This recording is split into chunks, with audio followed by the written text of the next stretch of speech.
I drop bombs.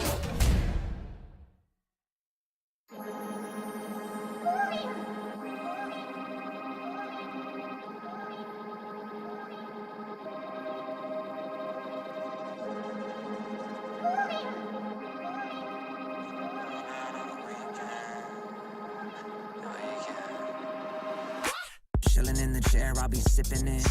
Watch a bunch of shows, I'm getting it. Yeah, I understand it's a quarantine, I got to be chilling all alone, but I'm getting sick. People who be running after the office, signing politics, and scrambling to tell the kid to stop. I ain't gonna leave the room, I don't wanna kill a few with that, this shit that is inside my top. Look at the drop, chicken it bigger than now, taking it part of the crowd, don't wanna pop, I don't wanna them down, better be kicking them out, look at the box, smoking loud up in my damn house, solo though I know I'm never going on and out. Party on my own, y'all, look at how the people trying to hold me back, going so loud, look at how the people trying to hold me back, told me that, slow down, fuck going out, getting high on the weekend, don't so loud, on party on my own. Party on my own. I'm doing what I'm doing, I don't got a lot to prove. And if I'm moving, then I'm grooving, cause I wanna do it. Stupid, got my music and I lose it to another tune or two. If I don't get to move it, even real or real can do it. When I'm cooking, then you know I'm cooking bacon. You don't wanna check under the apron.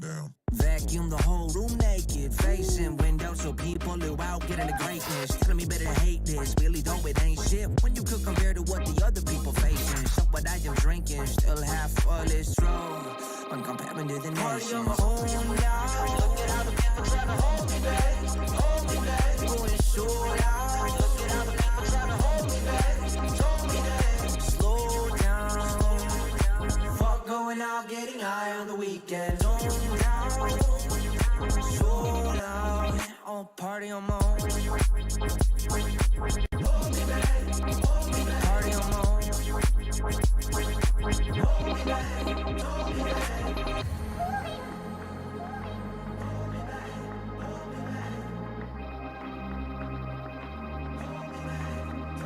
party on my own now. Look at how the people trying to hold me back, going so loud. Look at how the people trying to hold me back, told me that. Party on my own now. Look at how the people trying to hold me back, going so loud. Look at how the people trying to hold me back, told me that. Slow down, fuck going out, getting high on the weekend, don't down, so loud, on party on my own.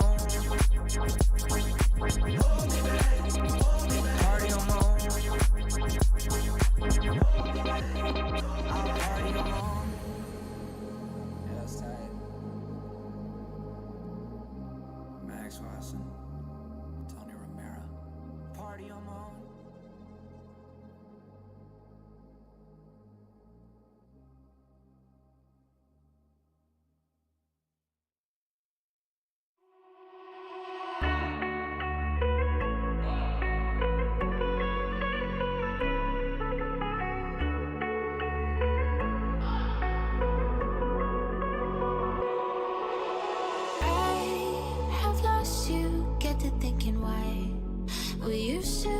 So high in life, without you I don't feel alive.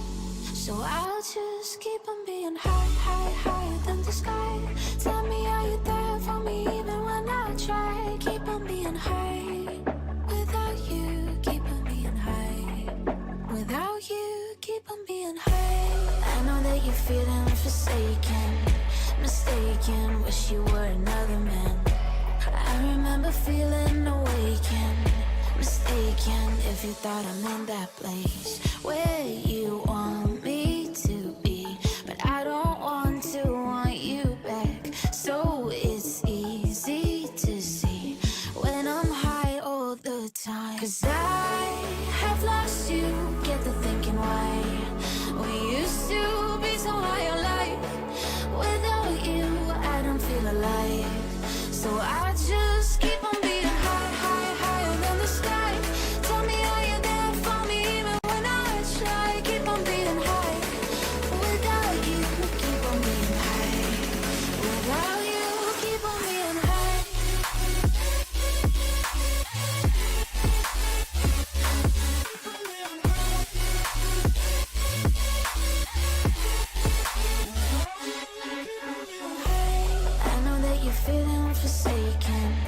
mistaken. Wish you were another man.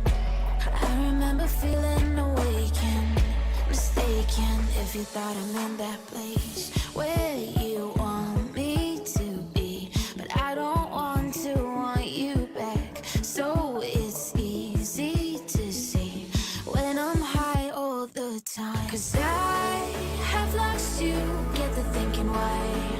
We used to be so high on life. Without you, I don't feel alive. So I just keep on being high, high, higher than the sky. Tell me, are you there for me even when I try? Keep on being high. Without you, keep on being high. Without you, keep on being high.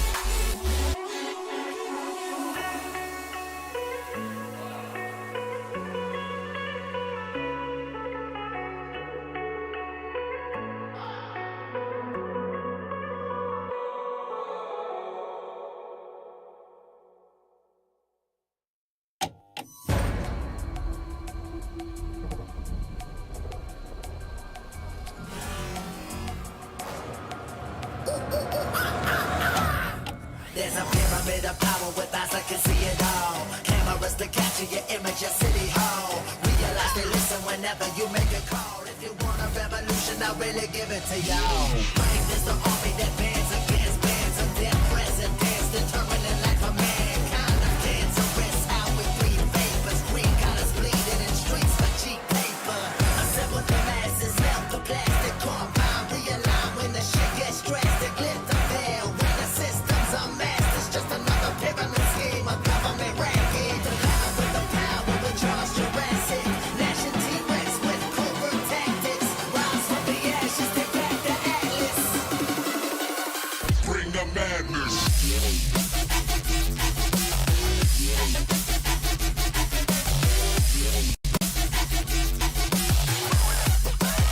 Bring the madness.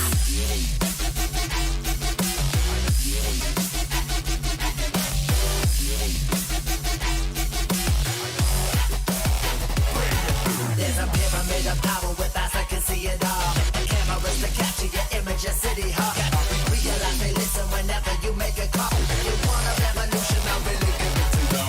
Bring this the army that bands against bands of dead presidents, determining life of mankind. Of cancerous, how we breathe vapors. Green colors bleeding in streets for cheap paper.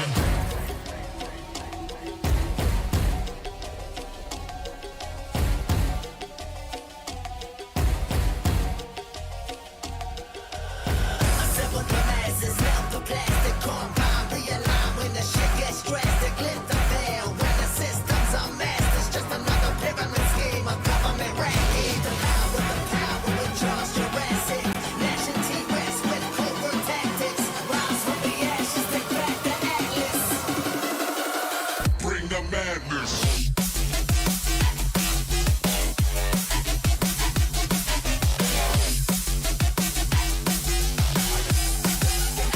Bring the madness.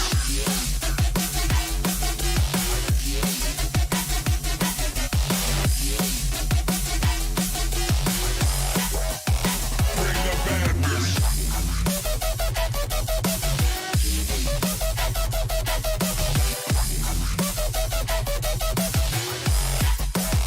Bring the madness.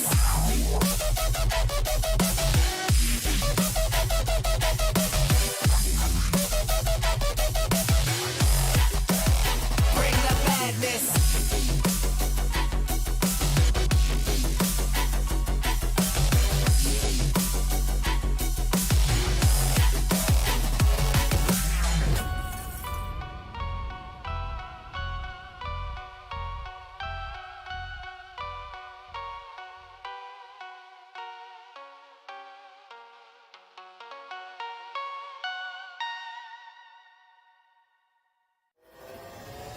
Yes, tell the people right now.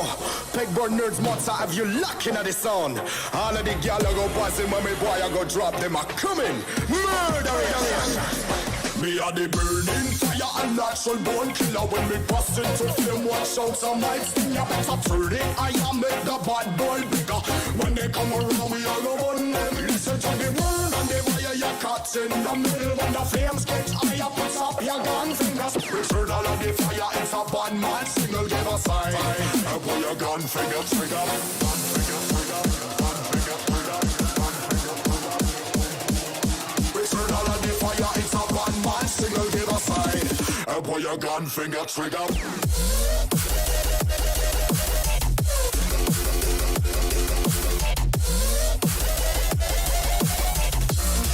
Put your gun finger trigger.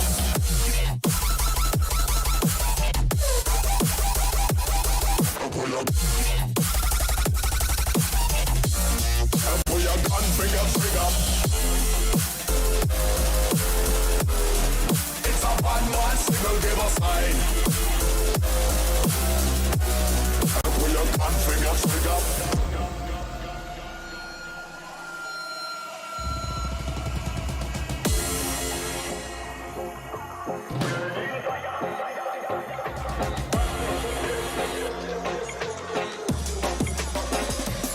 Me a the burning fire and natural born killer. When me bust into flame, watch out, some might sting ya. Better turn it, I am make the bad boy bigger. When they come around, we all go on them. Listen to the word and the fire you caught in the middle. When the flames get higher, put up your gun fingers. Return all of the fire, it's a bad man signal, give a sign.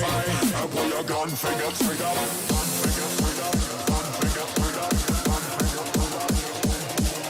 Return all of the fire, it's a bad man signal, give a sign. Pull your gun finger trigger.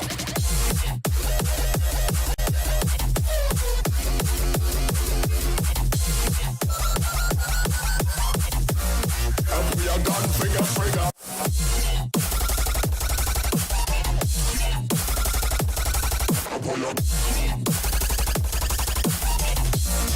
Pull your gun finger trigger. It's a bad man signal, give a sign. Pull your gun finger trigger.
Welcome back, ladies and gentlemen, to NODWIN's Valorant Conquerors Championship with Gillette as a grooming partner, and this is the road to VCT for the South Asia region. I'm going to be your host and caster Necro, John, alongside with me, CA, and well, CA, these are the grand finals, the moment that we've been waiting for since past 2 days, man. Finally, it's over here. How you feeling?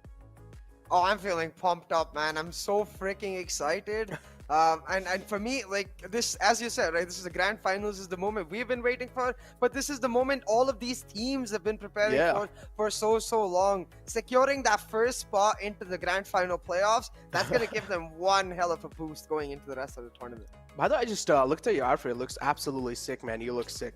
But yeah, overall, I understand. You know, it's the grand final. That's why I also came with red. You know, it's like complete red. Exactly. Today's the day of danger. I see your red bow tie as well. You look like an absolute teddy bear and emoji of a teddy bear. But yeah, overall, let's take a look at the overall schedule. Let's find out where we are currently. We are at India Qualifiers 1. This is the day 3 of India Qualifiers #1, which is of course the final day. And then later on, we're gonna have Pakistan and Afghanistan coming soon. Yeah, and it's one long journey, and this is why I'm talking about, like, getting that first spot. You can see even in terms of the number of days, right? 2 weeks that these teams get to prepare. Look at all of the other regions. Look at the other India qualifier. Look at the wildcard qualifier as they get the time to prepare for the eventual playoffs and the finals. That sort of advantage is not one that you can take lightly. So I hope that these teams have put in everything they got to making it happen. But hey, talking about outfits, you know, something I'm really glad about is that we've been on that same page, not just in terms Let's of get it, casting, but man. even Let's black and get red it. is the way to go. Let's get it, man. I mean, we have been coordinating, you know, off in DMs as well. I've been sliding the CS DMs quite a lot these days, ladies and gentlemen. But yeah, let's just take a look at the tournament explanation as well, just for you guys over here, which are new. I'm pretty sure a lot of people are going to be new because they were just probably waiting for the grand finals to start or waiting for the grand finals to kick off. So we have the tournament explanation for you lads. India got 2 slots in the grand finals. Then you have Pakistan with 1. Then you have Bangladesh with 1, Sri Lanka and Maldives with 1, Nepal and Bhutan with 1, and then wildcard will also have 2 slots in the grand finals. And then from that, we're going to be moving on to the APAC Challengers playoff. Yeah, top 2 going to the APAC Challengers playoff. Another big boost for our region. And so far, India qualifier at least has very much proved that we deserve that. So now for these teams, for G, of course, the defending champions, for EG, they want to be the Enigma that their name suggests. They want to prove the expectations wrong. They've done that once against Velocity Gaming. Let's see if they can do it 2 times in a row. Exactly, man. And talk about things online. It has to be one of the more things. Prize pool on the line. $30,000 in total. First place, of course, getting the majority of the chunk.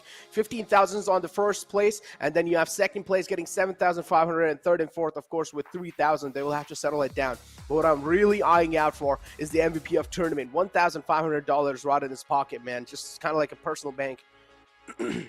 Exactly, right? It's just that extra benefit, extra boost for that player. We've seen several candidates for it, but the 2 especially standing out today are going to be Rafael and SK Rossi. So we'll see how they get it done. But talking about the journey our finalists had to take to come all the way here, participating in multiple high-profile matches and taking down multiple high-profile teams. For Enigma especially, that 2-0 over VLT, that's going to give them a hell of a confidence boost. Oh man, 2-0 over VLT. None of us expected this coming. I expected VLT 2-0 yesterday in the semifinals, but still, Enigma was just able to steamroll it through with only 2 maps. Icebox got kind of close in the end, but it's fine. Enigma had it in their back, made a huge comeback possible. But yeah, now with the grand finals, Global Esports, as you mentioned, being the defending champions, has a lot of eyes locked on them. Enigma being kind of like the underdogs, I would say. Last time they did pretty well. But again, now coming inside here, Enigma also has a huge chance. And keep this thing in mind, even if any of the teams lose over here, it doesn't matter. They still have another chance, even in wildcard and also in the overall the playoffs. Also in India qualifiers too. So they have 2 more chances in the front. Exactly. There's plenty of chances for these teams to go about it, but right now I'm sure their minds are ultra focused on this best of 5 series, the first of its kind in VCC 2.0. So I'm excited to see especially how these teams think about the veto process, whether they decide to target ban, whether they decide to go for comfort bans, because in that regard the teams are quite different. Whereas EG has continuously taken out the map of Breeze, we expect that to continue along. GE has more been of the kind that, hey, let me evaluate the other team and decide on the basis of that. So a fracture or split ban is where I'm thinking for GE. And oh, there we go. It comes in through, man. And then 2 maps being banned instantly. It's the it's the Fracture and Breeze as you expected. That's what exactly happened over here. Global Esports going to the Ascent. Then you have Enigma Gaming going to Bind. And then again, Global picking up Heaven. And the Decider is going to be played on Split. Interesting one for sure. I feel like Ascent and Bind has to be 2 of the most closest matches out there. My eye is actually going to the side selection because if you notice on Ascent and Bind, Enigma and Global respectively have both picked up starting on the attacking half. And now this signals to me that the teams not only want to get started in a proactive note, something we noted very extensively in the match against VLT and Enigma yesterday, where we felt like Enigma did not get pressured enough because of the lack of proactivity in the Velocity Gaming side. It clearly shows that both of these teams, they want to play this series on their own terms. Exactly. Velocity is one of those teams that they really take their own time, sweet little time to execute any kind of strategies. And this is where Enigma got a lot of breathing space for themselves and they were able to comfortably take VLT down and get those reads possible as well. But now going inside over here in the grand finals, I feel like there's going to be a huge change in the pace for Enigma to try and adapt. Now they do have a really good coach. Yesterday we saw YB as well. Some motivational words should be said from YB. YB, what do you think? So if you're YB coming inside the grand finals, what are you going to say to Enigma? So I actually had the fortune of talking to YB in my post VCC analysis stream. Very thankful to him. He jumped on and shared some great insights about how he prepares the team. So for YB, it's all about getting the players individually ready for the grand finals. And he was even talking about how in timeouts, he's rarely talking about strategies, rather just trying to get the players on the right mental note, get them all on the same page so then they can find the solutions to the existing problems. And that sort of democratic process in Enigma, well, I think it's a double-edged sword where ideally in a utopian world, it is the best process to have. But it's so damn hard to execute. So I want to see if GE can bring in some sort of panic, bring some sort of fear into the minds of Enigma and break down that process individually. And I feel like to keep Enigma overall just in the panic mode forever, GE will have to be really aggressive. They will have to do something that's unexpected. SK Rossi will have to be the man unleashed today. They will just have to unleash SK Rossi from the cages and be like, just go ahead and just decimate them, man. This is your chance to shine. Maybe just go ahead, do some solo plays happen, make some solo plays happen, because SK Rossi has the potential to win those individual duels. But on the other hand, you have a man like Rafael as well, the upcoming talents for sure, but he's been able to perform really well. So what do you think? So how things are going to be looking like for Rafael? I think it's going to be an absolute thriller to witness. And as you said, I think the key difference between Rossi and Rafael is that we've rarely seen Rafael take a step back. He's always that forefront player. He's always the engaging player trying to find the plays and the moves for his team. I even remember a play yesterday where Depmaker just slapped him while he was sitting on truck with a knife. And when I talked to YB and Excali yesterday, they were like, Rafael apologized for it. Even though, it was not his fault at all. That's the kind of player Rafael is. Every single play he makes, he takes it to heart. We're talking about agent pick rates on the map of Ascent specifically. This data from the round of 16 onwards in the India Qualifier. You can see how important that Sova Killjoy Jet Astra combo is. It's the 5th agent that is really going to experience this change. We might see some Sky, maybe some KO. No, Sky has to be whipped out. KO, I would say the chances are pretty low for KO, but still I would say the safest bet over here has to be Sky or Breach that you can try to go with. But still, Breach is kind of like old school. I feel like Sky has way much more flexibility when it comes to overall plays. That can give you a lot much more flexibility inside the map of Ascent. But still, the Rolling Thunder from Breach can just be a game changer. Definitely, especially with the way it's been changed from the old Rolling Thunder to the newer one, where it's a complete block. I think, especially given what we talked about, where we're going to be looking for both of these teams to be really proactive, that Breach can be that X factor in terms of that proactivity. So I think a lot of options for those teams in that 5th agent regard. But with respect to the Killjoy, Astra, Jet, and the Sova, I don't think there are going to be any changes whatsoever. But I might just be surprised on that regard. I want to see if one of the teams decides to go for a bold experiment, take out the Killjoy for the Chamber. I wouldn't like it personally, but I always like experimentation. I mean, yeah, I understand Chamber's really good, but he's more kind of like a duelist, man. I don't know why. I've never looked at Chamber as like a tactical aspect. I've always looked at Chamber as like a duelist. I mean, he's really good. He has those weapons as well. He has all that kit that you need as a duelist. He has pretty much his own tour de force as well to just take out enemies. And overall, I would say the op that he has is just way better than compared to the actual op. I do understand it's way flexible, it's way smoother to play with, it's way much more lightweight. It feels really light to use as well. So overall, it's a plus point for sure. But still, if I am any of these teams in the grand finals, I would go for a little bit more tactical approach. I mean, yeah, definitely. And on that point you mentioned, right, it's especially enlightened to us in the fact that one of the greatest operators or sniper players in Valorant right now, in Wardell, he's shifted completely to the chamber so that he can rely on that point of force a lot more. But hey, we don't have to wonder about it anymore. It's that Sky instantly locked in for Hellranger, and it will most likely be that Sky locked in for Excali. I think the only change, maybe, because Excali did this to us yesterday, is that maybe, just maybe, he pulls out his Reyna on Ascent 2, but I would give it more like a 90 to 10% chance. Look at Lightning It's most Fast. likely just going to be Just very teasing calm. us. Nah, Yeah, you cannot Lightning pick Fast it. You and cannot Kappa. take it. You cannot Yeah. take it. You cannot play Neon, man. You gotta adjust to something else. And Lightning Fast, I'm pretty sure he will try and move her to Astra, as you mentioned. Astra has to be one of the most like key controllers. Actually, no, my bad.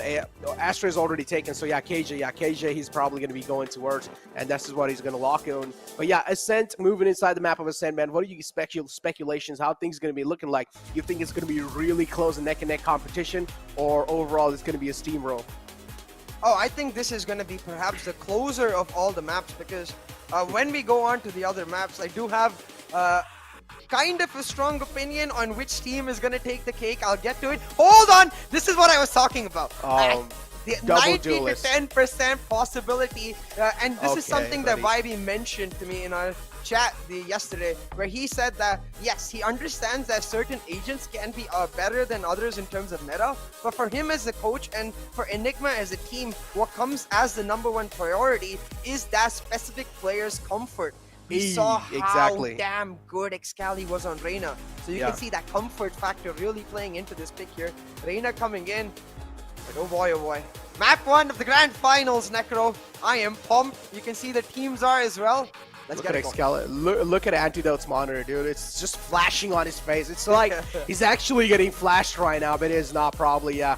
Just has Excalibur as well, just has game face on. He's looking good, he's feeling good. Rexy kind of sleepy there, just yawning, but it's fine. You know, he's probably going to get the game in, head in the game. Global Esports, one of the toughest competition that you can ever go against. Enigma over here to make a history. Let's find out what's going to happen, CA. Oh boy, oh boy.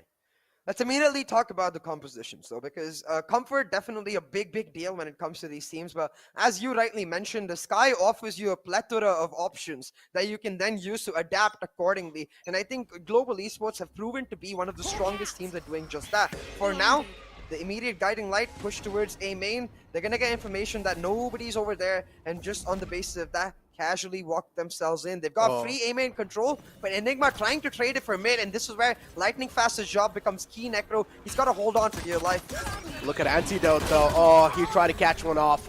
Wasn't really able to successfully do so. Oh, Excali as well takes a huge dink. And look at that. Global Esports, a beautiful push coming in from the A side. They were actually able to get a huge man advantage rolling through on their side as well. SK Rossi's just rolling through enemies right now.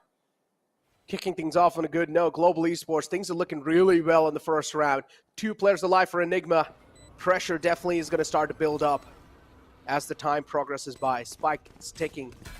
Global Esports slowly moving in. I do see SK Rossi as well, given those comps.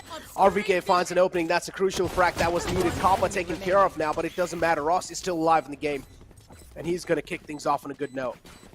Yeah, and I do think that, of course, this is just a pistol, so we don't need to read into it too much. Yeah. But I do think that somewhere along the line, maybe around the 4th or 5th round, Enigma is going to have to start contesting that guiding light default that Hellranger set up in this pistol. He's going to do that not just in A main, he's going to keep doing that in areas like B main or A short into the catwalk area to try and get Rossi into a favorable position. But at times, he's going to do it alone, because that's the strength of a Sky, where she can function as that Sova, almost making her guiding light a default in itself. But immediately, something to keep your eye on, Necro. Ares. Not just the Ares, the save for SK Rossi, just the frenzy in the full buy. He's got his He's going eyes for set early op. on that operator. Yeah, he's going for that early op. Makes a lot of sense, right? You want to go for safer plays in the grand finals. And again, SK Rossi, yeah, with the Frenzy being really aggressive, does realize Frenzy is pretty deadly in those close engagements, so that's what he's trying to go for. Enigma with having all sheriffs in their hands, looking to crack some skulls open. Is that going to be a possible thing, though? That's what I'm wondering. Rothman should just dash inside the side in no time, but no, instead gets taken care of easily. 2 quick frags to stop the entire push. Antidote will need to back off. He'll just collect the orb and be happy. You can immediately notice the adaptation from Global Esports, though, where this time, as soon as they got the aggressiveness in the pistol round in A main, they've set up a complete anchor setup on A main this time with the KJ and Astra playing together, and they use that early Trailblazer towards mid to guarantee that they don't give away mid control, knowing that Kappa's got the Ares on B main. If they try to force B, then that Ares will shut them down. So GE clearly thinking on every single front. Enigma, though, now trying to move through Catwalk, faking that window breaking towards Tree to then find a rotate towards Antidote, who's slowly but surely making his way onto B main. 30 seconds B left. plant is the goal here, Necro, but that Ares, oh There boy. we go. There we go. The Ares is just going to mow through Flesh, I'm pretty sure. It's just going to shred. It's just going to rip him apart. Kappa is waiting for the moment to strike. Shock Dart's beautiful. Catches one player. Skull's connecting.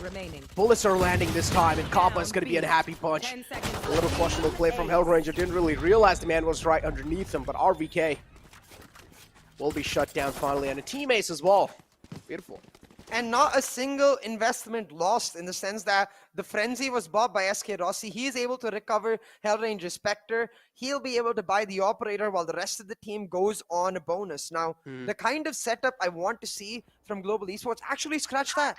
Rossi's going to join his team on the bonus. I see Hellranger dropping over his my Spectre God. to Rossi, while Hellranger takes Rossi's Sheriff. So this is going to be pure aggression from GE. Once again, going towards that pistol default. But this time, RVK has an alarm bot, and he's going to try to hold on by himself while, again, Enigma tried to take mid control. It's a tit-for-tat thing while teams engage and exchange those power points for Rossi. Talk about an interesting thing. That's one of those for sure. And that's a Vandal retrieved in the hands as well.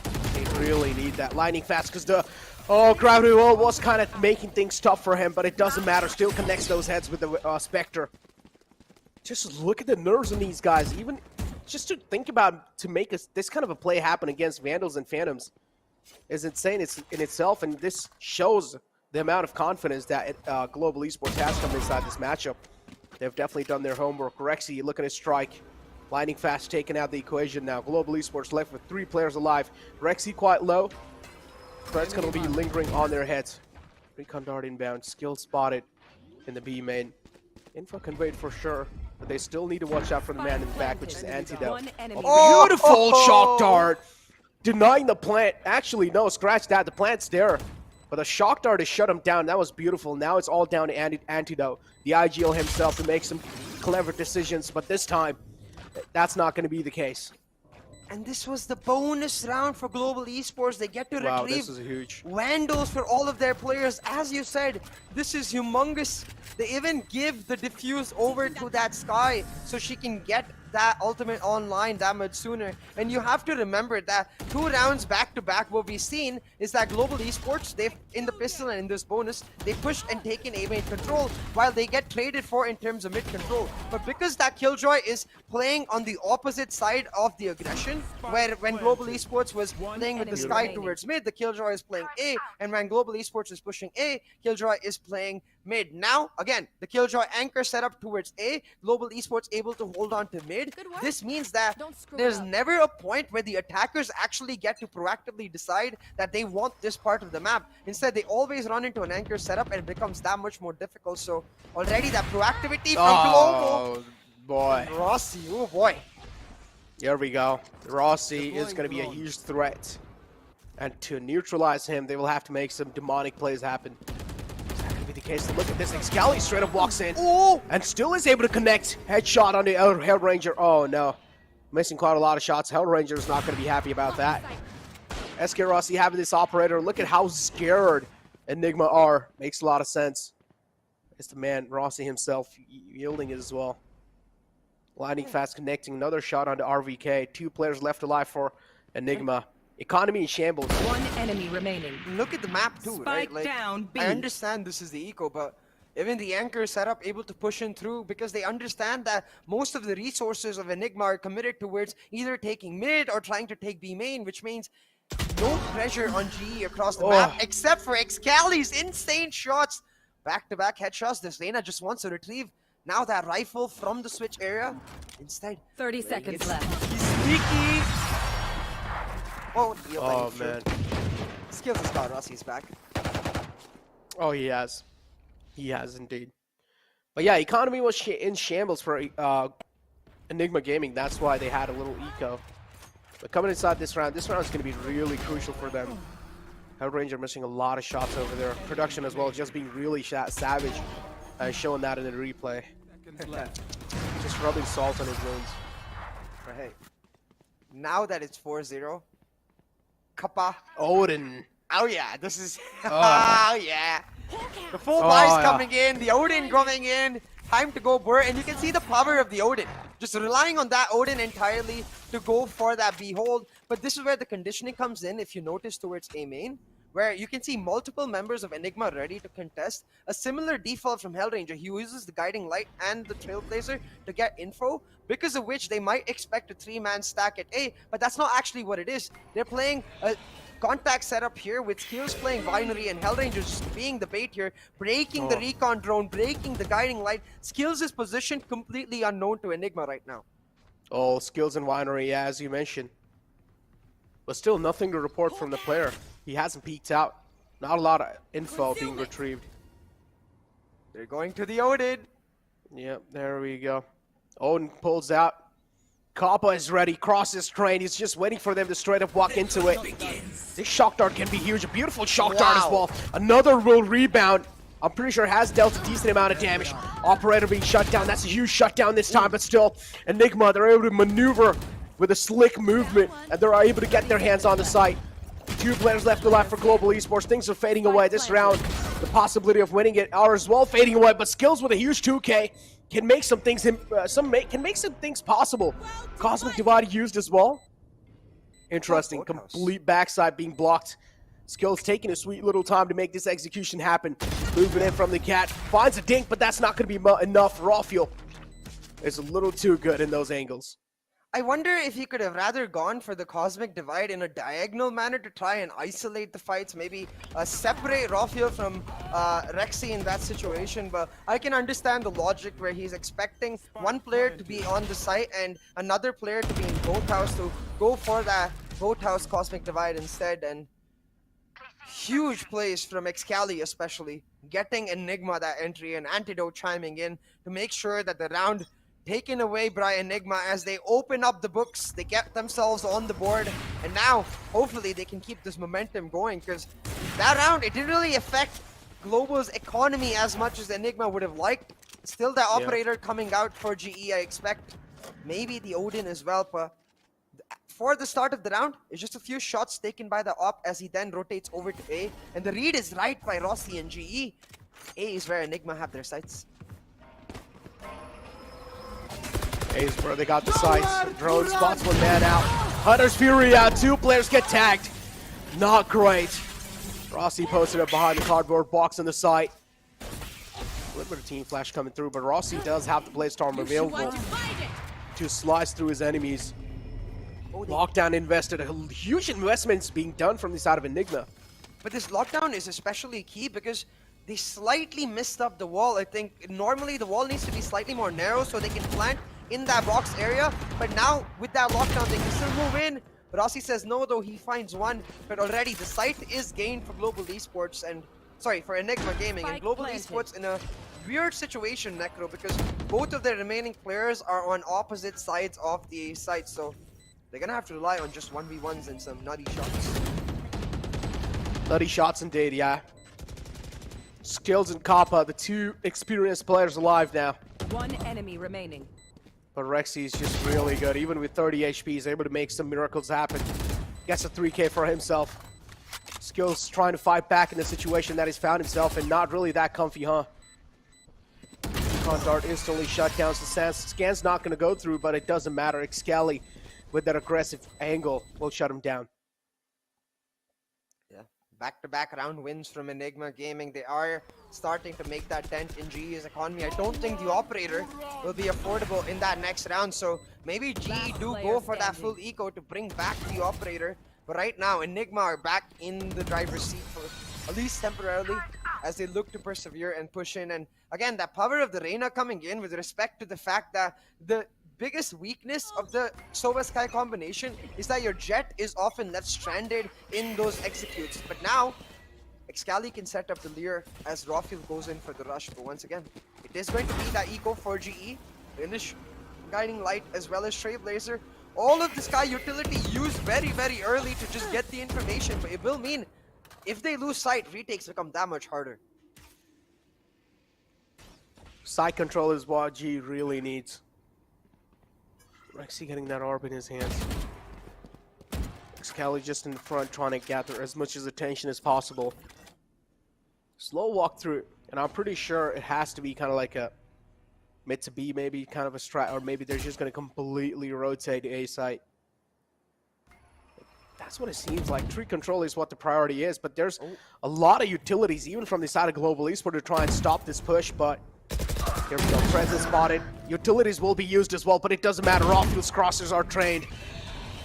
Two beautiful frags from the side of Enigma. Another one to make it through.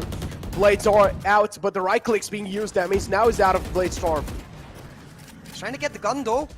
Set up the Cloudburst. I do think he's been able to retrieve the weapon. Hellranger coming in from the back will guarantee that both of them able to now retrieve a Vandal for themselves. Now, it is all about damage here, but Rafiel's got...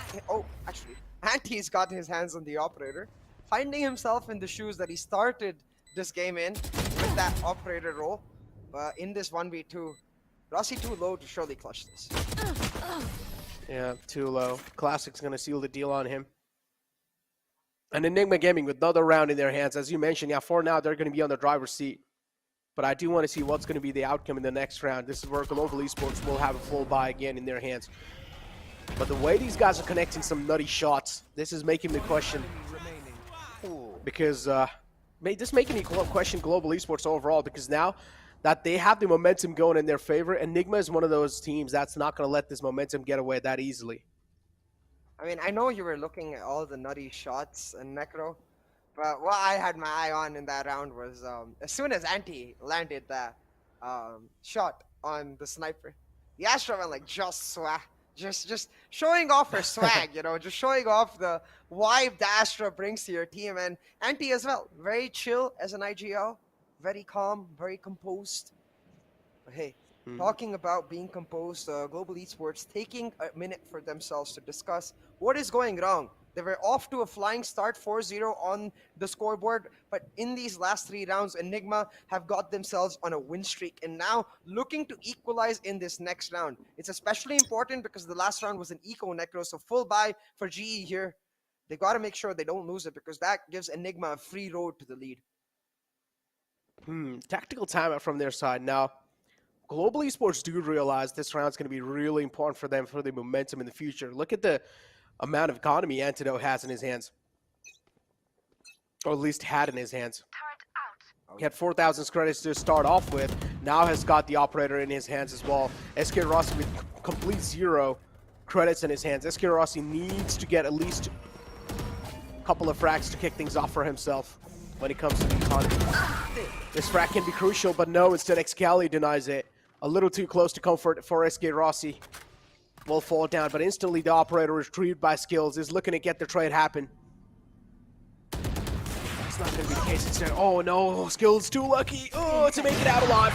Lear being used as well to flush these guys out their position. Skills will still make a peek happen with the op. Oh no, misses another shot, Skills. Now in the back site. This is where he's going to try to at least make this push stop. Has the Phantom back in the hand. Excali not really checking the gen. And he will have to pay the price for it. Too easy, says the Astra, because that's exactly what Skills makes it look like. The A site shut down completely, and the Odin going for Anti does find a brilliant quickscope to shut down Kappa, but immediately Hellranger there for the trade, meaning no actual value gained in terms of area. But RBK's lurk will yield through, and look at this, Skills might just get off guard. But no, he slows down at the exact right moment, and instead he's gonna get the audio cues from the players moving on the catwalk. He has to have given the call to Hellranger. Yeah. Both of the players towards the A. His job now 10 only to seconds stop the left. plant, and in prime position to do so. Skills finds that one kill and steps right back. Oh, he had so much to report right there. Rexy will stick the plant, but it doesn't matter. Skills, even the 4 HP, his mentality is not going to be stopped after that. And look at your friend, dude, Malav. Just over there chilling, being the coach of G, giving them all the call-outs they need, Hey, helping them make these rounds possible. What's up? I like to say that after yesterday, Ivy is my friend too. Okay.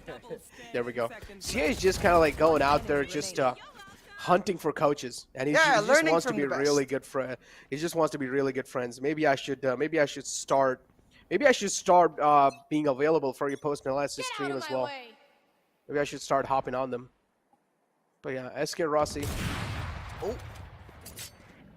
Drone taken out, huge investment out from Sova. Not really able to gain a lot of info with that, but just knew that the operator was posted in mid. SK Rossi now will need to try and stop this push on the B side. Recon Dark's going to scan Hellranger out, but Rawfuel, Blade Storm slicing through SK Rossi will get the operator in hand, and now Rawfuel's going to be a deadly man.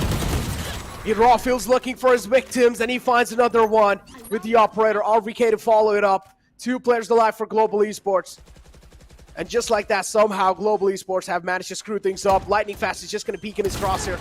Watch out. Enemy remaining. Rawfuel misses that crucial shot, but it's fine. Excali's got his back, and now Skills, the only man left alive for Global Esports. The lifeline for Global Esports in this round.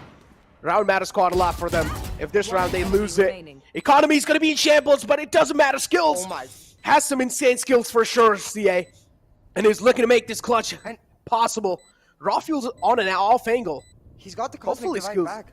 Yeah, he's got the Just cosmic simply divide cut as well. off the boathouse and tried to go in, but instead he's trying to go for the jump peak. Surprises the heck out of Rawfuel, finds the 4K. Oh. And boy, oh boy, that name is apt Necro, because this lad has got some skills. 4K on the Astra, too easy, too easy. And I just like how like Kappa's shirt as well is being visible in the back. It's like, that's cap. That's cap. You guys thought we were going to lose? Nah, that's cap. But yeah, anyways. Rawfuel, with that operator being actually retrieved, I was so scared for Global Esports, but still, I mean, again, Global Esports, yeah, that's a really good play. Those are some flashy frags as well from Skills. But there's nothing to be proud of as a team because that's some solo plays happening over there. I mean, you can see it on the scoreboard, 273-3. But I think you put it perfectly, Necro. That's not a round you want to look at as a standard because, as you mentioned, they did screw it up. They had an advantage in the start, but they gave that away. So, gotta make sure things like that don't happen again and again because Enigma is not a team you can take lightly. Maybe one round they give up like that because of the nutty play skills there, but they're not gonna be able to pull that thing off consistently. So now, consistency is the name of the game for both of these teams. As into that 6-3 scoreline, especially with that Reyna, Enigma need to pump up the pace. They need to find a way to at least push this to a 7-5 and then go for the defense. But already, Rossi missing some shots that, well, we would miss, but for Rossi, quite uncharacteristic. I feel like those shots are more kind of like meant to be like a terror for Enigma to think twice before making the push happen. But no, Rossi, that's not what you're supposed to do. Little too aggressive and aggressive being shut down, and yep, bye-bye, says Astra. Another one taken out, and Skills' Astra is speaking quite a lot for herself. Lockdown available, Hunter's Fury as well to try and destroy it, and that's what exactly happened. Lockdown destroyed. Spike down. And look at RVK. RVK is feeling himself, gotta say that, is able to get those engagements and also is able to win those. So that's what's mattering quite a lot. Another man shut down on Jen. Enemy remaining. And now it's a 2-on-2, but Lightning Fast is man who's way better in those situations. Antidote having the operator in the hand was left in a really bad spot. It needed to load the chamber for the operator. And well, that's when Lightning Fast just peeks out in the right time. Before we talk about the round itself, right here. There you go. I love the fact that she says daggers goes bye-bye. Like referencing the Jet ultimate. She's like, hey, daggers go bye-bye. Right there. But talking about the round itself, right? I think what Enigma are now starting to struggle with is the fact that they're not really getting map control without investing at least a 4-man unit across the map. And this is the strength of Sky, wherein in the early rounds, Hellranger had Rossi to back him up. When Rossi was not operating, they would make it a proactive push. But similarly, they don't need to make it a proactive push in these later rounds when Rossi is operating. Instead, that utility, that default that Hellranger was doing in the early rounds becomes simply that. It becomes info-based utility that they're getting for how they want to proceed. But here you can see Anti trying to explain the small errors going around, and even in those bursts, Necro, I think what's really ending up happening is that they're getting confused around the cosmic divide. They're not able to navigate the inside and the outside of the wall in the perfect coordination that we really applaud Enigma for time and time again. Imagine if someone in the chat is really good at lip reading, and he's just reading his lips, like what Antidote is just saying. I want to get good at lip reading. I should. I want to get good at lip reading, actually, now that you say it. Yeah. And maybe we can take classes together, eh, Necro? Yeah, you can literally just start like those post-analysis streams, and then you can bring like a teacher for lip reading in, and then we both can start learning with your entire chat as well. So we'll have like a lot of people who will be educated in those matters, in those regards, and we'll have some insane strategies on our notebook. Post-analysis streams, we look at lips. 7-3 being the scoreline, man, but still, Global Esports will have a little bit of safety cushion inside this. Enigma Gaming with only 3 rounds, and look at the aggression that Rawfield's showing, just dashing forward, as you mentioned. Man's young, the blood's boiling, and he's looking to boil his enemies' heads for sure. Is that going to be the case? Rossi doesn't have any armor on his back. He's went for a really heavy investment for the operator here. And key thing is that Global Esports gave up B-side to play on the retake, but the market area is so crucial to set up that retake. Now they have to invest the Cosmic Divide just to take half of the site back, so then they could invest this lockdown. But hey, they're doing it to perfection, and that's a great cue for someone standing on the other side of the wall. And you're like, bro, I'm pressing W. He's not going. Like, I'm pressing W. Like, what? I'm getting body blocked, man. I'm getting body blocked. Please, just let me go. Okay, but overall, jokes aside, things really looked that good, and that was a high risk, high reward usage coming in from the side of SK Rossi. Went for that operator, did realize he doesn't have any armors to work with, but still his teammates made a lot of things happen. So overall, Global Esports is looking really strong as a team. Kappa as well is all the way in the bottom, but still we do know he's the clutch bot. He can make some clutches happen. If his team needs him the most, that's when he steps up. Final round of this first half, Necro. In terms of ultimates, you've got that lockdown ability, so Global Esports can afford to once again play on the retake, but damn! That's just pure coordination. One shot landed from mid-top, and immediately the call given to RBK, hey, you can spray the angle. They get not just one, but all 4 members in a matter of seconds.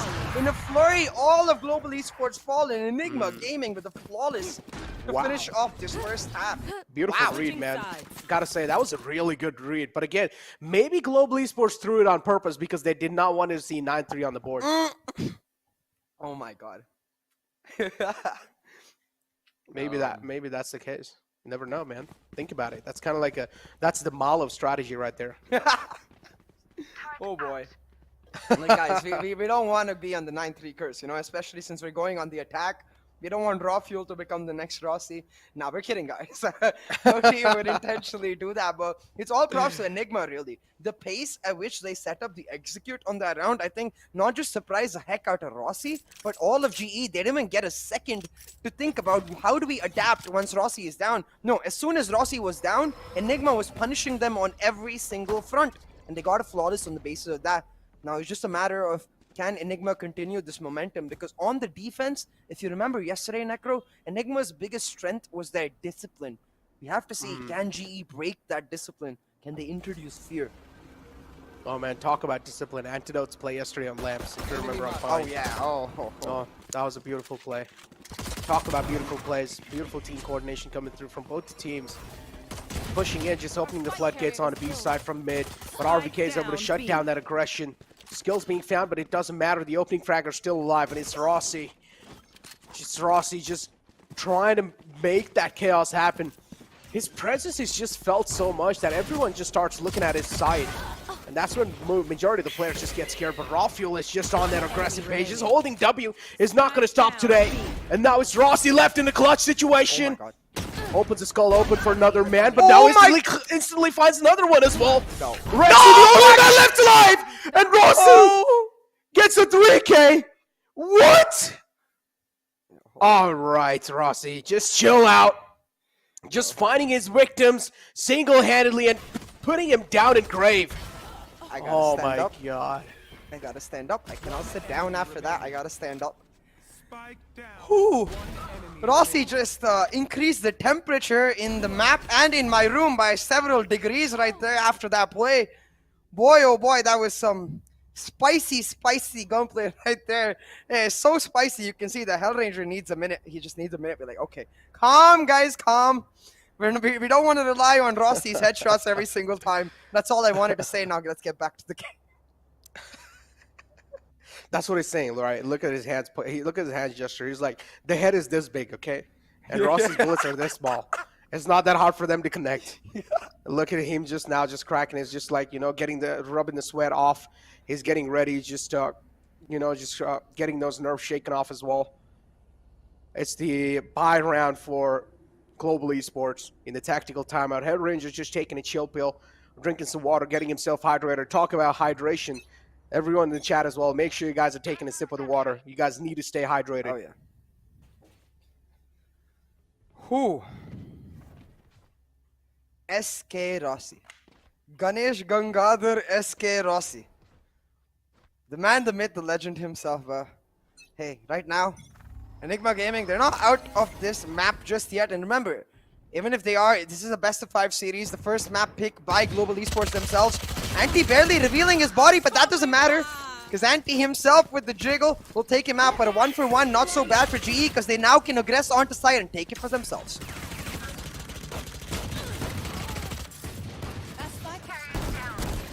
Spike down A. One enemy remaining. Ooh.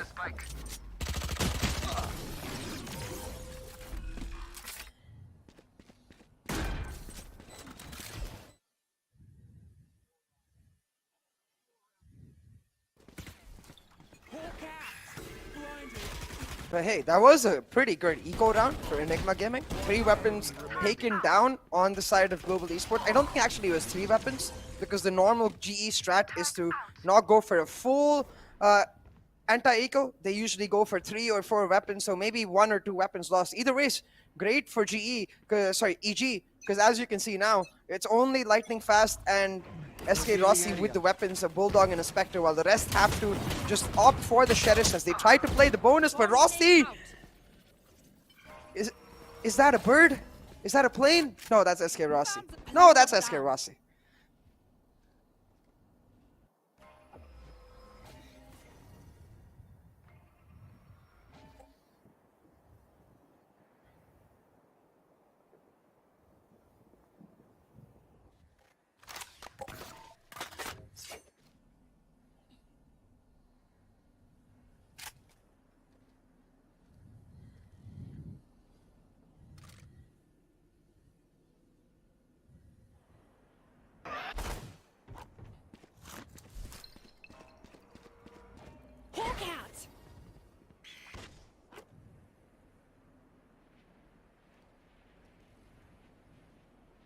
And do remember, this was just a bonus spectre.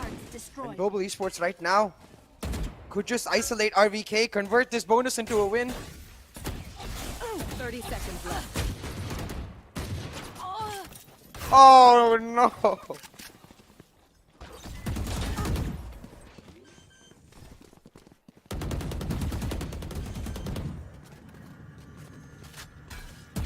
Spike planted. You know what the funny thing is? Enigma's the team with the 6-man roster. For GE, he's got the actual 6th man in the game. Last player standing.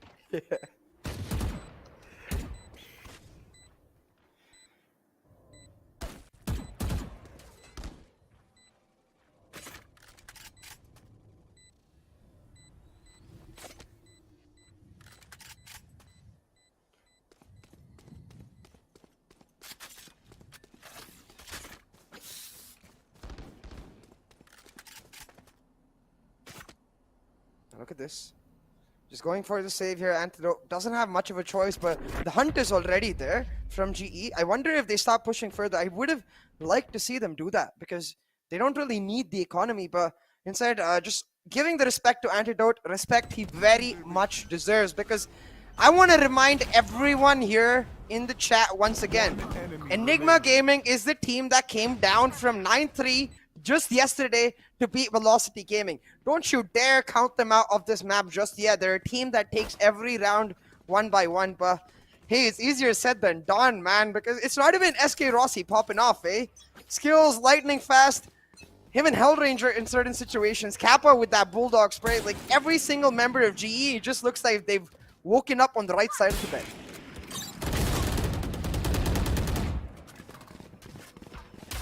You should run.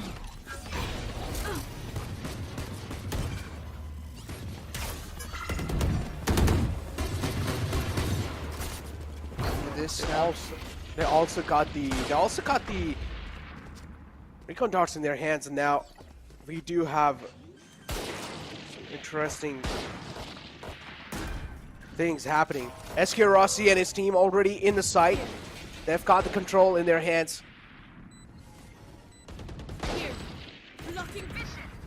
And look at this, already on the side, a huge control, and to make this retake happen, Enigma will need to start to read what exactly Global Esports are trying to do. A beautiful scan comes through, and 2 quick kills from the smoke will try to seal it.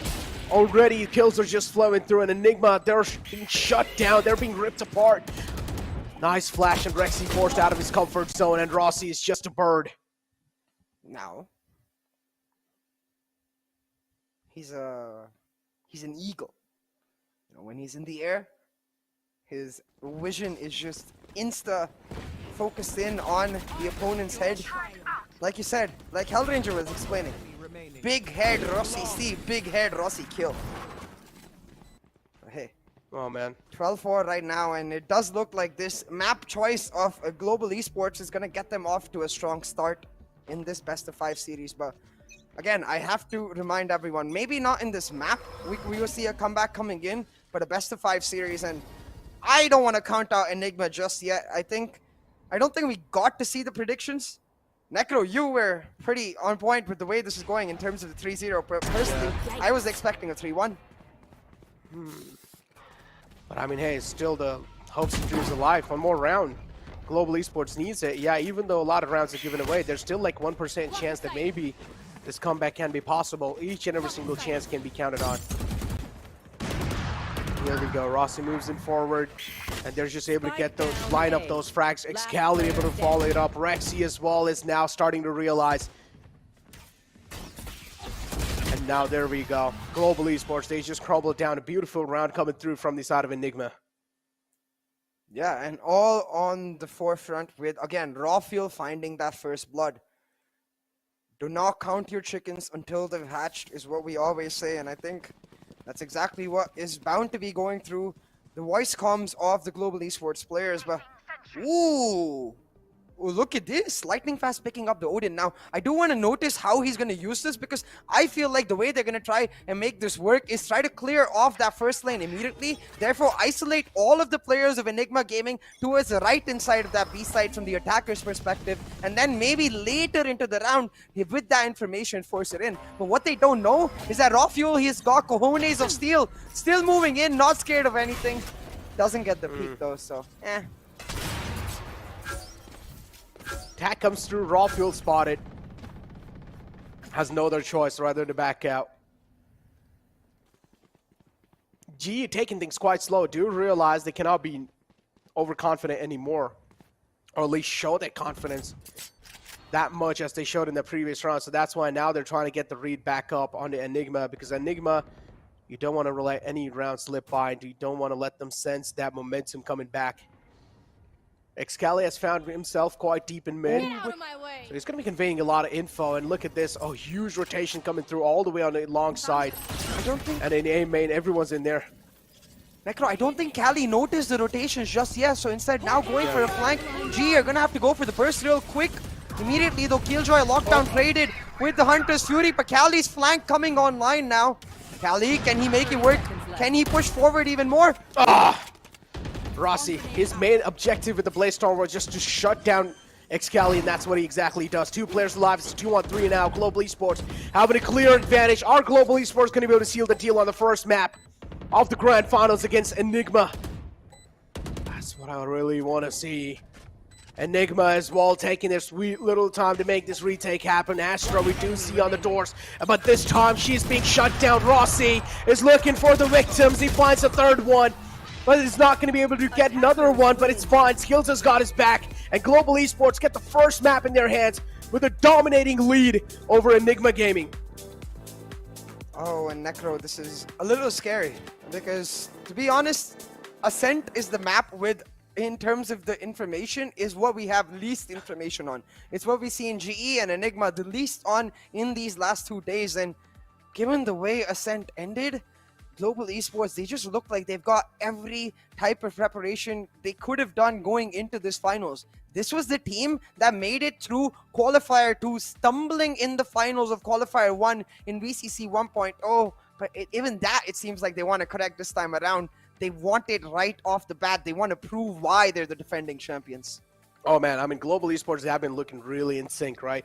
Clearly the improvement, what's being seen, still, I mean, gotta say, God Particles, the way they gave them competition now, I feel like the respect for them is rising up a little bit even more, because even Enigma, they're somewhere down line struggling against Global Esports on the map of Ascent, against Enigma Gaming in the map of Ascent. So now, what can Enigma exactly do in the upcoming maps? That's what I would really want to see. But before that, let's take our eyes onto the scoreboards and let's find out who were the shiny players. For Global Esports, it was Skills just racking up those frags back to back, stacking up bodies, and then you have Excali on the side of Enigma Gaming. Yeah, and I would say out of that 8-round gap, you could attribute maybe just 2 or 3 to just better calls or to better just the agent composition, given the fact that they have the Sky over the Reyna.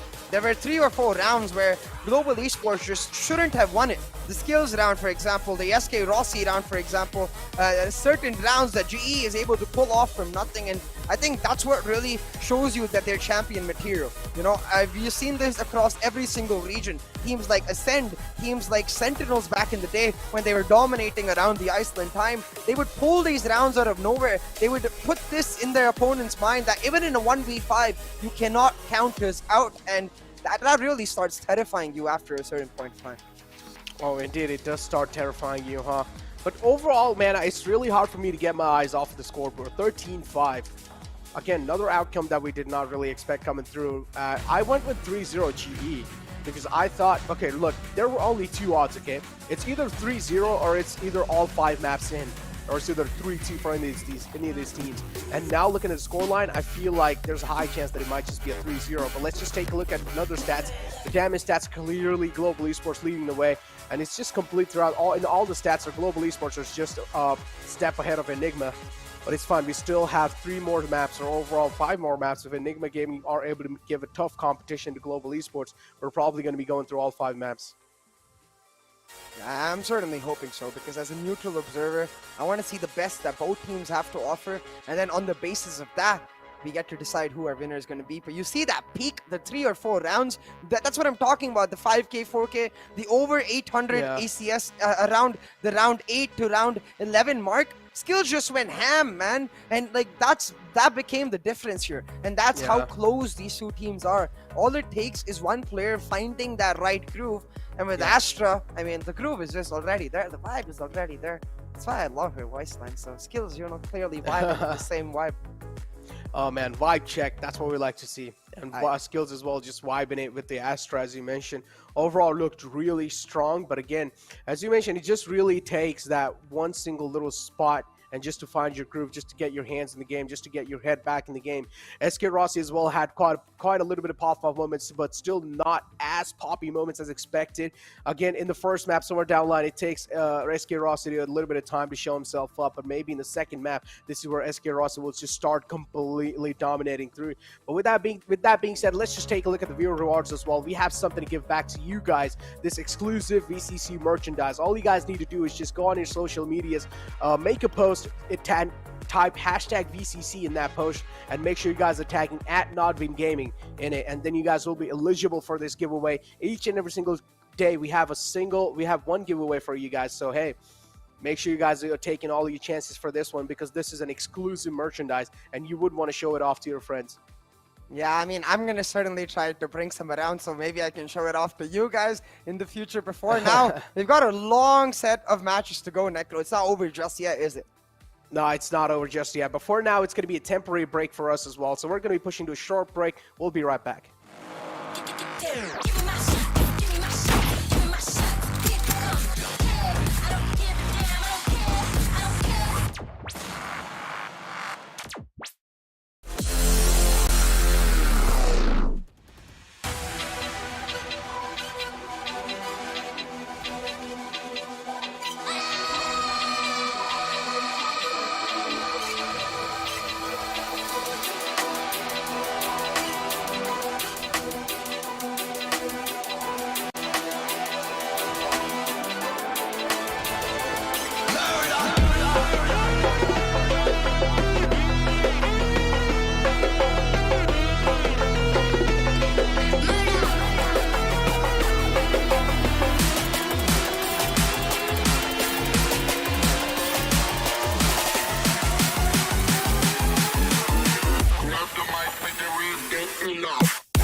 Welcome back, ladies and gents, to NODWIN's Valorant Conquerors Championship with Gillette as a grooming partner.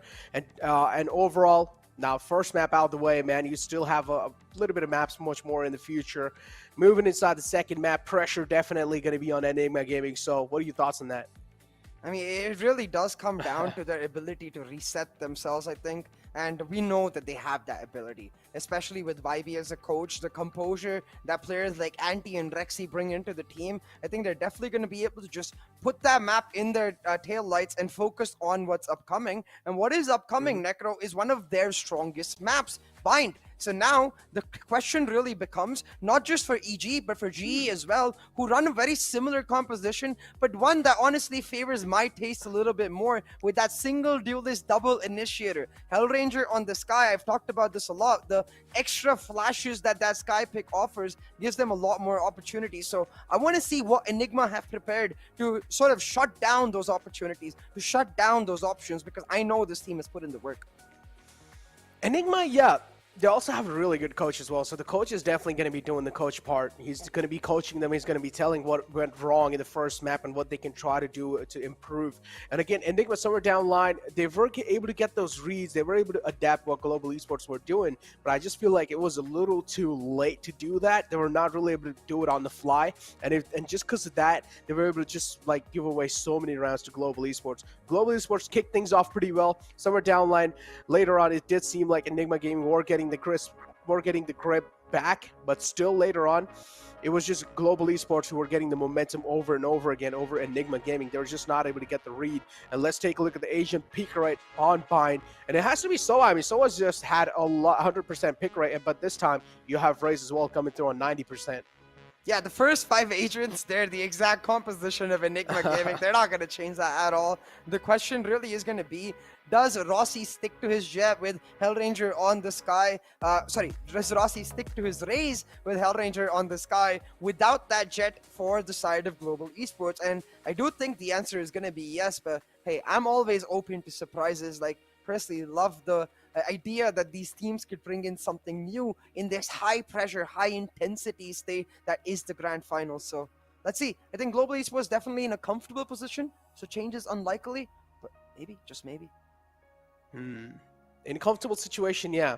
And again, as you mentioned, the eyes are definitely on Global Esports as well. So even if Global Esports did win that first game, after that, Global Esports will also having those nerves coming through, right? Yeah. We won the first game, but we do not want to let the second game slip by to Enigma Gaming. Anything can happen. We've seen those insane moments in the past as well. If you remember the match between between one of those Pakistani teams, and you had a VLT as well. They were able to just win all these maps back to back, but then they just let one of the maps just pass by. They were like, all right, VLT, you guys can have that. VLT 16 won them, I think so, if I'm not wrong. But then later on, they were still able to seal the deal and win that match against VLT. So any of these things can happen. You never know. Sometimes Enigma Gaming, okay, even if they're like, all right, it's fine. It's a little slip up coming through from our side. Later on, the YB coach just giving a lot of coaching, just pulling out the notebooks, just giving them textbook strats, and they're like, all right, use this one. This should work. And if it does work against Global Esports, then Global Esports will have something to worry about. Yeah, definitely. I think it's not going to be a piece of cake, for Global Esports. They're definitely going to have to work hard if they are to get the win. Similarly for Enigma Gaming, while this is their strongest map, GE, not only have they got to watch Enigma Gaming twice, but like that was one of the longest maps for me to watch review, and I did it with Xcali and Hellraiser in the chat. I'm sure besides that they put in their own work, so you can imagine the number of hours these teams have put into each other, not just understanding their strengths and weaknesses, because I don't think it's about anti-stratting as much as it is about building up each individual to be ready for every single situation, getting each player prepared mentally and in game to be ready for those situations. That can be the difference maker. Getting player mentally prepared, mental health or overall getting your mental in the game, having a fresh start all the time is really important. If you're already going to be kind of tilted, that's not going to help you out quite a lot in the game. But without wasting any more time, let's just straight up head inside the agent select. You call the composition, pretty much the basic one this time, but Hellranger going for the sky as always. He likes to play that. Yeah, I'm a big fan of the GE composition. I think Bind, however, is one of the maps where you can afford to be a lot more comfort-based, as compared to a map like, say, Icebox, where you do get punished a lot more for switching one agent out for another. Bind, you can focus more on your player comfort. So I don't think it's a huge advantage in the sense that it doesn't inherently exist like an Astra versus Omen advantage. But having said that, in a team like GE, if you give them more options, more often than not, we've seen them convert those options into value. So that's my biggest question for Enigma Gaming coming into this map. They've got plenty of practice. They pulled off an insane comeback on this map against Velocity Gaming. Now, can they move forward from the start, get back the momentum that GE snatched from them in the map of Ascent? Momentum definitely snatched away. Beautifully mentioned by you. A good point. But again, momentum in the best of 5 though. Yeah, for now the tides are in their favor. But again, as I mentioned, never know, man. Enigma Gaming might just be able to snap back instantly, and Global Esports might just go in a full panic mode. But I had a little question for you, CA. I do see you rocking that bow tie. I also want to give it a shot sometimes. So you might as well, you mind like handing me over a bow tie sometimes, like, you know, in the future? You might Of as well just have course. like a little bow tie. You know, the bow tie duo, dude. Yeah, 100%. I think we'll get you hooked up definitely in these upcoming qualifiers. Even if it's not like the colors I have doesn't suit your taste. I'm actually about to go and order myself a couple of new bow ties today. So maybe we Ooh. could do that shopping together too, eh? And Oh, let's get it, man. yeah, just kit ourselves up for the action as it ramps up qualifier by qualifier. But for now, Necro, going into this map, I would like to take a second to once again talk about the difference in terms of the sides the teams are on. So now on the attacking side for Global Esports, where we've continuously applauded the discipline we saw from Enigma in their match against VLT today, that discipline is really going to be tested because they have to give up those certain power points when that sky starts flashing and they take areas. But at the same time, will they be forced to rotate is GE's biggest test. Can they break Enigma's style, which is we will not leave our positions at all? Because if they don't, I think this is a comfortable map for Enigma. I feel like comfortable map pretty much is for both of those teams. I mean, even Global Esports, you have to expect this high level of competition. Both these teams have to be equally comfortable. I like how these days players are using Boombot to just counter the other Boombot. And now Enigma Gaming. Skills in the front in the bathroom. Moved away in the wrong time, I would say. Snakebot's inbound. A little too early with that. Lightning Fast already looking to apply some more pressure with the Classic in hand. So we'll need to back off because the burst sometimes can connect pretty well. Beautiful recon dart. It is not going to be able to get this any scan inbound though. That's the problem. Rossi able to find the opening pick onto RVK. Big man falling down. The controller out the way now. On the other hand, the controller still inbound on the other side. But look at Antidote. He's able to strike back, CA. Yeah, with a really clean jiggle, gets one. Rawfuel with another, and suddenly a 3v3 on this retake for Enigma. Rawfuel with a clean tap, but still, the post-plant denial is what GE is trying to achieve. Playing for time entirely here. The Gravity Well bought them some skills. Will continue his form and buying them some more. But the jump peak, the double peak with the jump from Rexy secures the round in the back from Enigma, and already off to a good start in this map. Exactly what they needed. Exactly what they needed. Kicking things off on a good note. That's what it is. We also saw YB just staring at his finger. He's like, it's a piece of cake, man. First round in hand. Let's get it. YB is just chilling. He's just vibing. But yeah, skills as well, try to kind of fight back in the end moment, but somewhere down line, Global Esports. I did like the opening frag on the RVK. The controller was out. That means even the retake somewhere down line looked really tough for Enigma, but then you have players like Rawfuel coming in who would just have those pop-off moments with like getting 3K, 4K, just connecting those headshots. And if they're feeling themselves, if the star player's feeling himself, he's going to make some star clutches and star plays happen without a doubt. Look at the position that Hellranger's taken for himself. A very deep wall from the side of Lightning Fast here. Gives the position of him away, but it will mean that they get to cut off a lot more in the site itself now. A walk-in is what we expect with this wall. Before now, I think they're going to do that in the second rotation of that Viper Toxin coming back. So focusing on that hookah control. Hellranger, that drone, that doesn't spot him. You see the drone going through showers, it doesn't spot him. He might get a chance to catch Rexy off guard. No, Rexy still, though, is being pretty proactive in those peaks. It's just jiggle peeking, shoulder peeking this out. Hellranger does hear the shoulder peek come through. Rexy is being really good with these. Look at this. The rotation comes back on the A side. Intention is pretty clear now. A side is the thing that they really want to go for. Utilities inbound, smokes inbound as well. A side control should not be that hard. Now, Hellranger, this is the right time to move in because Rexy has moved away as well. RVK trying to get the attention on the players of Global Esports, and Kappa looking to be really aggressive all the way in the defender spawn. Trying to catch some players, but Rawfuel's going to put a full stop to this parody this time in this round. And Rawfuel now looking to inflict a little bit more pain. Rawfuel has to be the star player inside this game. If he's not going to be able to step up, Enigma will have a lot of trouble. Skills able to find a quick 2K. What? And Global Esports, somehow they're able to turn the tides in their favor inside this round. Hellranger still in the game. Wow. There has to be some chaotic comms going on in GE right now because I don't even think Hellranger knew that the defuse was happening. He came very late on the push back there, and you could see even the players in that U-Haul area, they were isolated because of the nade coming through from Excali, but just not able to contest it at all. Definitely a communication issue because the round itself was very well done by GE. As I talked about, as soon as they set up the wall, they know that the toxin not high enough for them to go for the immediate walk-in, so they wait for the second iteration and they do it there, going for the late wrap, but on the post plant, not so great. It looks kind of cute. Just like bounced right in front of them. But yeah, GE were still able to get off a lot of guns from the hands of Enigma Gaming. It was a force though. Enigma. Yeah, it's a force coming through for it. It was a force, yeah, indeed. But still, even now Enigma Gaming's economy is not really looking that great. It's in shambles too. So Global Esports again with 3 players alive. Enigma with 4 players. Enigma clearly having a little bit of advantage. There is a threat, but the threat now being silenced by Hellranger. Big man Rawfield falls down, put down asleep. Revealing area.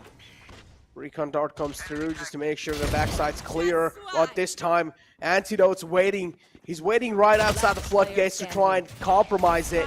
And that's what exactly he does. Finds a quick 2K. Hellranger trying his best to strike back. 6 bullets in the magazine. Will need a fresh magazine, and that's what he exactly does.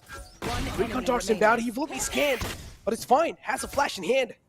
Getting scanned the 3rd time, and Hellranger just playing it so safe and well.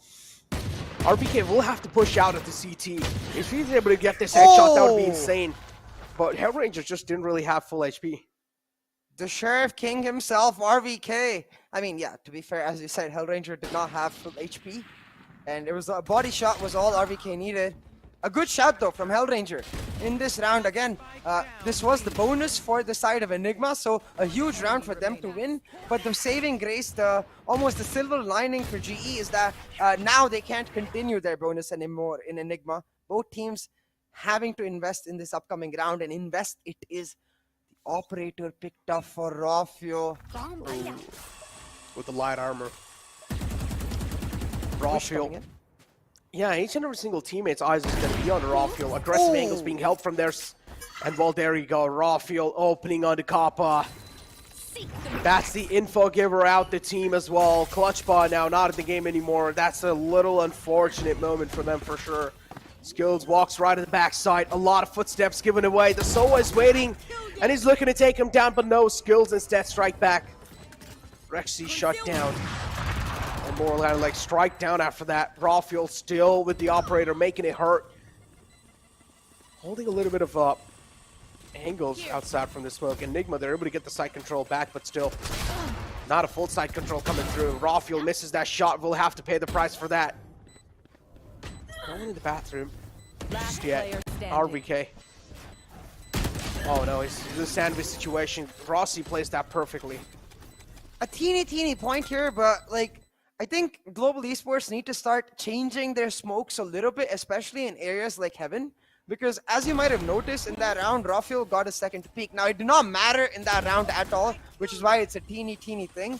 But when you're playing against a composition that doesn't have any flashes, you don't need to go for the standard, deep smokes that we usually do to prevent that flash agent from being able to easily get in. You can go for the narrower smokes, which completely cover that area, so forcing them to drop down from Heaven instead of allowing them to peek from there.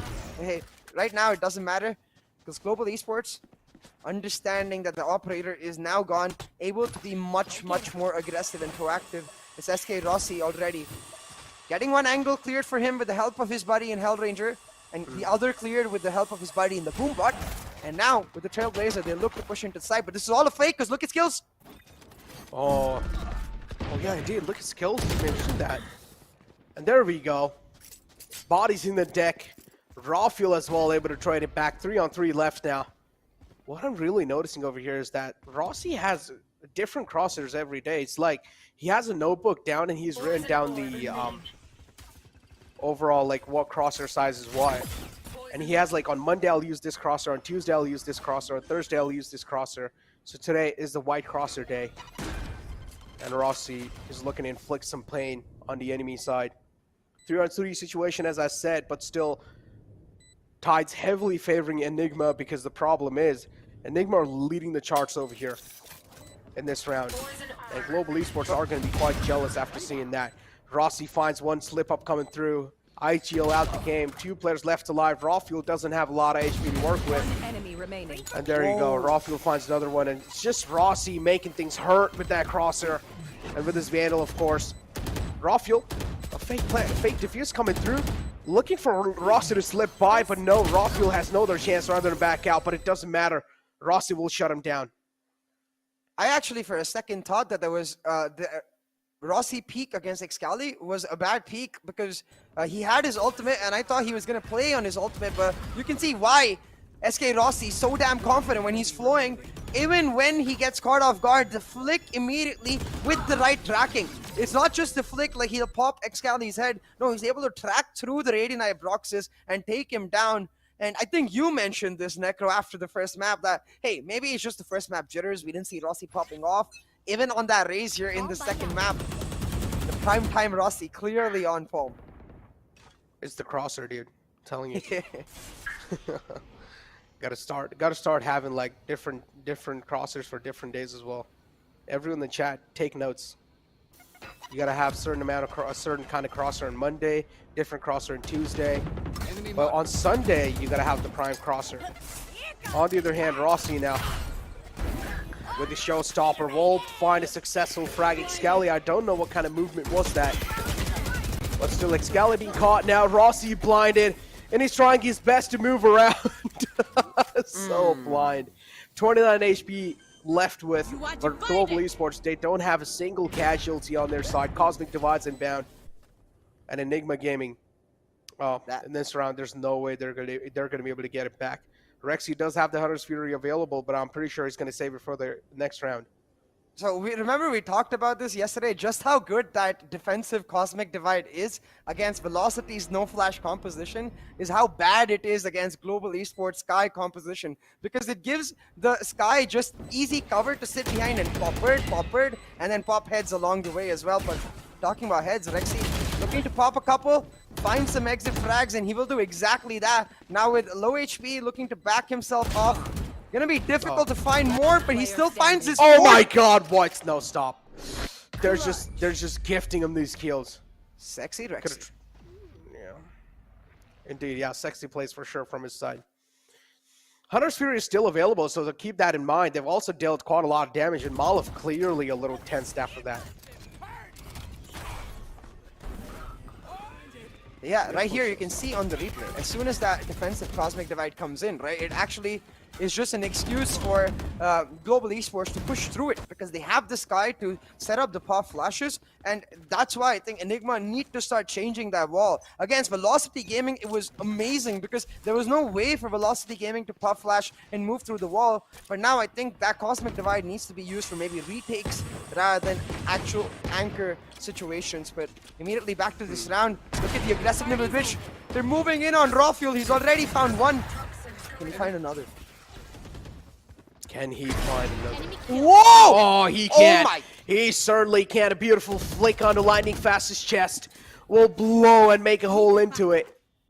2 players alive for Global Esports, but 5 players up for Enigma Gaming. They don't really have the guns to work with, and Hellranger making a lot of shots miss onto that, and Rawfuel gets an easy 3K at the end of the round.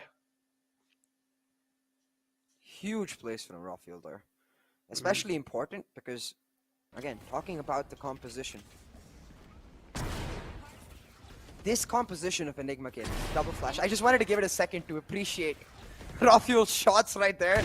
But this composition of Enigma Gaming, it's ridiculously strong on the defense. We saw even yesterday the comeback that they had was on the defense from 9-3 down to 13-11, but they struggled on the attack even against VLT's composition. So every single round, every bit of lead they're able to maintain is going to give them that extra cushion to try out different options, to endeavor and to persevere and find different arenas in which they can punish Global Esports. But right now, again, Global Esports trying the same Char's push, and you have to wonder if they can punish Rawfuel this time, because Rawfuel, he's out for blood. Well, he's being really aggressive as well. It does hear the bucking close, so we'll need to back off. Exactly, that's what he does. Do not want to be lined up with the shotgun's crosshair, man. Always got to stay 6 feet. Always got to maintain that social distancing against the shotgun. Rafi just spamming through the smoke with a frenzy. Not likely to see Viper's pit inbound. Here comes the Hunter's Fury to try and shut down the Viper, but no tags being found yet. Hunter's Fury being used, that's a huge investment. Beautiful pay coming out from the side of Global Esports. Instantly stepped away from the Viper's pit. And now GE have their own Hunter's Fury, so if they can get the plant down, it's an easy post plant for them, especially considering that 30 Enigma seconds Gaming left. Oh, not there we able go. to Not secure the anymore. same. But yeah, as you said it, man, You jinxed Rexy, he it. did it yesterday, he did it today. His shock dodge just precise when it comes to finding those kills. It's CA just cursing it, man. It's not even his shock darts at this point. It's just your curse. It's CA curse. Lining fast, going for the plant. 13 seconds left in the clock. Crucial shot missed. Showstoppers inbound. Oh, Oh no, Skills just turns around and slaps her right in the face. Skills now with the operator, just showing off his skills. no way! Oh my And god! Rossi, wow, with the pain shell finds another one. Skills the only man left alive now. Remaining. Oh, but beautiful shot from his side. A quick flick on the skull. And a slick movement to follow it up. One bullet left in the operator, but no is going to be the answer. The connection's not there. Did not even get a chance to fire the bullet. So yeah, RVK will strike him down. Man, rounds like that can change the face of the entire map, in my opinion, because if Skills was able to pull that off, the momentum shift, the morale shift, we've seen GE light up after clutches like that when Kappa was able to pull off the 1v4 clutch. If Skills pulled that off, I think GE would have been on an impossible to break momentum streak, but RVK, cool and composed, calm as ever, cool as a cucumber, if I could say, pulls that off, and he says, don't you worry, guys, but YB rightfully acknowledging that a little too close for comfort there. Enigma winning by the skin of their teeth, a timeout call to perhaps just tone down the emotions that are probably flowing through their heads right now. Like, guys, we have the lead, we just need to hold on and push this lead to maybe an 8-4, perhaps. Overthinking can lead to so many possible demises, and YB, I'm pretty sure, being a coach, is taking care of that. He's probably saying his team over and over again, do not overthink this situation. Just don't overthink. Do accordingly as we planned last night. Just do as I say, and just keep following my call outs. And Antidote as well, just staying silent there. YB clearly is the man who's talking right now. Antidote as well will share his little bit of thoughts. As I mentioned, coach is the one making the calls outside the game, but then inside the game, Antidote is the one. He has a responsibility of making the executions happen. Just look at how calmly YB is talking, you know.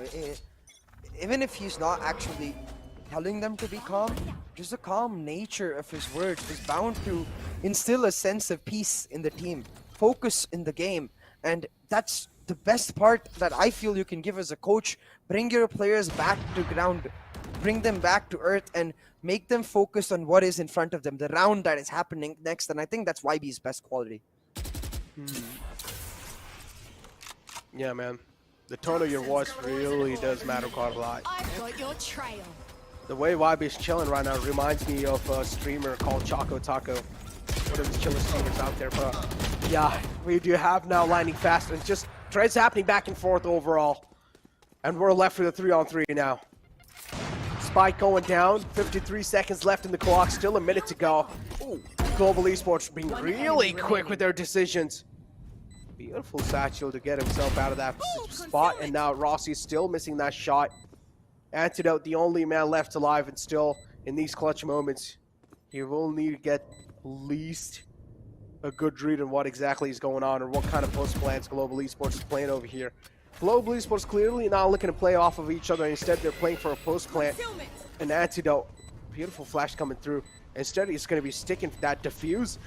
The mark will come through, but oh, I don't know exactly what's going on. He's just taking that defuse. Is he going to be able to get it off? No. Quite close, but still. Air Ranger will shut it down. Oh, and you can see on Rex Malo. Stream's face. Yeah, exactly. Yeah. He's feeling the intensity. He's like, damn, that was, again, too close for comfort. And I think that just caps off what we know about these teams, which is every single round meant to go down to the skin of the teeth and meant to go down to the wire as these teams look to secure their spot in the grand final playoffs. And boy oh boy, are they giving us one hell of a show while they do that.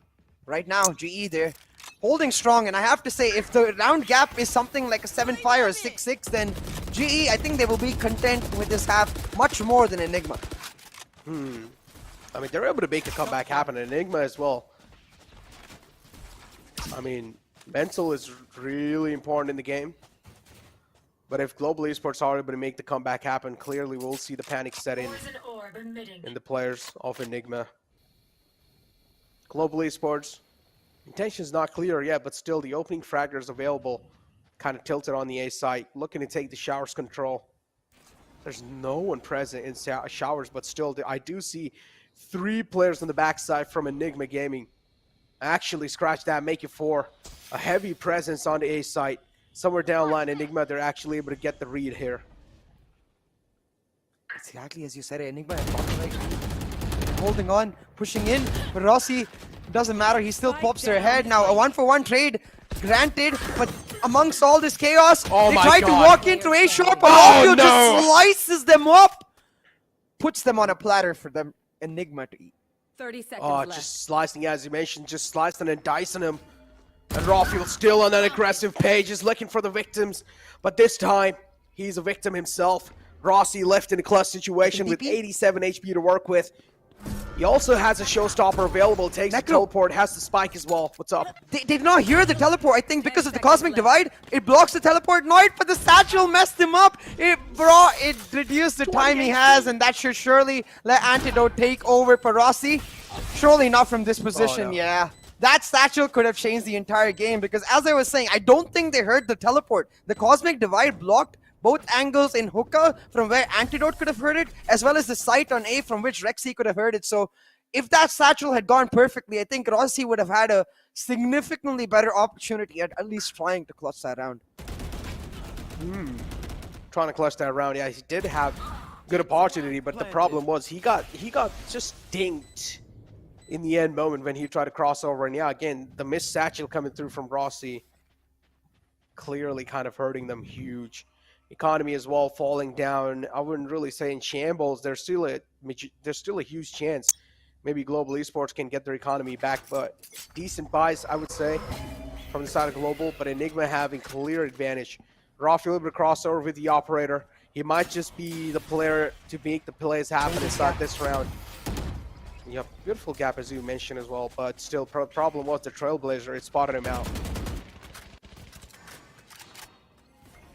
Global Esports trying to be extremely aggressive. I think Rossi likely to set up the entry with the showstopper and then maybe play on the post plant with the Hunter's Fury available. But all of this is dependent on Rafiel not landing the shots. He lands every single time. But when there's a rock in your face, not so easy. Rafiel trying to find an angle, but all he has is the beam and the rocket, but he still finds the kill. Rafiel, what a beast.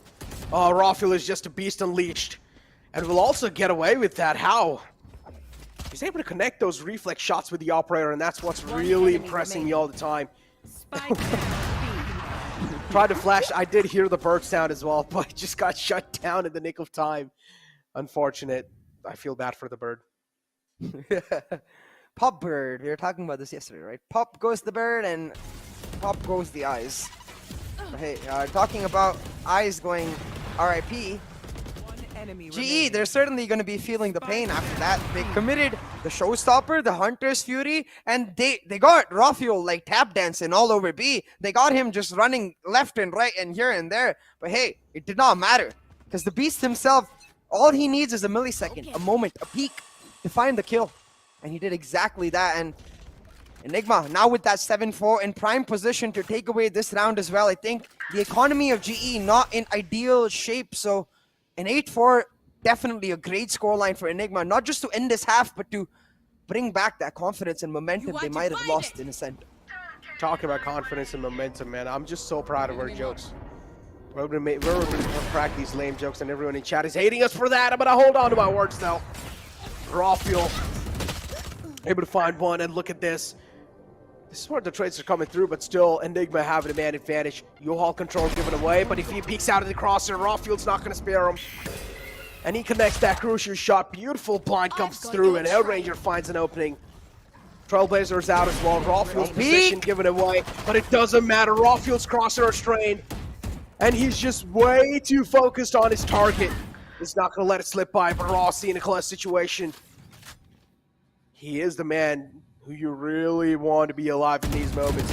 He's got the cracked aim, and he will make another kill happen. But the problem is Rafiel with a beautiful 4K in that round. We're moving in the second half, and Enigma having a 4 rounds lead. I believe Sky has a voice line where she goes like, "Yo, Breach, you want to hit up the gym later?" And I think he might just have to, because those hips don't lie, man. All Rafiel got was a spot of the Sky's hips, and that's all he needed to take her down. The 4K to finish it off right there, right here. He just gets a spot of the left side of that torso, the hips are, and just instantly. Rossi pulls out the knife here. I think maybe intentional. Sorry, unintentional in that regard. But I think that area is cursed, Necro. In the same area, we saw Rexy unable to pick up the weapon and ended up with the knife. Similarly, SK Rossi as well. Now, that's going to be the new curse. Bind defender side spawn entry into A. It's a knife curse. Ooh, knife curse. Sounds kind of interesting. I honestly, personally, don't really like this Glitch Pop 2.0 axe. What are your thoughts on that? I haven't tried it as much. It looks cool. I'll give them that. But, like, yeah, I personally am a big for the fan. win. I know you're a Jet main, so yeah, it has to be Dagger for you. I personally really like the Karambit. So, The Champions Karambit? Karambit? Yeah, the Champions Karambit, or I forgot what the name of it was, but there was this skin with 2 swords. It looked hella cool. I don't know if you watched that XQC clip where he's like scrolling through the champion set and he looks over the Karambit and he's like, who the hell would buy this? And then he accidentally actually clicks on purchase and he buys it and he starts panicking. Sounds like XQC, yeah. Sounds about right. Classic XQC moment, man. But yeah, technical break. 8-4 being the scoreline. Global Esports really do need this technical break as well just to get their heads aligned back in the game and also get, you know, a huge side relief, get the waters in, get themselves hydrated. Talk about hydration, CA. We already know. Even the chat should do the same. In this technical break, maybe you guys should as well just go and grab some water and get yourself hydrated because I'm pretty sure this second half is going to be full of action. Yeah. And at this point, into this 8-4 half, the reason we kept saying that a 7-5 is significantly worse than an 8-4 for Enigma Gaming is because now they can afford to have that extra cushion to play on conditioning, because that's the biggest strength of their composition and their style. They like to play it slow. They have most of their rotations in the mid round. And something I learned yesterday while talking to Excali and YB was that, and RVK for that matter, is that they actually, it's not anti making like dictatorship based calls in mid round. No, it's actually the players themselves. So say RVK gets some random piece of information or he gets access to a site, it's RVK making the calls. Hey, let's go for the rotate. Similarly, if Excali feels that, hey, I think this area is free, I'm going to start lurking and then I can get you guys entry, why don't you guys slowly start rotating or perhaps start faking the other side? And I love that sort of democratic mid-round calling because it's insanely hard to pull off, but we've seen Enigma do it in a prolific fashion.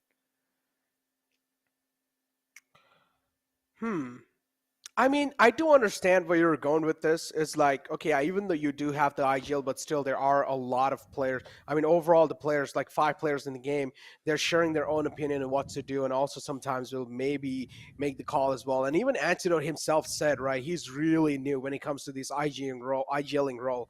So he's going to let that flexibility, he's going to let the flexible nature of the players as well just set in. He does not want to just go ahead and command them off the bat. Yeah, and usually micromanaging is significantly harder for every single player as well as the IGL. But back to the round itself, because classic Enigma style, they use that wall to just waltz in right on to the A side. But GE, they can afford to play on the retake because of the Sky. But have they given up too much map control, Necro? You have to wonder. This flank will answer our question. Rossi, he's going to have to pop some heads. Rossi will need to pop some heads, but he has another man to cover him. Rossi always with that sheriff trying to go for those style plays and Kappa with a beautiful shock dart. Trying to make some things happen. And look at this, all the way from bathroom, they tried to wrap around. Rafi was able to find it, and Rafi will crack his skull open. 1-on-2 situation, last player standing for Global Esports. Lightning Fast is the final man alive, and Excali's quite low. Spotted out, but Antidote will take care of him in the nick of time. Glimmer was spotted of Excali. Excali was really low. Single bullet from Classic could have sealed the deal on him. Yeah. Just like that. Enigma Gaming securing another round in the bag, getting closer to that finish line. And with this anti-eco, they'll get the double digits. Now, the true test for both of these teams is going to come in the round after that. The most likely, the bonus for Enigma Gaming, maybe not, depending on how this round goes. And another afterburn. Hold on. Look at this wiper wall from the side of GE. Just giving Enigma a wall that they like, cutting off in the new box area. So this allows them to play on the jiggle between these two players on A short. I'm really curious as to how this wall works for GE. They're trying to like, they want them to go there. It's like they're funneling them there. The skills have a But shorty. Enigma as well. They're really proactive in these moments. Rafiel, they just unleashed him from the cages. They're like, all right, Rafiel, go ahead and make some space for our teammates. Easily able to flood inside the site. There we go. Shock Dart comes through. It's a taste of his own medicine. Global Esports getting that. And here we go. As you mentioned, yeah, skills. I have my eyes locked on the skills. He's making that flank happen from the back, and he might just have some good plays. One enemy remaining. Enigma able to strike back, but still, Global Esports again. Rossi, the final man alive, with only 12 HP left in hands. Paint Shell's out in the side, but hey, Enigma, they're able to get this round in hands, but still decent amount of damage being dealt. That round very much proving to us that as much as Rafiel is at his very best, you know, pressing that W button, creating the space for his team, he can be calm and composed when required. Without that flank, there's a huge chance of a Thrifty going down for the side of GE, but that flank ensures that no hopes can be taken from the side of GE. But hey, significant damage done from the side of GE will mean that now a Marshal for Rexy, the Sheriff for another player, not entirely the ideal bonus, but they still opt to go for it nevertheless. So GE now under pressure to not just win this round, but to make sure that they don't lose too many weapons while doing so, because given the scoreline gap especially, Enigma will be happy with this round as long as they take some weapons away. Yeah, this is a high risk, high reward round for the GE. Yeah, they do not want to take a lot of damage onto themselves and talk about damage being dealt. It's Antidote connecting a beautiful headshot. Looking to find another one. He finds a dink. How is he able to do this? A Jiggle Peek and Kappa is already down to 20 HP. I don't know how the hell did that just happen, but still is quite low. Hellranger, no, looks away in the nick of time. Crosser's not trained. Trade comes through, but Global Esports somewhere down line. Man advantage not favoring them, and still HP. Take a look at the player's HP, not favoring it as well. And Excali finds another one. Global Esports have no other choice rather than to go for a save, and that's what they're probably going to go for. Yeah. And this is huge for Enigma Gaming, because we talked about it.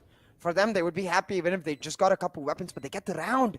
They get the round, Necro. And given the fact that this is just a bonus, not only do they get to upgrade their weapons, but they get to go on with that extra cushion in terms of the economy. So even if they lose back-to-back rounds, the comeback becomes that much harder for GE. Enigma in an astounding position to finish off this map, take us to map 3, and keep that series going. Now, Excali puts himself in a bit of hot water. But it's okay. Again, just a bonus for this team. Exit frags, man. Able to get the exit frag, at least another gun taken out, but it's fine. Yeah, as you mentioned, it was just a bonus round, so it doesn't matter quite a lot. Kappa being shut down. No, that's another Vandal off their hands, but it's fine. They still have a Phantom to work with. I do want to see now what's going to be the game plan for GE. Of course, Rossi being hooked up with a Vandal in his hands, but he doesn't have any armor. A really high-risk investment coming through, CA. Yeah, I'm curious to see if he actually goes ahead with this, because they are in that precarious position at the 11-round score mark where they can't really afford to eco, but if they did choose to eco, they would be in a much better position to come back against that overtime aspect. But Rossi just being like, I will pop heads, guys, don't you worry. Let me be that Hero Vandal player. Is it really that Hero Vandal player, though? He doesn't even have any armor to work with. And talk about Hero Vandal player, it's Rafiel, who kicks things off really well inside this round. Finds an opening now. Rossi You clearly do see the paranoia setting in as well. Oh, enemy spotted in front. Antidote getting another frag. Global Esports cannot crumble down like this. One after the other's bodies are getting stacked up on top of each other. B site completely clear. Floodgates open as well. And B site, it's just going to be casual stroll on a summer's day. Raw Fields, Vandals shining through, but Rossi able to shut it down finally. Beautiful flash from Hellraiser will buy a decent amount of time, but he also needs to realize Antidote's on an aggressive page. Nice shot. Antidote shut down, switches over to Vandal, and now he needs to connect some headshots. He's out for blood. Last player standing. As the Trailblazer could set up that and try to make a play, but without SK Rossi, this looks nigh impossible. Can't even save because you got Rexy coming in on the flank, shutting them down. 12-4 now for Enigma Gaming, Necro. Wow. Ready to close out this map, and boy, I have to say, map 1 for GE, Ascent, their choice, they close it off real quick. Map 2 now here for Enigma Gaming, their choice, they're closing it off real quick. These teams, they came through understanding their strengths, and right now, their strengths seem that they're impenetrable. GE not able to break down Enigma's defense, just continuously unable to find some sort of room, even in their own defensive half now in the second half. And Enigma showing us exactly why they made that comeback happen yesterday, showing us exactly why in their first choice in best of 5 they went for the line, just so lined up. good. Just like that. Oh, dude. Raw fuel. He's on some raw fuel for sure. And proving that time and time over again. And they're going to blink of an eye, Global Esports. And raw fuel is just smashing through them like a Hulk alive. Felt like I'm watching a Marvel movie, but yeah. Enigma Gaming, a dominating win over Global Esports, even though the first map was taken by Global Esports. The mental was clearly seen shaken at the start, but then later on, Enigma Gaming just got a perfect read through, and this is what I exactly talked about in the pre-show, CA. Even if Global Esports did get the first round, anything can happen. Maybe Enigma was just like, all right, it's fine, it's just the first slip up. We can try and catch up to speed in the next one. And you can see raw fuel shots got me messed up. Had to fix my hair there for a second real quick. But hey, as you said. From here, I got reminded. Okay, just quick question. How are you able to get it set up like that? Like, I tried it best. I was like, you know what, we should have like the same hairstyle as well. I tried to set it up. It just doesn't look good on me. I'm not sure, but I'm not entirely obsessive over my appearance in many regards, but I can be a little obsessive about my hair. It's just wavy. I like it like that. Hey, talking about the map, right? Talking about wavy and groovy plays, Enigma Gaming, what I especially liked, our biggest question coming into this map, right, was can Global Esports break the defense in terms of the defaults that Enigma had? And that never happened throughout that first half. Even the few rounds that I feel like GE won, it was more of the essence where it was the pop-off plays. It was more of the fact that Enigma were just fumbling in those 1v1 duels perhaps. But in a macro sense, Enigma continuously one step ahead of GE on the map of Vine. So absolutely phenomenal to watch, because you can see Raw Fuel, he had a killer of the map. Don't get me wrong, but it was not just Raw Fuel, an entire team performance to get a 13-4 victory over the defending champs. Yeah, everyone from the side of Enigma Gaming looked like they were just stepping up to the mark, right? Even Excali, then you have Rexy as well, just as always. If you talk about a consistent player in each and every single map or each and every single competition, here has to be Rexy. He's able to show himself up to the mark all the time. On the other hand, SK Rossi able to show himself up. He's able to activate. And this always happens. He's actually able to activate himself on the second map. Another time, let's take a look at these match stats again. And here you have the damage numbers. Clearly, Enigma leading way ahead. 2 steps ahead of Global Esports with 33.52 headshot percentage. Look at the difference. Yeah. And I feel like a large portion of that is just Raw Fuel. Yeah. I really do want to see his individual headshot percentage in this map. I have a gut feeling that it crossed over 40, maybe even 45%. Oh no, Raw Fuel was connecting a lot. I think so. It has to be like kind of, yeah, it has to be kind of like 48 or something. It has to be kind of like near 50%. That would be nuts. That would be insane. Yeah, that would be insane, because Raw Fuel was able to just like connect those headshots. He was he was feeling himself on Mark, but this is a comparison between Rafael and SK Rossi, and you can clearly see, I mean, SK Rossi was looking really good at the start of the game, but then later on, it was just Rafael's momentum that looked really unstoppable. Absolutely, especially those last few rounds. And then towards the mid-half, like, it felt like, as you can see, right, every single round where Rafael was not shut down, G had a chance to win. But every time he got that first blood, every time he was able to maneuver his way around and play the game on his own terms, it felt like GE did not have a say. And that was my question coming into this, because for Rafael to get shut down, I feel like you have to start making EG bring about a lack of discipline, make them stutter the way I did. And I think that really comes down to finding a way to get SK Rossi in their face. Yeah. Then again, you don't have that second duelist with Rossi. The Jet Race combo, the way Excali is able to give support to Rafael, you don't have that. So yeah, maybe in terms of flashes, G's combination better. I still like that more. But Enigma showing you that comfort can go a long, long way if you execute it rightly. Exactly, but again, if you talk about comfort, man, let's take a look at the viewer rewards just to make the chat as well feel a little bit more comfortable inside the VCC over here. We've got some exclusive merchandise for you guys, and to just be eligible just to enter the giveaway, all you guys need to do is just go ahead and log into your social media accounts and just make a post and tag hashtag VCC and tag NODWIN Gaming as well into it. You guys can tag both of us, me and CA. The social media handles are right here, and get creatives with the post, and maybe you will have a huge chance of winning the giveaway. As I mentioned, every single day we're giving out one set of the merchandise, so you might just be the lucky person. But yeah, we literally discussed about this at the pre-show. Every single thing that happened over here, we discussed about it. We talked the possibilities that Enigma might just be able to win this, and that's what exactly happened. But with that being said, second map out the way now. We're going to go ahead and take a short little break.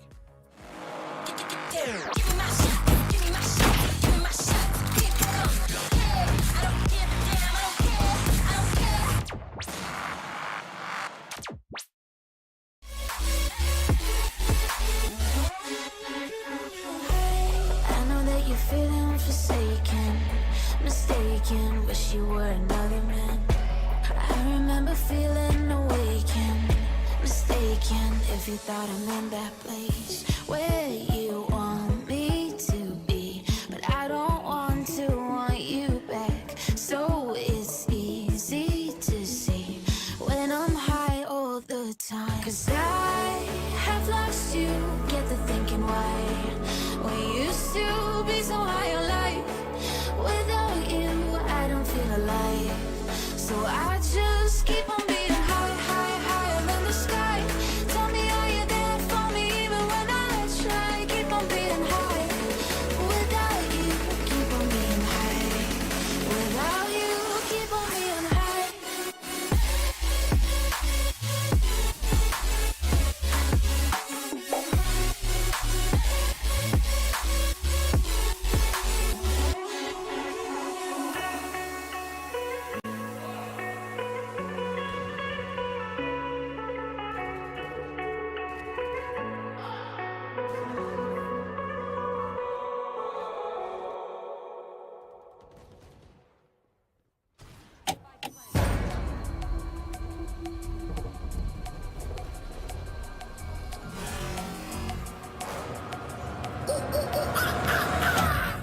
There's a pyramid of power with eyes that can see it all. Cameras to capture your image at City Hall. Realize they listen whenever you make a call. If you want a revolution, I'll really give it to y'all. Bring this the army that bands against bands of dead presidents, determining life of mankind of cancerous. How we breathe vapors, green colors bleeding in streets for cheap paper. Assemble the masses, melt the plastic, compound, realign when the shit gets drastic. Lit the veil when the system's unmasked. It's just another pyramid scheme.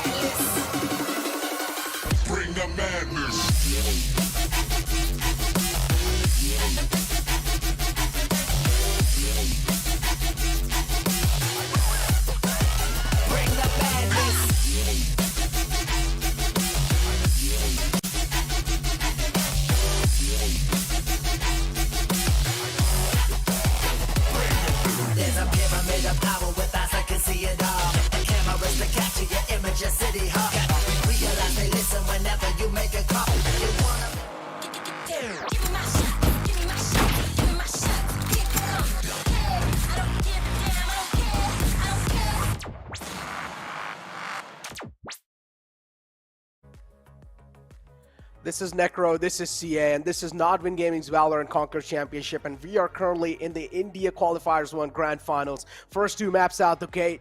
Well, both the teams currently have a 1-1 scoreline going through. Equal panic, I would say, on both teams, but still a little bit of more pressure on Global Esports, being the defending champions, having a lot of eyes trained on, especially a man like SK Rossi, to make those flashy plays happen. Global Esports are going to feel the pressure moving inside the third map. I mean, definitely from a neutral point of view, I would agree. But I feel like having talked to the players so much at this point, having witnessed the Enigma Gaming destruction that we saw in Map 2, the Enigma Gaming just completely obliterating GE, I feel like these two teams, they're such good at being, so good at being professionals that they're able to just reset completely. Not even map by map, but like round by round. As soon as they lose, they start thinking about the next one immediately. And I feel like that's where they really sets them apart from other teams that we saw in the India Qualifier 1 so far. They deserve to be in the finals, and they're showing us that they've got everything that it takes to push it all the way to the finish line. But it's only one team that's going to be able to do so, Necro. And now that we're in the map 3, the pivot of the entire best of 5 series, I feel like this establishes the momentum. And I can't think of a better map to do it at. Me neither. But also, I got to get a thing off of my chest over here. Our grooming partner is Gillette. Feel better after getting that off of my chest, man. Gotta always give the shout out to the sponsors. You do not want them to be mad at us. But yeah, that off the chest now, that off the bat over here. Let's just move directly on the agent selection screen, or actually the agent pick rate screen. My bad. We have Chet as well on the high, of course, the highest percentage. Soa being kind of like 92%, but I'm pretty sure we're gonna be seeing Soa pick just as classically. Yeah, so the first 3 agents guaranteed. Jet, Sova, Astra in the compositions is something you'll see for both teams, but that's where things might change, because where you might expect that Sky for the side of Enigma Gaming, I have a feeling it's actually once again going to be the Reyna. Not the Breach, not the Sky. I think Excali might just pick up the Reyna again, because it's a really great agent that he's personally played in this map before. And then for the side of Global Esports, again, I feel like that Killjoy is not going to come through. Instead, it's going to be that Cypher most likely. And then for the second position, I wonder if Hellranger just wants to shake off what happened in the previous map. Rather than go for his usual Sky, pick up that Breach and, and be like, you know what, Rossi? Let's go pop some heads. Man, it's just so hard for me to, like, when it's the map of heaven, there's just so many good agents that can help you out. Breach as well is so impactful with that Rolling Thunder coming through with those flashes. Overall, the stuns, man, it's just so good on the map of heaven. Heaven is just a map that is comfortable for all the agents. KO as well now in the lineup coming through slowly and steadily. People are starting to recognize KO and its power. So, I don't know what to say. What's up? You got any point to make over here? Just to add on to what you said, because the strength of Breach, right? When you're playing against a team that you expect to play the KJ, after the last rework of Breach, his Aftershock breaks the Killjoy ultimate. So it becomes that much stronger for the Breach to be used when you're expecting Enigma to play Killjoy. And usually Enigma play Killjoy. And that brings me to that question. Like, do you think Enigma might actually start thinking along those lines and bring back RVK to one of his OG picks in the Cypher, because that's where he really made his name? Cypher, are we going to see it being pulled out? Because in the past, we did see Heaven, and there was somewhere down the line, we did not really see that Cypher being pulled out by one of those teams. I don't exactly remember what exactly was that, but yeah, we were expecting Cypher to be pulled out, but instead it was Chamber. That was, I think it was against True Rippers and Tryouts, the matchup, and it was a Chamber being pulled out. So that was one of those kind of like curveballs. I do understand these are one of the most like well-known teams, and there's probably not going to be a lot of curveballs, but still, if there is a possibility that if Global Esports or Enigma just want to throw Global Esports off guard, or even Global Esports if they want to throw EG off guard, what are the chances that there will be a curveball, and what do you think so? What will it be? Well, the most likely thing is Kali on the Reyna. The second most likely thing is the Breach on Hellranger. But the actual most likely thing is no changes, like you said, because these teams are just way too good to experiment with what they know works best, especially considering the trend we've seen in the first 2 maps. Global Esports picked Ascent, they smashed EG. EG picked Bind, they smashed GE. Now coming onto this map, yeah, as you can see, it's just standard lock-ins, Excali being like, yeah, enough of me going on to that Reyna. Let's play what is comfortable. But yeah, that change, the standard for GE involves that Cypher for Lightning Fast. That's the only difference between both of these composition. So I want to see how much of a lurk presence he's able to create, because that Killjoy, she takes the cake on the defense. I like how I put it there. Killjoy takes the cake on the defense. Talking about cake, what's your favorite cake flavor? Oh, dark chocolate, like maybe like Black Forest or something like that. Like, I like me a little bitter with the sweetness, like mix of flavors here and there. What about you? With it. Yeah, I gotta go with Dark Forest, man. Ah, yeah. Hell yeah, we just like the synced ice with the cakes, dude. clothes, we synced with the casting and with the food. That's how you gotta Let's do get it. it, dude. Let's get the flow going, the liquid flow. But yeah, talking about cakes, man. I want to see Rossi just slice some enemies open, bro. I want to see him just pop them like I want to see him just slice them like a birthday cake. You want to see him popping like it's hot, popping like it's hot. Okay, buddy. CA just. Oh, wait a second. Oh my, I told okay. you. Look at. Yeah, you called it. The chamber coming through for RVK. Okay, this is huge for so many reasons, because number one is the fact that RVK, I said this in the last map as well, he is known as the Sheriff King. Well, you know what? Chamber has something called the Headhunter, with which RVK is certainly going to be hunting some heads. I feel like that's one of the most underutilized abilities that we've seen so far in all the chambers we've seen, where they don't really use that Headhunter well. They don't use the economical factor it can bring you in the fact that you don't need to buy as many bullets necessarily or spend as much money. You can get the value of Sheriff for only, say, 400 or 500 credits by buying 4 or 5 bullets. Oh man, Headhunter is definitely a really crucial, especially in the pistol round. That can shine through if you're able to make the shots count. Moving inside this matchup, yeah, I honestly had a little bit of my spidey senses tingling, man. I knew that maybe we're just going to be seeing a curveball being thrown, because this is the third map, CA. This is one of the most important maps. If you're able to get this one in your bag, the enemy team's going to be thrown in such a panic mode. Just imagine Global Esports sweating it out in the next map, or either Enigma Gaming just absolutely putting on a show.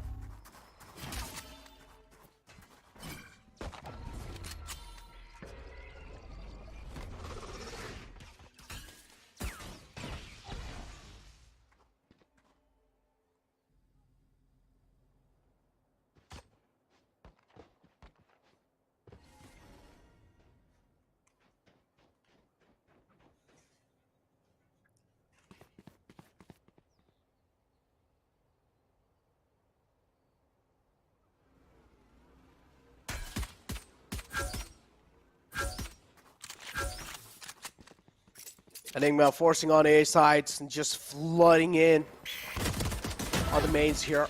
Man shut down. Rawfield, big threat being neutralized, and now there's a beautiful recon dart available as well, but it doesn't matter. It's just Excali shutting them both down. If it's not Rawfield, it's going to be Excali who's going to step up. Look at that, instantly pulled out Classic as well. 2 bullets used, tagged him quite low and pulled out the Classic to try and take the man down, but that was not the case. Instead, he got shut down. 2-on-2 situation. Skill's quite low. Global Esports got to feel the pressure. Antidote as well, just taking a couple of shots. Man in the heaven. Antidote, is he aware of that? Hellraiser looking to drop down, and that's what he exactly does. But it's Hellraiser is just taking that fall damage. Unfortunately, Antidote just connected a lot of bullets when he was in mid-air, and he fell down to his death. Look at Rawfield. He's also laughing because of that. Having smiles on his face. Hey, but talking about that, I do want to reiterate one point, because I've just been told we faced a bit of a technical glitch in that first round where we're talking about the Headhunter, right? So again, I want to see that chamber being utilized in its fullest potential with respect to the Headhunter, especially because we saw Bones pull off the chamber. We saw a lot of people try to step up to that chamber on the map of Haven. But very rarely do we see the Headhunter's full utilization already coming into the hands of the Sheriff King, RVK himself. We'll see if he's able to find value in that before now, once again, aggressively taking A-long control. Kappa on the Sova is all alone, but look at the aggressiveness GE themselves are showing. They've taken window for themselves, moving in now. The trademark traps will spot them out just about in a second, but they don't even need that. Anti just mows them down. Yep. Single man to mow him down. Beautiful double dink coming through from Skills. Crisp aim. But it's fine. Only going to be rewarded with 1 kill. And he will have to be satisfied with that. 2-0. good round start, or at least good map start for Enigma. But again, now this is where the buy round's going to start. An important round, an important tables, I would say, an important round to flip the tables against Enigma Gaming, and Global Esports are going to have an equal chance of that. Yeah, absolutely. And at this point, for the side of GE, it's all about trying to find a value here in this full buy round. Kappa still not able to afford a full buy. A Bulldog and Light Shield, so that's definitely going to be a point of concern. A point of weakness perhaps for EG to exploit, but Anti-Solo lurking towards mid might just get caught out at the same time. Oh, he doesn't. Anti gets the frag as well as Excali, as you said. Kappa missing way too much. Yeah, missing a little too much. Rossi not having the HP to back him up, and well, Enigma Gaming just getting a casual stroll, stealing those kills away like thieves in the night. And now Enigma having a huge man advantage, 2-man advantage inside this round. Last 2 men from Global Esports, they do know it's a crossfire setup coming through. Skills able to find one, beautiful stunt comes through, and the final man will be strike down. And that's the bonus victory for the side of Enigma Gaming. They get to upgrade their weapons for free. And they've got the monies all the way to go through. And remember, this is the map choice by the side of GE. But Enigma Gaming bringing in a twist to make sure that GE don't just get to waltz away with the map the way they did with Ascent or the way Enigma did with Bind. So far, RVK's chamber hasn't directly impacted GE yet.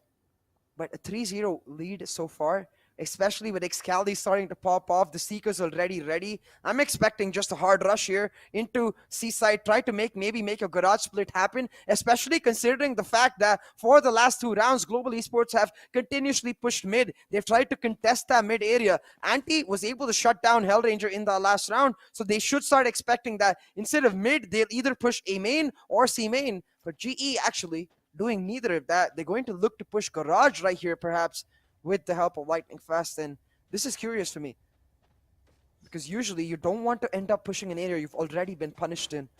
Is GE being stubborn, or do they have the right read? We'll have to see.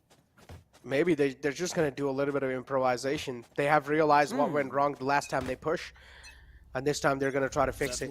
That can be the case. RVK as well just staying hidden. He's letting them have this area, and well, this is what I was talking about. Improvisation indeed. Oh, beautiful skull cracked open, and it's the big man chamber falls down.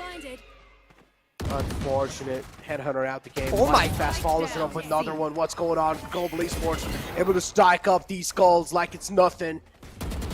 Global Esports having a huge man advantage. Look at those flashes just creating so much trouble for Enigma. Just taking that comfort level away from them. The weapon advantage very much in favor of Enigma Gaming, and now combined with the ultimates, Rofio with some beautiful spray control, taking down skills, and just like that, Global Esports have lost their man advantage, they've lost their sight, and they might as well have lost this round. Yep, they have lost this round. It's this point, we might as well just call it, but still a lot of damage being dealt by Global Esports. YB, huh? Look at this man, it's just like, it's just watching the game, it's chilling out in the back, he's just laying in the back on chair as well. Might as well just take a little nap. Spike down, C. And again, props to be given to both of the duelists. I'm just going to call the Sky a duelist for the side of Enigma Gaming, because Excali is exactly that. First with the spray. Excali and Rafael got caught out with the Trailblazer, but Excali able to not just break the Trailblazer, but hold the spray in the spray control to get one kill. And then Rafael through the default boxes with the spray control to get another. Man, I need to get me a master class and have these masters teach me how they get it done. Just like Rafael. Again, like what? It's same through those default boxes. Look at skills that body. Maybe soon they will start releasing their own like guides. Yeah, on how to get better at Valorant, you know? It would be expensive as hell, though. Slide number 1, get good. Slide number 2, learn to aim at learn to aim at head. Oh, no. Messed that up. But, yeah. Still, over here, Global Esports. Taking things quite slow. I don't like the push from Hellranger. No, it's going to be so uncomfortable. If he gets one, he's not going to be able to get away, and that's what I exactly said. Finds one, trades there. Hellranger needs to realize his presence was really important for his team. Now him being taken out, Rossi will need to make some star clutches or star plays happen. Beautiful shot, a quick flick to shut Rafael down. Oh, and look at this. 3 on 2. It's a complete fake. They use a Cosmic Divide as if they're going to execute C, but they're walking all the way back to A. 30 But seconds left. the Spidey senses of lightning fast tingling. He's got kind of isolated. The gravity well pulling him in one direction. The shock dart destroying him in another. Lightning fast gets shot down. Spidey sensor. Nah, Venom's come to eat. Actually, RVK's come to eat. If I'm RVK, I'm playing inside that cage. Just to be a little bit more safe. Because I knew this was ought to happen. Footsteps were given away at a lot of different angles, and just to be a little safe, you might as well just try and play inside the cage. If someone someone tries to walk in, you can just shut him down. And I feel like over here, Hellranger should not have aggressed, but what do you think? 100% agree, especially considering the fact that Rossi's got that op. But maybe it's along the logic that since he's got the op, he can aggress, and it really does come down to the reads. We, as the spectators, can see everything, but Hellranger clearly, I mean, as a player, he can't. So perhaps making the read as an IGL that, hey, they're most likely already rotating towards A. I'm going to push C, get into an advanced position. And that also frees up Rossi to go over to another site. But it doesn't work out. And Enigma now with a 5-0 lead. Look at this. They just walk into site and get free frags. Global Esports, are they crumbling apart? They are crumbling apart. The momentum. And Enigma, they're able to feed off of it. Man advantage on their side. Also has the Headhunter available. No, RVK, you can't just do that like that. You were the last man. You should have checked it again just to be sure. 3 on 3 now. Man advantage being equalized over here. Does have his Seekers available, so that can give a lot of Qs away. And he's probably going to use that while retaking. That would be a brilliant play from Hellranger. Nice stun comes through. Antidote isn't really going to be having a lot of mobility now. Skill's just holding it, taking his time. Excali being distracted finally. And now this should give Skills the C-long control. And yep, that's what he exactly does. Moves in. But this time Excali's crossers are trained and he's quick. Retake possible. Coming through. Global Esports, as I mentioned, it's a 2-on-3 now. Man advantage shifting over to Enigma. There's a man in garage, lightning fast. Throws in the cage. Well, you might as well go for the stick, but no. It was a fake coming through. Lightning fast connects that headshot. Got a lightning fast manner. Yep, also got a weapon retrieve. Hellranger as well has the vandal in his hands. There's some little shots. Lightning fast trying his best to get back in time, but needs a fresh magazine and will need a reload. And Excali, just look at him. He's just staring at the screen because he knows he won the round. Oh my god, and the cold, ruthless vibe, he finally displaying some emotion, realizing that that round could have just gone all the way. That momentum that Enigma Gaming have could have just disappeared with this one thrifty. I feel like Lightning Fast should have stuck it. But maybe if he had bullets, it wouldn't have mattered. You can, oh, never mind. I thought we would have got to see it right there. The bullets not coming through, but GE, you can see the faces are definitely down as compared to what they were in the first map. Enigma Gaming, they've bounced back and they've done so in a prolific fashion. So the discussion for GE has to be, why are our defaults getting broken again and again? And I think it's really just coming down to them peaking a little too much, them aggroing a little too much. Proactivity is great only when the other team is taking up too much space for free. Like, for example, a couple of rounds back, Enigma, they just walked into a site. That's the kind of thing you want to deny with your proactivity. Proactivity doesn't necessarily mean you get aggro with your peaks. Man, I gotta say, Enigma has done a lot of research over Global Esports on Heaven. Oh, yeah. Yeah, they have. I mean, it's clearly visible 6-0 against a team like Global Esports being the defending champions as well. That in itself sounds so scary, man. Oh, yeah. But hey. I don't know if you've watched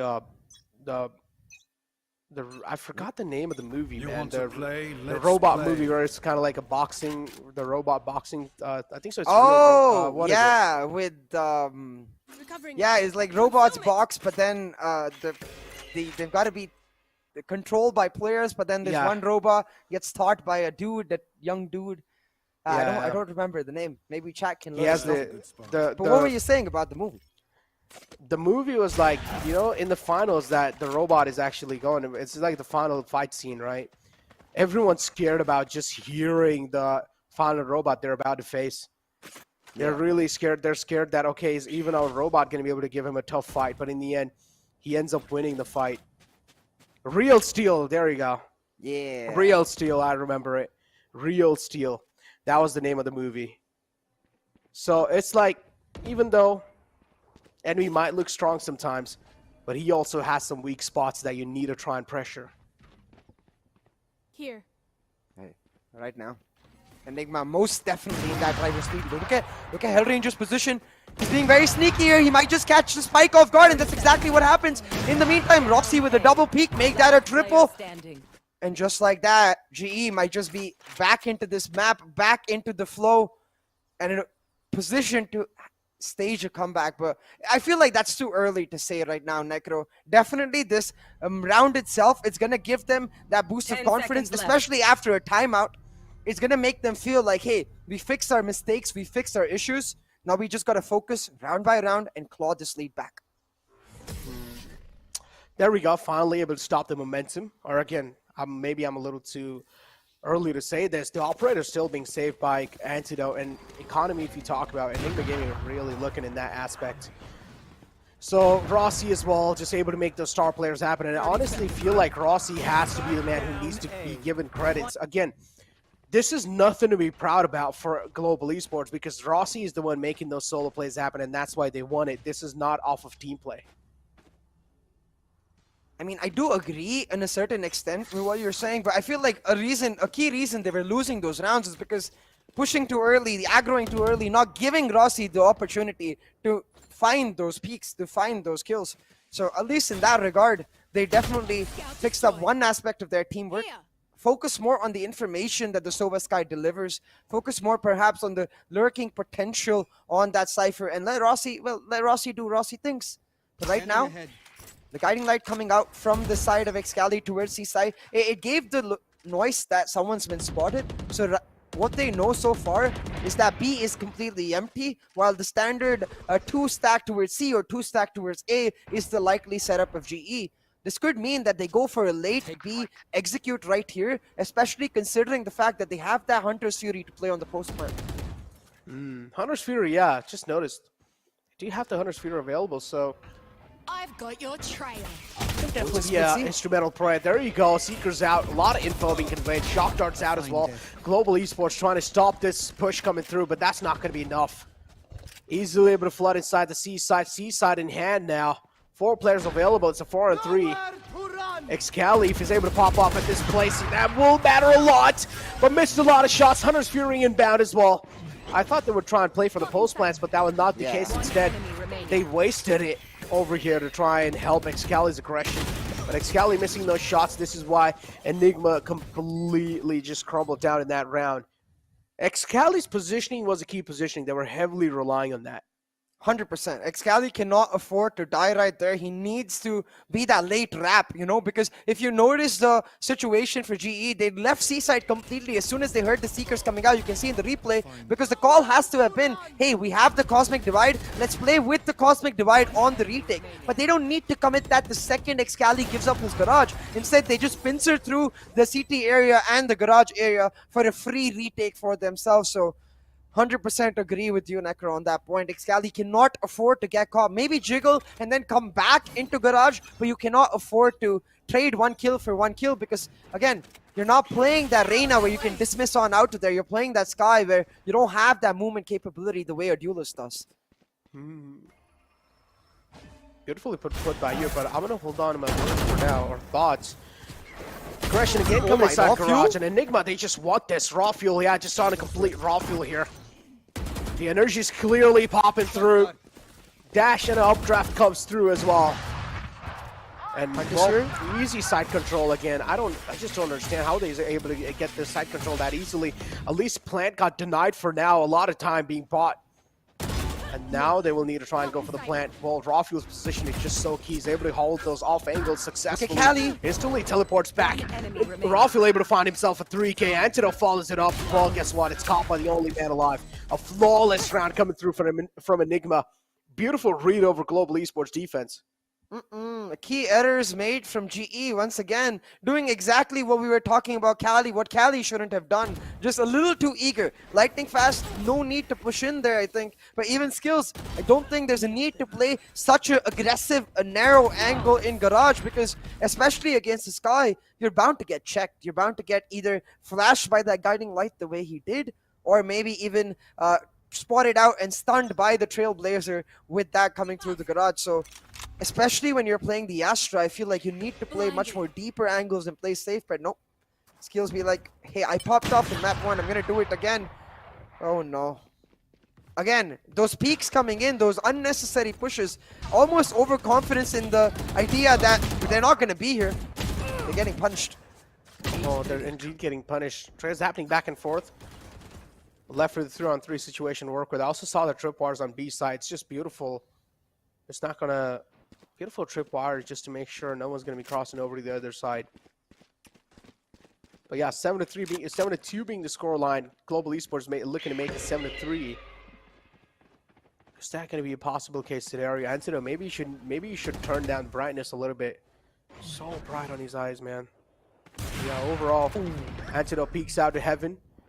Rossi spotted. Excalibur shuts goals down. Rossi's still alive in the game. That's going to be a huge threat for them, and they need to try and neutralize it. But threat being silenced. A huge silence coming through. Lightning fast still there, but not anymore. 8-2, I believe, the scoreline in favor of Enigma Gaming. And they are just starting to run away with the map. You can see the smiles on Rexy. Not so much so on GE's camps. I think that's why we don't get to see them. At this point, remember, again, this is the map choice of Global Esports. Enigma Gaming, they're running away with it. And the biggest change they made to their composition, the Chamber, he's not even going to come into full strength till they switch sides. Till 2 rounds later when they go on to that defensive half. That's when the Tour de Force, the Headhunter, really come into power because of his ability to take those longer range fights. But then again, that's also where that Cypher comes into power with the attacking lurk. So right now, both of these teams scrambling to end this half on a good note. For GE, 8-4 would be amazing. But for Enigma, I don't think anything short of a 10-2 would be something they're satisfied with. Look at the Howl drone as well, just gaining so much info. Realizing a couple of players in the grass area. Here. Global Esports, they're feeding off a lot of info right now. And just because Enigma are taking this around really slow, I feel like that's going to lead to their demise. I don't know. I just have a little tingle coming through. I don't like how slow they're taking this. This has to be a read. This has to be an easy read for Global Esports because they're not seeing any presence on any other side. With this Trailblazer, intention is clearly given away. Rossi as well making that rotation happen. Flood's coming through from the side, from the long side, and Rafael is still available on side over here, but clipped his wings. Rossi goes down. And well, here we go. The flank coming through as well from their side, but it's just Antidote shutting it down. He's using Operator like a shotgun. Able to no-scope him out the game. 2-8 being the scoreline, and Enigma, they're just steamrolling it through. It's looking so hard for Global Esports to stop Enigma in here. I feel like GE are being too polarized in the way they're playing. They're either playing completely defensive setups where they're all laid back, allowing Enigma to waltz in on the side, hold on for a second there. RVK be like, I heard you, bro. Did you talk about how I'm not getting to participate in this match? Wait, hold on for a second right there. Let me show you how it's done. Finds a 3K to finish off the round, and back to the point though. Rafael clearly expecting Rossi there. My point being that like in certain rounds you can see GE super aggressive. Like Hellranger just going for the ult orb instead of faking the ult orb and looking back, or an extra peek from Kappa, or an extra peek from Lightning Fast the way, an extra push from Lightning Fast the way he did on a couple of rounds back, pushing into the C side. As compared to this last round, where they just completely sat back. No information, like no excuse of the way they just deny information and sort of just let Enigma walk into the A long, walk into the A short, set up all the utility and then burst on site for free, but thank God. He got shut down though. He got shut down. Look at the spam come through from Kappa with the gonna run out of magazine, so he'll need to back off. Got tagged quite a lot though. Making those tags happen. Hellranger peeks out, Excali shut down. Wait, I have to say it. I have to say it, Necro, I have to say it. What's up? Because it looks like it's gonna happen. It's 9-2. GE with a 2-man advantage here. Kappa will make it 3. The 9-3 curse No. Yeah, the 9-3 curse might just happen, ladies and gentlemen. Oh But no. again, still, we need to find out. 2 players are alive, Rexy and Antidote. The IGL and a man who's been the most consistent throughout the series for Enigma. Even yesterday was really consistent. I just like how Rossi keeps on biting his lip while he's playing. And there we go. Now biting Antidote as well on his lip. Oh, Rexy peeks out, shuts him down. Rossi out the game. Beautiful peek coming through. Instant trade, but that's not going to be enough. What's it with you and lips today, Necro? First with the lip reading, now with Rossi's lips. Hey, I'm Listen, noticing I'm trying that to- too. I'm trying He to just re- bit I'm his trying lip to read again. the lip. Yeah, there you go. That's what I'm saying. He's doing that. Look, sorry, man. I'm just starting to get those analytical eyes. Okay, I'm just trying to analyze the players' face cams. Just trying to catch those emotions. Necro analyzing lips like. Okay. But hey, You trying to call me sus? I have a question. Yeah, I mean, you are sus by nature, Necro. I don't need to call you that. But hey, I want to talk about the 9-3 curse for a second, because how does it work? Because even yesterday, Enigma used the 9-3 curse against VLT. And GE used it against VLT too. So is it a VLT 9-3 curse or is it a 9-3 curse? It's a 9-3 curse. It's classic. Now look, the odds are sometimes it's kind of like 90-10, right? There's a 10% chance it might not work, but there's a 90% chance it might work. And these are grand finals, so it has to work. It's as big as it gets. So 9-3 curse needs to work here, and might as well just try and show a little glimmer in the pistol round, right? Global Esports on the side. There you go. Headhunter comes out, but it doesn't matter. Kappa's aim is a little too better. He will hunt his enemies' heads. And will somehow Global Esports are able to shut each and every single player down from Enigma, even though they got a casualty on their side. It's fine. His death isn't in vain. An Antidote from the back now, looking to make something happen, but it's fine. He's able to get away with one, and pistol round in the hands of Global Esports. Clearly comeback happened, but Malev looks a little stressed. Maybe you should try and text him. I try to stay away from my phone during games. Maybe I should text Vibe too. Like, yo, Vibe, I'm gonna text Malev this, and then text Malev and be like, yo, Malev, I'm gonna text Vibe. Maybe get like a little bit of drama going too. Yeah, make them like change up their compositions entirely. Yeah. You're attributing me to way too much power. Understand? I learned from these guys, not vice versa. But hey. Right here, we've got the Marshal on Rexy, something he clutched with just yesterday. And remember, the 9-3 curse seems to be activated because they won the pistol. Rexy's been taken down now. GE seemed to be a new light. Raw fuel, that I don't think that trade is worth at all. No, that is not worth, but it's fine. They're on eco anyway, so kind of like Enigma's whatever. They have the safety cushion to work with, but again, the 9-3 curse has been activated.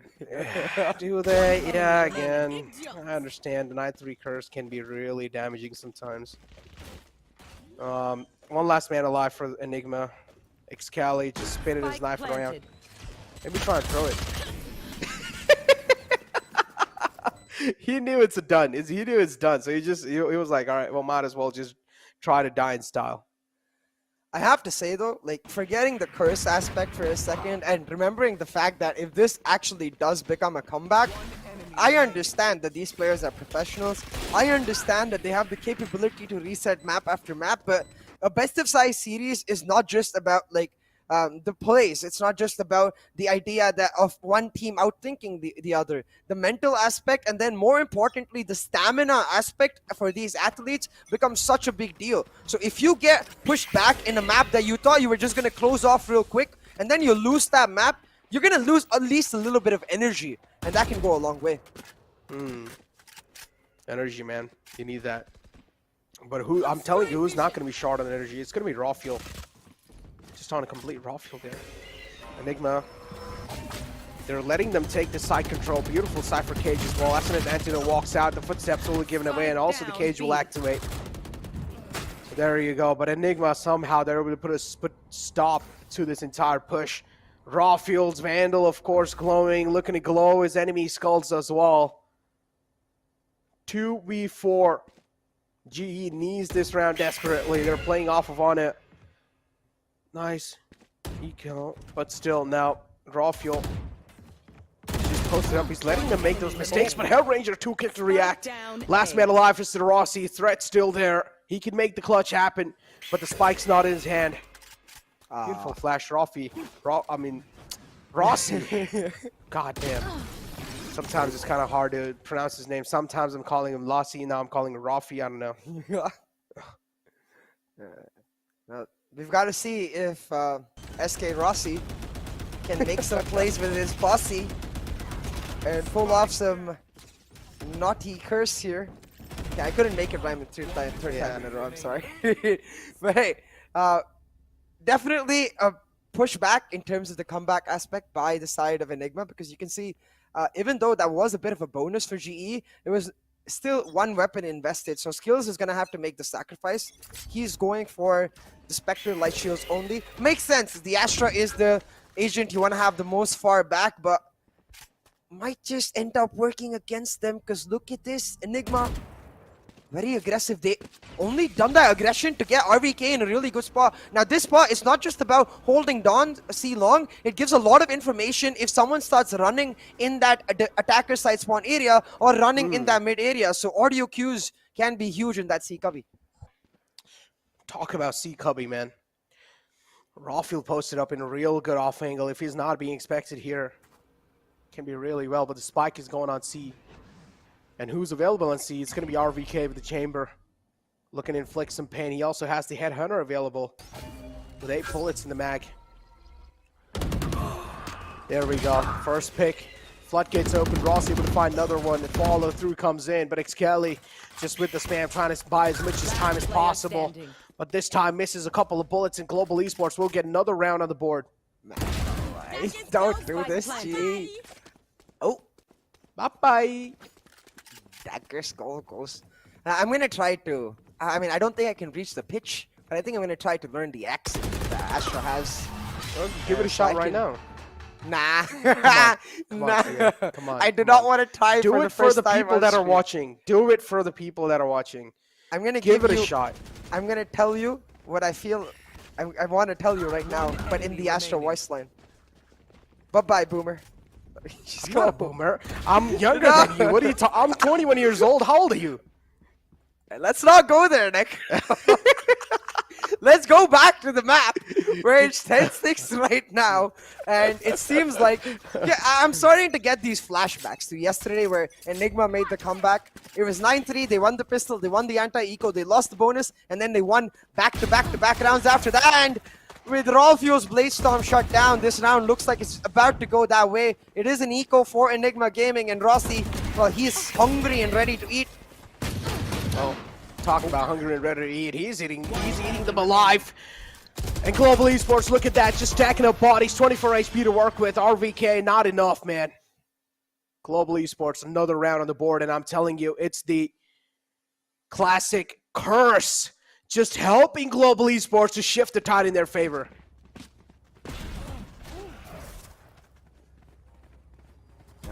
As you said, the momentum, the intensity. All the heavy words. Boy. Can you try to get all the heavy words in a single sentence? Go ahead. Heavy words in what regard? Because I've got a lot of heavy words, like supercalifragilisticexpialidocious. There you go. What the hell did you just say? I had the same kind of word, phantasmagorical. It's short, but it's really good. You know that. And yeah, over here, YB clearly as well, just giving ahead and giving, just telling his team what to do, because he's seeing that momentum being built, and now he needs to try and calm their nerves over here. Exactly. YB just being a good coach, man. Is just look at this. Rafael as well, clearly. You can see the sign of worry as well starting to build in, right? Because Antidote shut off his cam. Xcali did the same thing. I do think that the manager is going about fixing it, so hopefully we get to see them back real quick. But as you said, right, YB, one of his best qualities, we've discussed this too, across the two maps, is his ability to be calm, bring that calm tone to his players, and get them back focused. And that's really important right now for Enigma Gaming, because remember, even though GE have that momentum, it's Enigma Gaming with still a 3-round lead on the defensive half. All they need is a couple of rounds to go to their side, and all of this momentum, jumbo, gamble. What? Hold on. What? Momentum, jumbo, gumbo. Yeah. It's in the sense that these are intangibles. You know, you can't really account for them. So as long as you come back to basics, the intangibles, the emotions, the intensity, none of that matter. And what about Mumbo Jumbo? Well, mumbo jumbo is what I said. Okay. Anything makes sense. Like, whatever makes sense to you, CM, man, just go ahead. Do it. I trust you at this point, man. Each and every single word that comes out of your mouth, I respect it. You know why? Ask me why. Why? No, wait, I'm scared now. No. Okay, fine. Why? Because I just don't care. Moving on. No. Technical break. 7-10 being the scoreline. Technical break from the side of Enigma Gaming. Seems like there are some problems going on for them. 7-10, as I mentioned. But again, Global Esports able to get the feel back in the game. They're able to get their heads back in the game. Somewhere down the line, momentum being stopped and tides being favored, tables being flipped in their favor. I do want to see what kind of game plan now Enigma Gaming are going to be able to come up with. We did see YB given a lot of good words for his team, saying, I don't exactly know what was he saying because I'm not really that good at lip reading, but still, YB overall, he's trying his best to keep his team morals up. Yeah, I think for YB here, and for his team too, like we talked about, right? This third map is a pivot in terms of momentum, in terms of for every single team looking forward as to how you want to read into the tendencies. Because unlike a best of 3, the reads in a best of 5 evolve across that best of 5. You start thinking about, hey, in map 1 they were pushing a lot. I feel like that's what they're trying to do a lot today. They might do that in map 4 too. But map 3 is where you really make the decisions, where you start really pushing for one type of read. So for these teams right now, winning and losing map 3 is going to be a big deal, especially if you consider the way map 1 and map 2 went. 13-4, 13-4, both of these teams slammed each other in their respective maps, but now coming on to Haven, well, clearly it's heaven for both of these teams. Heaven more kind of like for Global Esports, I would say, because now they're starting to get the grip back up in the game. So Global Esports, once the reads are there, Malav as well, we did see slowly and steadily his smile was returning back upon his face. And clearly some game face on from both these sides. Antidote's cam's still not on, so I'm not really going to be able to analyze that. But RVK, somewhere down line, not really happy with things are going, how things are going. Raw Fuel, I mean, he's able to pop off, but how long is he going to try to make the solo play? Somewhere down line, the players in the bottom, like RVK, he needs to start stepping up with that chamber. I haven't really seen that tour de force in action that well yet. Yeah, but look at the rendezvous for RVK setup. It's in that B spot, so I feel like the minute the trademark trap breaks a B, he could go to the rendezvous and try to punish a B push. But right now, it's not going to matter. Just a utility traded on both ends. The Cosmic Divide setup, but again, this is a fake. Look at Rossi, slowly going to start walking into that garage area, which Antidote left because of that Cosmic Divide. Now the Seeker's coming out. Missed it. Let's not talk about it. Yeah. The smoke precision not there. And Seeker's out, position given away, and this is what he's working off of. Hellranger, beautiful capitalization coming through. RVK available on the site. That spray transfer almost connects though. But still, heavy amount of damage being inflicted, and Enigma able to work off of that. Antidote finds 2 huge frags, and now it's a 2-3. And as you mentioned, Rossi still is there all the way on the B side, but now is looking to retreat. Well, Don't do it. yep, now he's able to retrieve back. The spike's dropped. But don't do it. Wanted to get the spike back in hand, and Rawfield catches Kappa slipping by. Rawfield now finally has jumped back up on the site. Maybe he is scared of his back a little bit as well. He realized his teammates has got his back, so Rawfield still so unsettled. Look at this. You can clearly see the paranoia setting in. Utilities inbound, gravity well as well, and Rawfield has found himself a free way out. And that's really smart over there because Antidote is really low. So Rafael needed to make sure he got on out of there safely. But oh no, Antidote dies to fall damage. Oh my. Ends up making it a 1v1 nevertheless, and that could be disastrous, Necro. It was Antidote who got them the double and triple to start success in this round. Oh no. Oh no. Oh no. Whew. Let's Hey, not look talk at about YB. And YB is probably like, oh, come on, how can you make that mistake like that, Antidote? But it's fine. He just shook it off. Took it as a coach. And now I do want to see, I do understand somewhere down the line, Enigma Gaming, yeah, they're able to get this round in their hands, but still the amount of damage Global Esports is able to get That is One insane. enemy Still, their remaining. mental is not going to be taken down because of that. Yeah, definitely. I think. Having said that, though, at the end of it all, the economy is still broken for Enigma Gaming. And as you mentioned, the mental game is going to start coming in clutch now because the Tour de Force is online. I wonder if RVK pops it immediately or saves it for the last few rounds. And the answer is immediately. Look at that. So aggressive with it, too.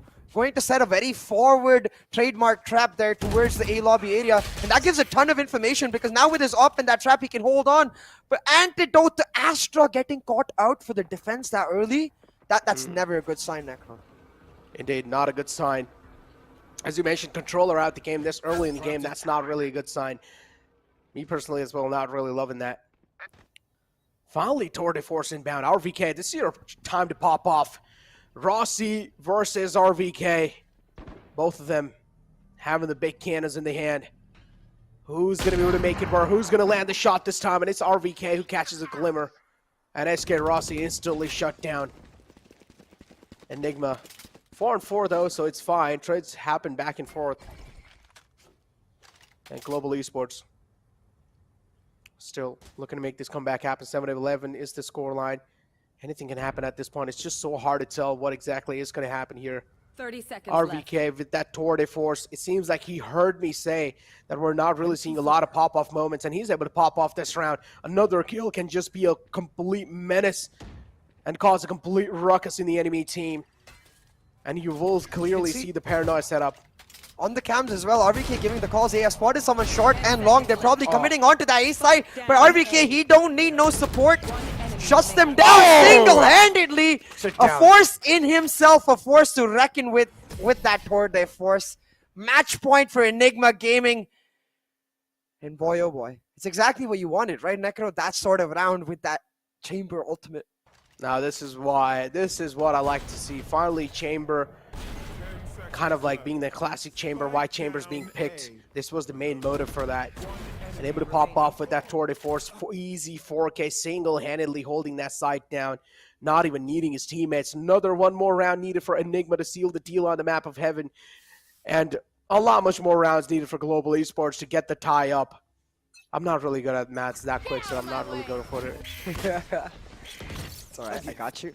Actually, hold on for a second right here because it looks like Global Esports are going for an aggressive rush. The Trailblazer has caught RVK, but the strength of that Chamber, Necro, just teleports on out of there. Teleporting out the tricky spot. Rexy in the front, but instantly getting sliced off. And RVK again, it seems like he's finding his groove, and he's able to pop off. RVK finds another third kill. Oh my god, RVK. RVK is just looking for victims, and he's out for blood. Final man alive, it's the clutch pot. Is he going to be able to make some pop-up plays happen? That's what I want to know. Oh my god, there's a small gap. Pass through, yeah, small gap in the wall. I have Sneak, They don't hear able to that. sneak in, and yep, they don't hear the weapon switch up coming through as well. Yeah, beautiful point to mention, because the wall. And he's just going to sneak here. He's just going to stay here. He's going to wait for someone to cross over. Because as soon as the wall goes down, they're going to notice that the spike is not here. Never mind. He needed to give it a little bit more time so that they could think that, hey, he took the spike and ran away. But no, he peeks out a little too early, and the map going through for Enigma Gaming. RVK popping off in those last few rounds. Just get it in the bag. Answering our question, it's not a 9-3-9-3 curse. It's a VLT 9-3 curse. Okay. All right, but still got pretty close there. I mean, come on. Yeah. We were seeing a little bit of glimmers of maybe the 9-3 curse possibly happening. But yeah, jokes aside, though, beautifully played from Enigma Gaming, and well deserved. And I would say in the end, it was just RVK being the saving grace of that. Able to get that 4K, then instantly able to follow it up with a 3K and to close the game off. Yeah, absolutely beautifully done by RVK. I think that Tour de Force round, especially when Antidote died so early, the Astra going down, without that Chamber ultimate, like shutting them down, like if it's just a Cypher or a Killjoy playing there, right? Maybe the utility gets broken down really easily. It comes down to the individual skill of carrying that Chamber ultimate, and well, RVK, he's got bags and bags of skill, so nothing to worry about there. Oh man, indeed, and finally, I love to see that chamber in action. And it was the tour de force just changing the entire tides. It did look like somewhere down line Global Esports were able to get the grip back up on the game, but then that tour de force just decimating things completely and just telling us what was the exact reason why he picked up that chamber in the first place, just try and clutch out these kind of moments. But now that third map out the way, Enigma Gaming having a clear lead, Global Esports being the defending champions, also having a lot of fans in the chat as well. I don't know how it's going to look for them. Of course, the panic, of course, the pressure is going to start to build in. I want to see what Global Esports will be able to pull off in the upcoming maps. Oh, yeah. I think Global Esports themselves will not be happy with the way this map went. I feel like a little too late to adapt in the starting stages, especially on their defensive half, where they were either over-peaking or not peaking at all. They needed to find a balance between that, where they were able to get information without sacrificing their lives. And it's easier said than done. Don't get me wrong. I'm just talking about it here. They got to actually do it. But given the fact that it's the grand finals, well, you got to make it easier done than said, because otherwise a team like Enigma, they're just going to run away with it.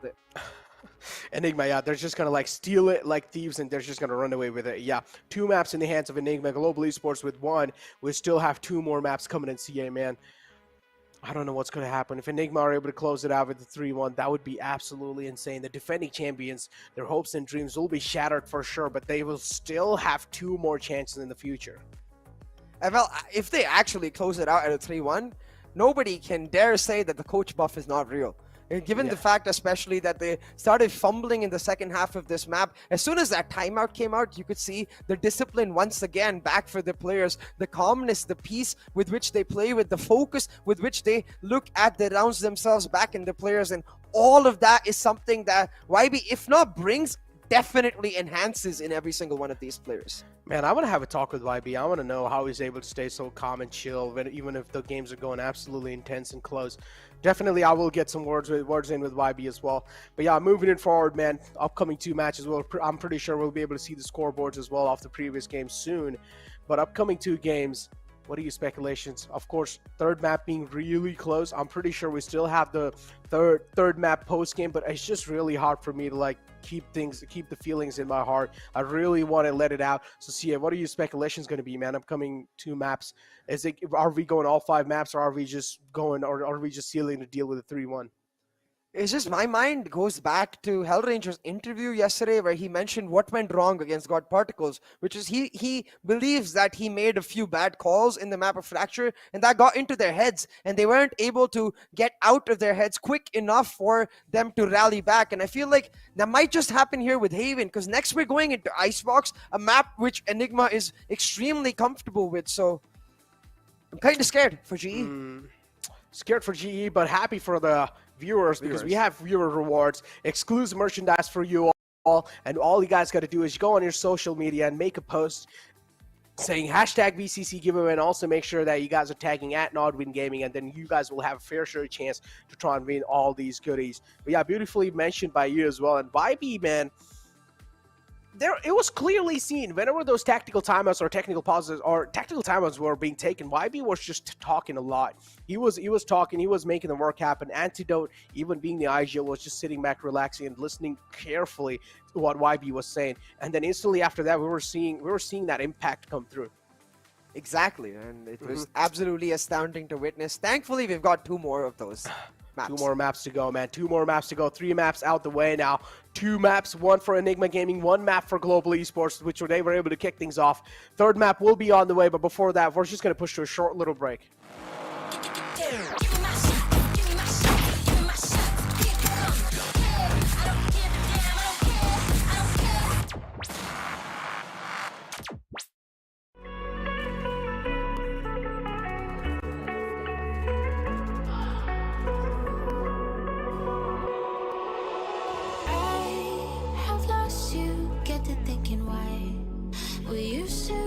So high in life, without you I don't feel alive. So I'll just keep on being higher than the sky. Tell me, are you there for me even when I try? Keep on being high, without you, keep on being high. Without you, keep on being high. I know that you're feeling forsaken, mistaken, wish you were another man. I I remember feeling awakened, mistaken if you thought I'm in that place where you want me to be, but I don't want you back. So it's easy to see when I'm high all the time. 'Cause I have lost you, get the thinking why we used to be so high on life. Without you, I don't feel alive. So I just keep on being high, high, higher than the sky. Tell me, are you there for me even when I try? Keep on being high. Without you, keep on being high. Without you, keep on being high.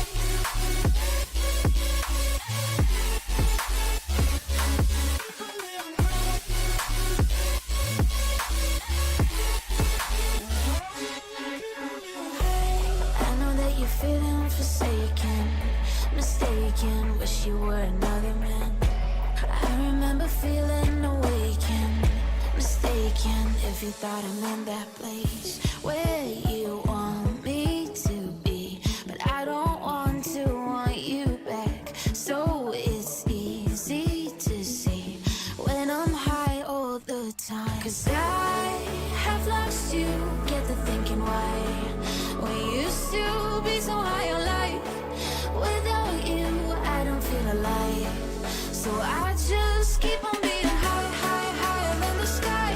Tell me, are you there for me even when I try? Keep on being high. Without you, keep on being high. Without you, keep on being high.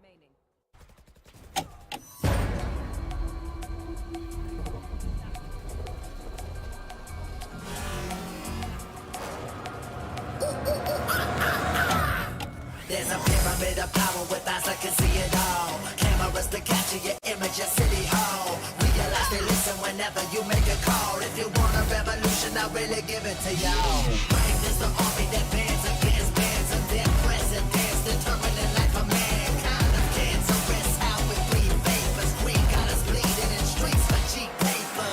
Assemble the masses, melt the plastic compound, realign when the shit gets drastic. Lit the veil when the systems are masked. It's just another pyramid scheme, a government racket. The power with the power with Charles Jurassic.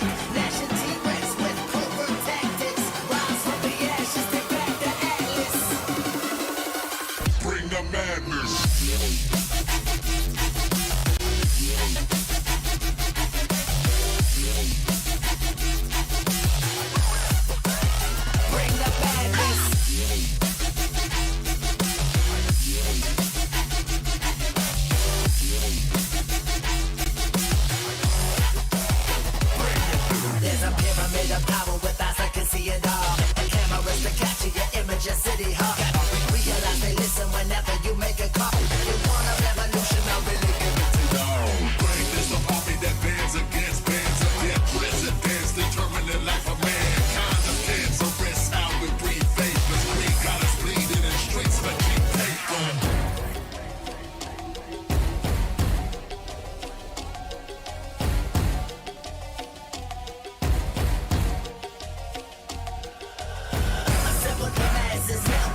Celebrate right now.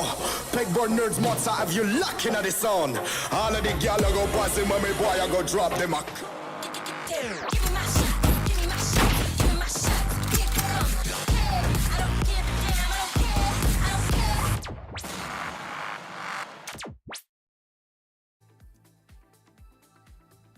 Oh, we're back. Okay, welcome back, ladies and gentlemen, to NODWIN's Valorant Conquerors Championship. I'm going to be your host, Necrojon, alongside with me, CA, with grooming partners Gillette. Now that out the way, already 3 maps being taken care of, 2 more maps to go. CA, any speculations? Go ahead. I was just vibing to the music, man. My bad. Yeah, the music is so good, right? Yeah. Like especially the high flying to the sky song. I got the playlist from the office and I've been vibing to it the entire time. But hey, to answer your question and to get back to the series itself, I think going into map 4, we were talking about this at the end of map 3. The fact that this is Icebox here, for me, it presents a new challenge for global esports because they saw Excali playing the arena yesterday, but Excali's played the KJ himself on this map before. So it begs the question, what is global esports going to prepare for? I mean, I guess they have to prepare for both, but that will make sure that they don't get the utmost effort that they could or the focus they could on one particular composition, giving Enigma a teensy bit of an edge. But again, this is where I would ask you another question just to follow through. What do you think would be a comfort choice for him? Of course, he's a duelist player, but still, do you think he's comfortable playing the KJ? Yeah, 100%. I think Excali is one of those flex players who's very much capable of pulling off that ha on the Reina as well as the hey on the KJ, you know? Different kinds of evil laughters there. One is more the nerdy kind and one is more just, I'm gonna pop you in the head. Yeah, that's how it is. Yeah, just you can call me mean. Go ahead, man. I'm just like that. You know, I'm a mean person. But yeah, overall, as you mentioned, he is a duelist player. He might just switch over to duelist, but still, KG can be a really good thing if he goes for. Of course, you have the utility, more utility to support your teammate, and especially the map of Icebox. We do know how important KG can be. Yeah, exactly. But talking about how important an agent can be, this is what I meant at the start of this entire series, where Icebox is the map where you can change the least number of things. Viper, Sova, Sage, Jet is insta-lock. You cannot afford to change them around. Well, unless you're Envy. You know, Envy doesn't play the Sage. They like to play the double duelist, Viper, Sova, KJ combination. But then again, Envy is not winning too much, are they? Oh, man. But again, I mean, Viper has to be a really crucial one. Locked over here. Sova as well will have to be locked right back after. So, again, I don't exactly know what the game plan is going to be over here.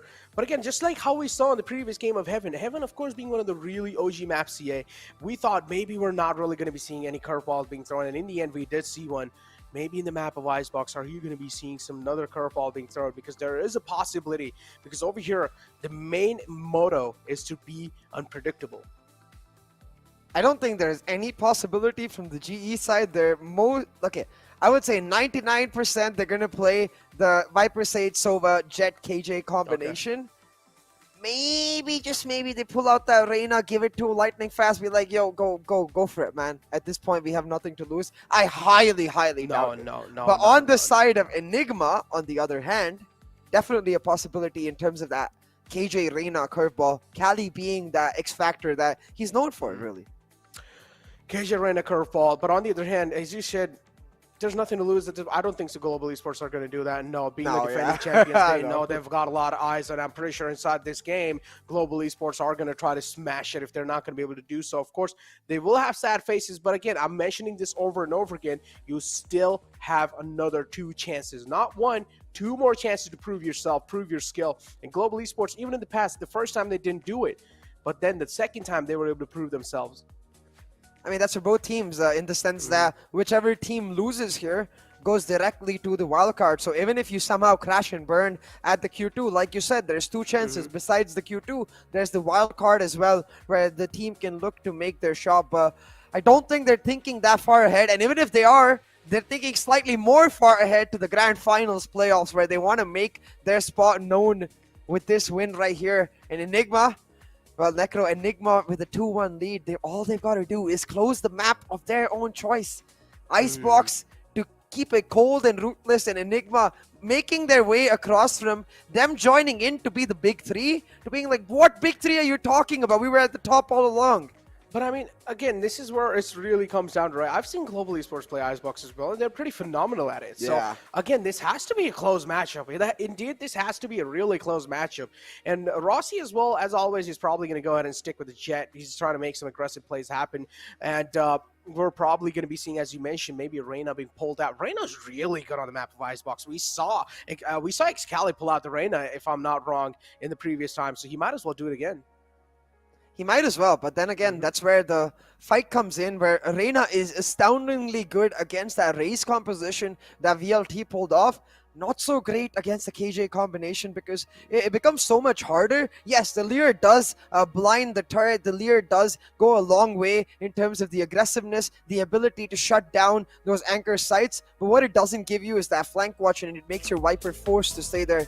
So I have a kind of feeling that they might just go... Oh! Hey?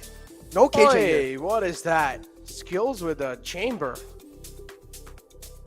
I mean, we did talk about like GE deciding, you know what, we've got nothing to lose. Let's try out an agent that gives our player a lot more comfort in the sense that enables their gunplay. We already saw Skills pop the heck off in one of the maps, and I personally think Chamber is way better on Icebox and Breeze than something like Haven, because it gives him a lot more opportunities to not just use his Toward their force, but also the Headhunter in those long ranges, because I think a lesser known fact, or rather an underutilized fact about the Headhunter is the fact that unlike the Sheriff, you can ADS in on it and you can use it for those long range fights. So Skills on that chamber definitely a sight to witness, and there's no way they do double duel this chamber Sova without a Sage. No way. Hell Ranger on Viper too. Yeah, that's Interesting. But yeah, overall now Kappa probably gonna be locking in the Sova, and Lightning Fast has to go for the Sage. But yeah, Chamber definitely a really interesting choice. This is not something I've seen a lot of times. So KJ pretty much out the box for Global Esports. On the other hand, same thing goes over here. We're not really seeing KJ being played on the map of Icebox, which is not really a thing that I've seen for the first time. I've seen this happen in the past as well a couple of times. But again, respecting the long-range duels in the map of Icebox, Chamber might just be a really good choice. The thing is, against the combination that Enigma have with the Reyna, I feel like here the KJ is much better.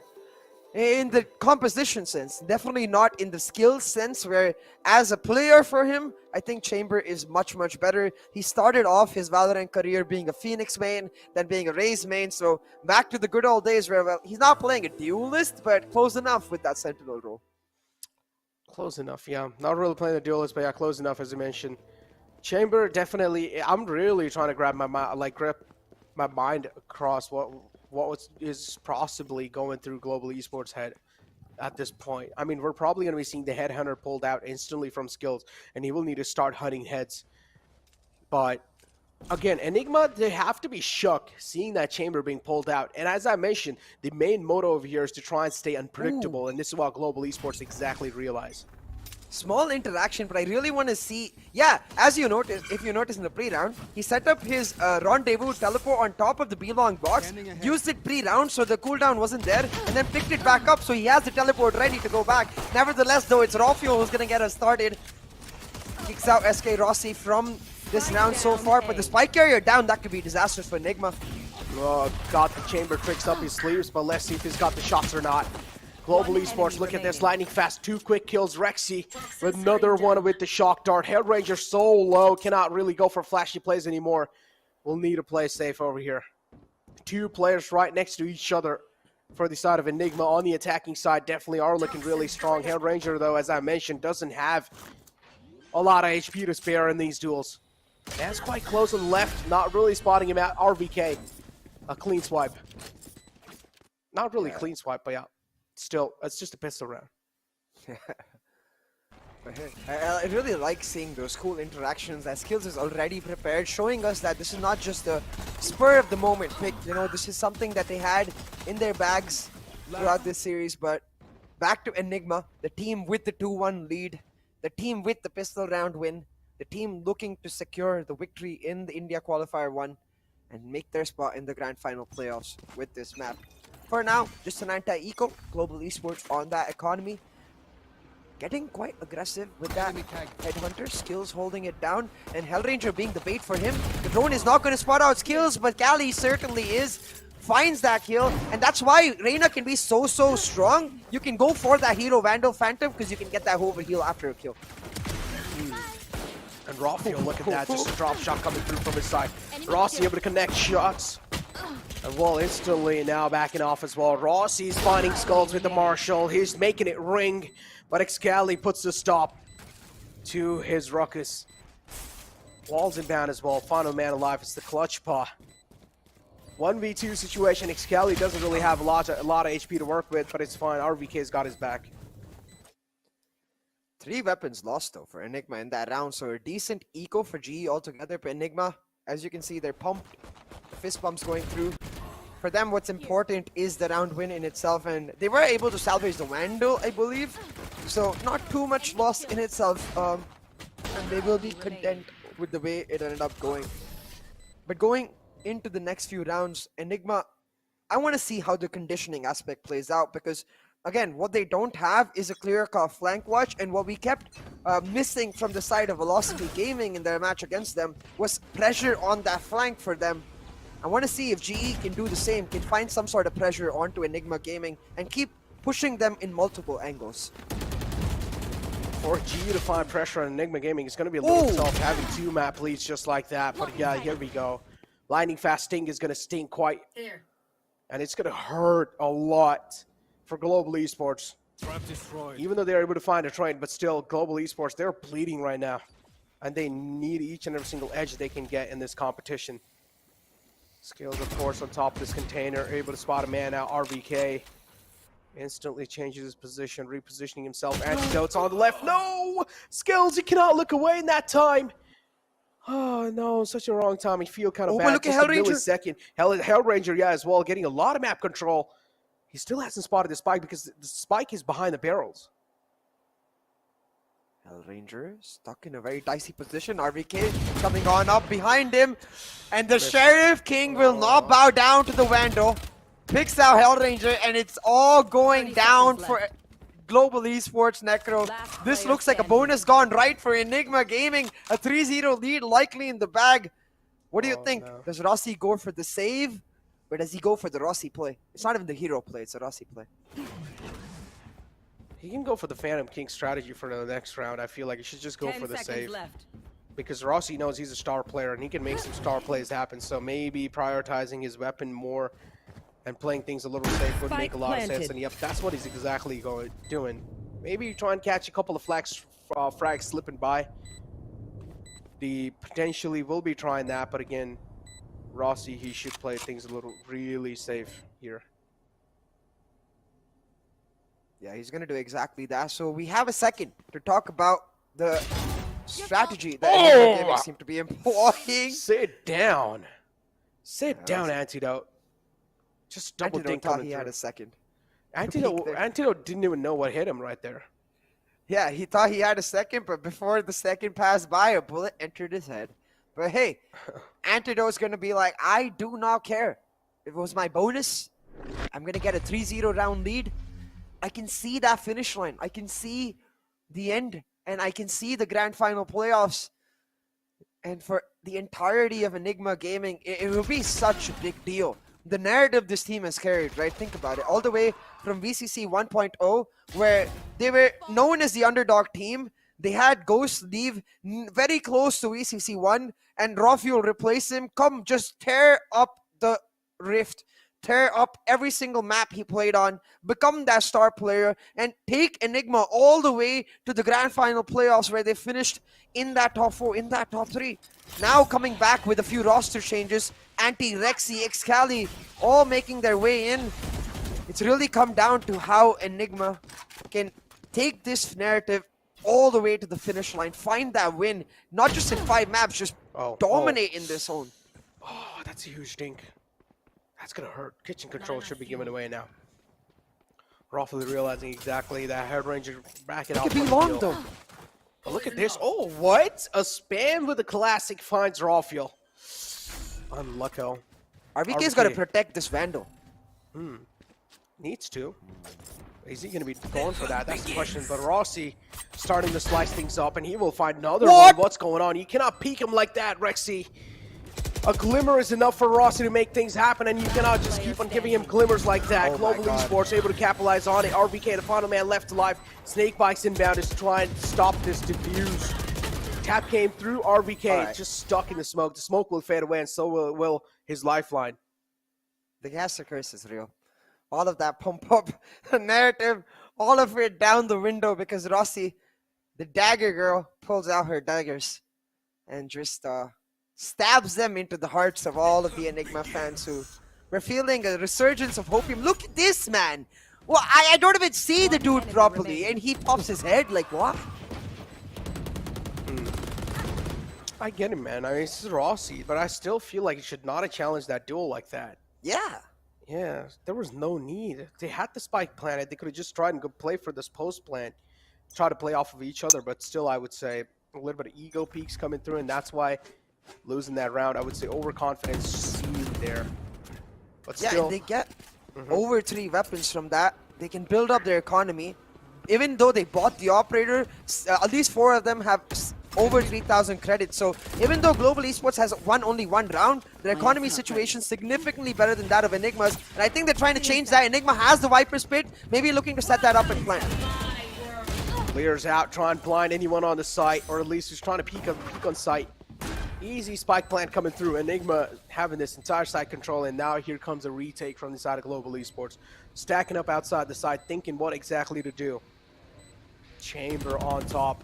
This Viper Pit's just making so many things tough. Chamber, no, that's not how you're going to climb the wall right there. But still, the resurrection play comes in through. Lightning fast will get the res happening. Rawfield getting spotted by that recon dart, and again, missing that smoke on that recon. Kappa will shut him down instantly. Rexy from the back will shut SK Rossi down as well. The aggression taken care of by Rexy, and what? Somehow, Global Esports, they screw things up, and RVK has given off a pop-off moment. It's that Viper's Pit, man. So what I was talking about, RVK, of course, prolific player that he is, using the tools to his disposal brilliantly. But as you say, it really did feel like Global Esports round to lose when you consider the fact that the flank was there from Rexy, from the side of GE, but Rexy managing to shut it down, and that's huge, right? Again, Rexy, I feel like one of the underestimated players from the side of Enigma Gaming. He comes in to support his team when it's necessary, but he still wins those crack duels. We saw his headshot percentage yesterday, over 35%, and this lad, he's been a sight to watch. Again, bringing that momentum away from the side of GE. Enigma Gaming matching them step for step, and it doesn't feel like GE are able to stabilize at any instant. Look at this now, though. The Tour de Force coming out for skills.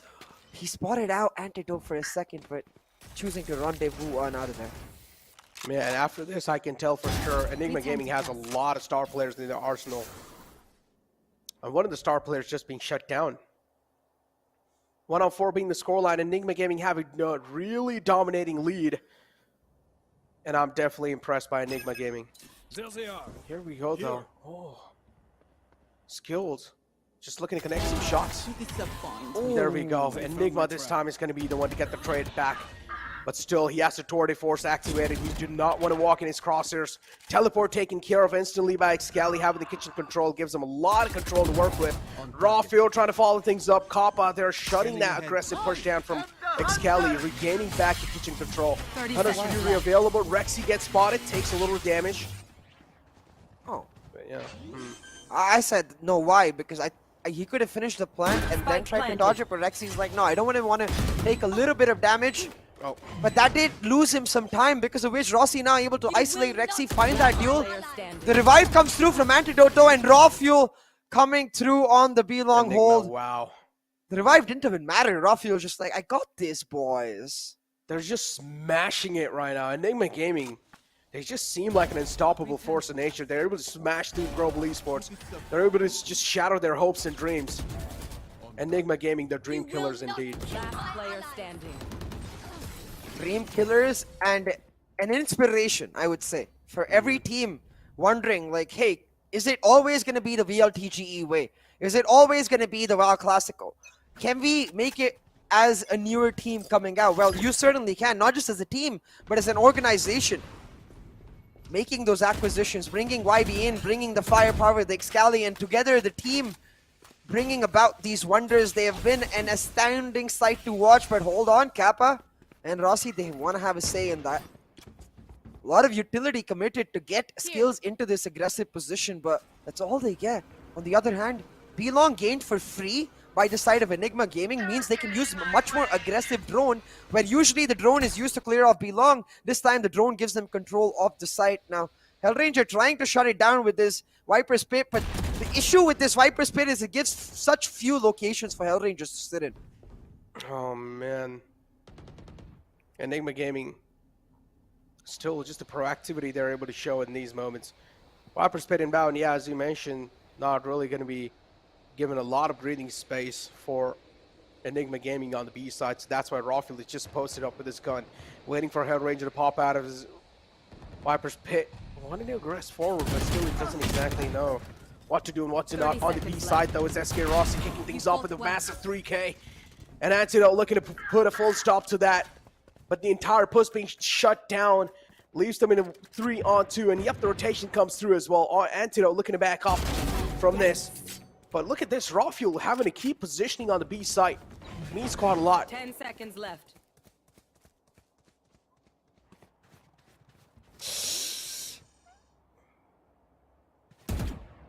Spike planted.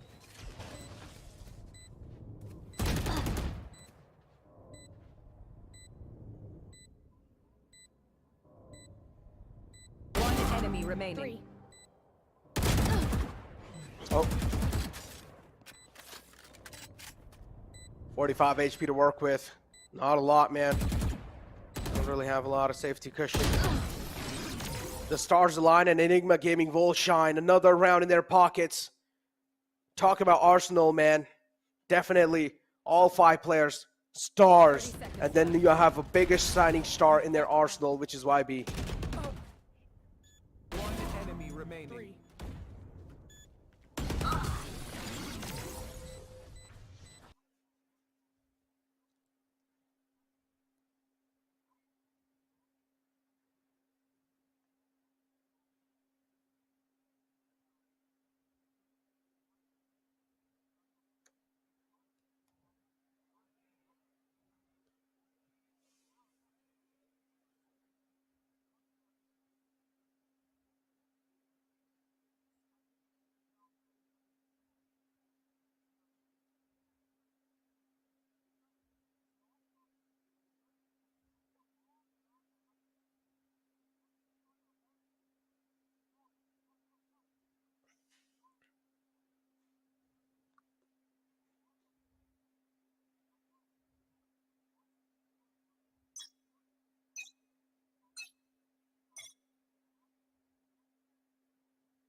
Believe is what you really need, especially when it comes to team, and you gotta believe the IGL all the time.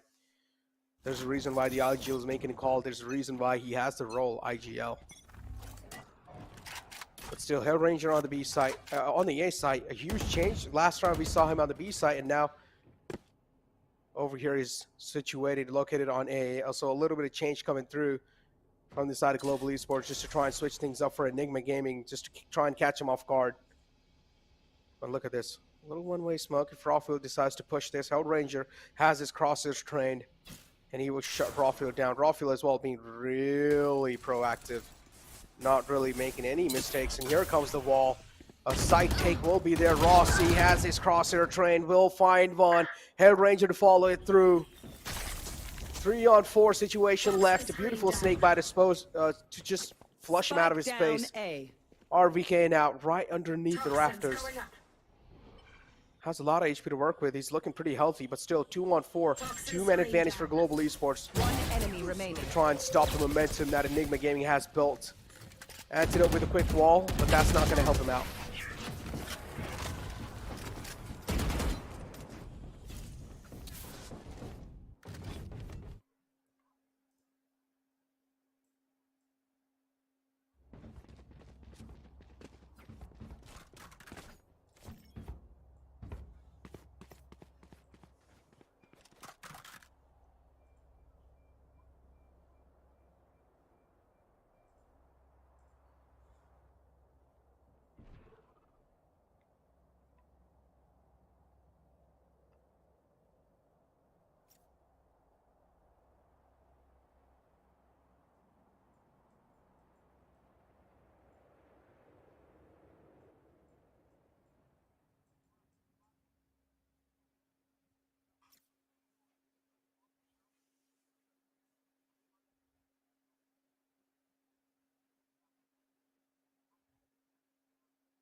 Economy factor definitely there.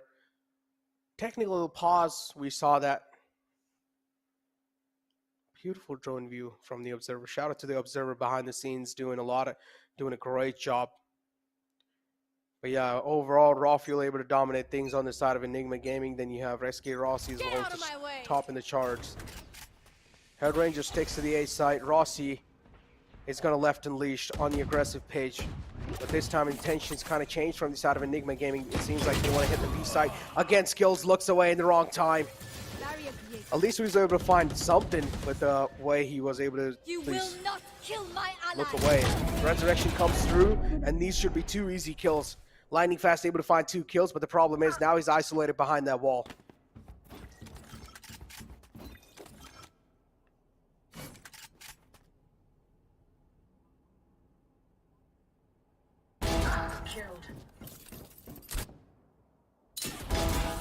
One enemy remaining. Spike down, attacker spawn.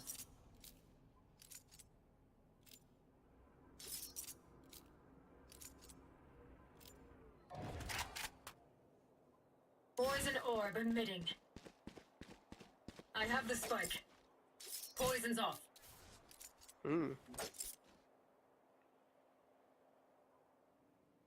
30 seconds left. They're rotating. Oh my god, big mind games. Keck W indeed. Free sight in the hands of RVK. And planting the spike, he's definitely going to be saying Keck W. Just has nothing to worry about. Left. Spike planted. Poison orb emitting. Poison's off.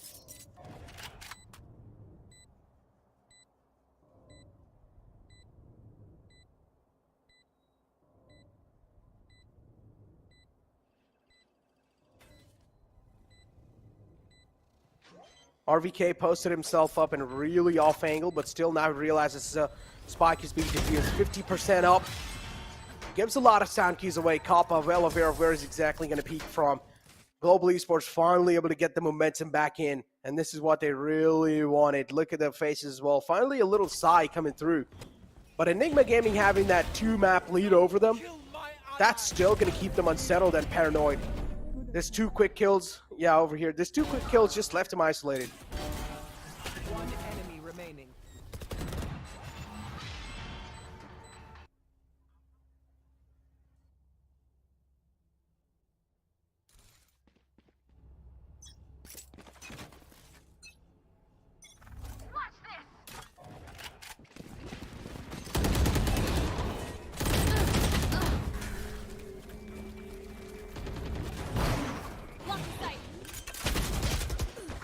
Oh man, there we go. 3 on 4. 2 players off the mark. And now another one follows it off the chart as well. Man advantage equalized. Raw Fuel finds another one. Oh Skills taken down as well. 2 quick kills to turn the tides in their favor. Again, to put a halt to the momentum that G was able to build for themselves, at least in a couple of rounds. And now RVK as well to follow it through. Momentum stopped, and again, dreams look like they're fading away for Global Esports. And I have to point this out, like, remember the 3-0 scoreline when Global Esports got 1 round? Enigma just decided to rush them at A, play around the Viper's pit, and just overwhelm them, not give them a second to settle into their momentum. The same thing they do here. As soon as Global Esports pull back 1 round, they go for the mid to B rush, they overwhelm them, and they take back that momentum. Enigma Gaming are the definition of what we call a team that is continuously proactive. Like, they are continuously, not just in terms of the gameplay, but even in the macro sense, where they're thinking ahead of their opponents. They're continuously trying to stay a step ahead in terms of those defaults, and it's paying off big time here, Necro. Indeed, paying off big time. 7-3 being the scoreline. Oh, look at that wall inbound. A beautiful wall just to quickly flood on in mid. And there we go. Mid to B over here. Peeks out, Skills easily taken care of. Enigma Gaming Raw Fuel just being an absolute nightmare for Global Esports right now. They'll need to try and shut down the Raw Fuel card for Enigma Gaming and Excali as well. Even the Raw Fuel shut down, Excali's got his back. SK Rossi with the operator now, looking to shut the nightmare down that Enigma Gaming has built over them. Still a mountain to climb though. Even if Global Esports do manage to clutch this one out, I feel like they should just go for a little safe and maybe try and close this half out like an 8-4. Rossi doing exactly the same thing, opting out to save the op. Doesn't have any other doesn't have any other option. Misses that shot, instantly moves back to safety. Man, the reads here, the conditioning here from Enigma Gaming, they're playing global esports like a fiddle. They're spinning them like a top. Like the simple fact here, in the last mid to be execute, they used that wall. They tried to get in aggressively. This time they just go for it with the wall already placed on the B side, and it doesn't give them much cover with the Viper wall, but it plays mind games with global esports who are thinking, oh, maybe there's going to be a split mid to B this time instead of just a normal mid to B, and Enigma just like, no. That's just the wall we've used because we've conditioned you into believing every time we use that wall, we take B long. But no, this time we just use that wall and we go for the mid to B. Antidote displaying a different level of IGLing here. I mean, I have to give credit to him for this especially because I do know for a fact, like mid-round, it's democratic, but pre-round, it's all anti. Oh, man. Just that Sage wall, yeah, as you mentioned beautifully, they realized how Global Esports defense is working, and now they're able to just breeze through that defense easily. That wall in the mid was just so key, and instantly they were able to make it inside from mid to B. Raw Fuel was just being a nightmare, was able to kick things off on that execution, and then Excalibur to follow it up. Two star players in those risky moves can definitely pay out. Even if one of the star players fall down, it's fine. You do know you've got the other player to follow it up. And this is what Enigma Gaming is heavily relying off of. A bit of a timeout, I think, allows Enigma Gaming to go for the decision on how they want to approach this final round. And the decision is clear and evident, Necro. It's going to be a hard A execute, but they're going to be perturbed by the fact that there is this Viper's pick coming out. Instead, just pulling out the Hunter's Fury, trying to hunt down Global Esports IGL. They haven't managed to tag him, though. And just like that, Enigma, they're going to have to take a step back. Ask Rexy to pull out the drone so they can spot out the Viper in the Viper's pit, shut her down, and then maybe go for the rotate. But what's key really right now is this drone needs to be broken by skills. That's exactly what happened. Hellranger isn't spotted, only skills is, so now Hellranger can push forward in the Viper's pit, try to surprise the heck out of Enigma. Surprise, yeah, indeed. But again, it's Enigma, man. They're not going to get surprised that easily. Look at the head of her coming through. Just going for the orb. Still, man's got some huge balls to pull off something like that. Another man in the back, Hellranger now trying to be a little proactive inside the Viper's pit, but it's just buying so much time. Again, the mind games. Global Esports fully expecting Enigma to go for the rotate, especially look at mid. Anti-walled off mid. They're going to think he's going towards the mid area. Hellranger now caught off guard, but it doesn't matter. He still finds that first pick. And on the basis of that, all of GE now starting to rotate. The mind games did not matter at all. Hellrangers is able to shut them down, but the duels still go for Enigma. And now a 3v3 and the spike carriers dropped. Spike carriers dropped, Torte forcing down. Each and every single investment that they had is now being invested inside this game, or inside this round. They really need this round. Excali with the Empress available. Take a lot of damage from this shock darts, but it's fine. But Excali able to clutch it out. 4K. Look at the reactions. And oh my god, they already know. They already know that was a key round to win. And as soon as they won that, they already know this is pretty much a celebration that Enigma Gaming are having. YB as well. It's just he just has a neutral face no matter what. No, he had it like half a smirk, you know, like just half of his smile came through. They knew how insane that round was. Excali pulling off the clutch against the clock, right? So when there's 5 seconds left here, he goes for the plant, knows that he doesn't have time to back up. It's all about timing. It's all about game sense. It's all about that spidey sense. Excali knew when to peek rafters, pulls off the clutch. 9-3. 9-3, but nah, 9-3 curse is not real anymore. Not against Enigma Gaming, only when they're behind 9-3. Or when a team is playing VLT. No, just watch this. Just because you said that, the curse is going to take it personally. Enigma Gaming moving pretty aggressive. Raw Fuel again on the offense here. Get spotted.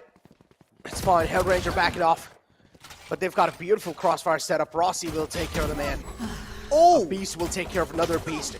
Excali able to just get his armor back up. Able to heal himself back up, but it doesn't matter. Global Esports, they're just stacking up bodies on top of each other. Maybe Excali could have dismissed out of there, but I understand the confidence flowing in him after that insane clutch and the lovely headshot. But now, Global Esports starting to find their way onto A, where Rexy is holding down right next to the Sandwich 410-8. Rexy gonna sneak on into this gen area. I think he got spotted out, so that's the end of it. Enemy remaining. Oh man, lining fast. Screen down. Rexy shut down. Enigma Gaming, the last hope alive to get this pistol round in their hands, but still Spike next to planted. impossible. Going up against 4 of the players of Global Esports, but Enigma Gaming, they are able to put on a show. Maybe there's a little hope that he will just be able to pull off this clutch. Now, maybe not so. You can see for all of these players how important this is. Game face is on. Professionals indeed, but I don't think you can still say that the 9-3 curse is real, because remember, even in the last map, GE, they won the pistol, they won the anti-eco. But as soon as Enigma get their buys back, they were able to pull it back. So for GE, the true test is going to be the bonus that comes after the anti-eco. And even in the anti-eco, whether they can save enough weaponry to make sure that they get that bonus coming through. And talking about weaponry, Rossi going for that Vandal now. This is a double-edged sword, Necro, where he could completely just carry the round for GE on the basis of that Vandal. But just in case, he drops it to someone in Enigma. Yeah. Yeah. High risk, high reward indeed. Skills posted close. Shorty dealing into a decent amount of damage. Not decent actually. Scratch that. Just tickled him. Skills able to shut him down. Excali able to follow through. Enigma Gaming, what's going on? How are they able to line up bodies like that?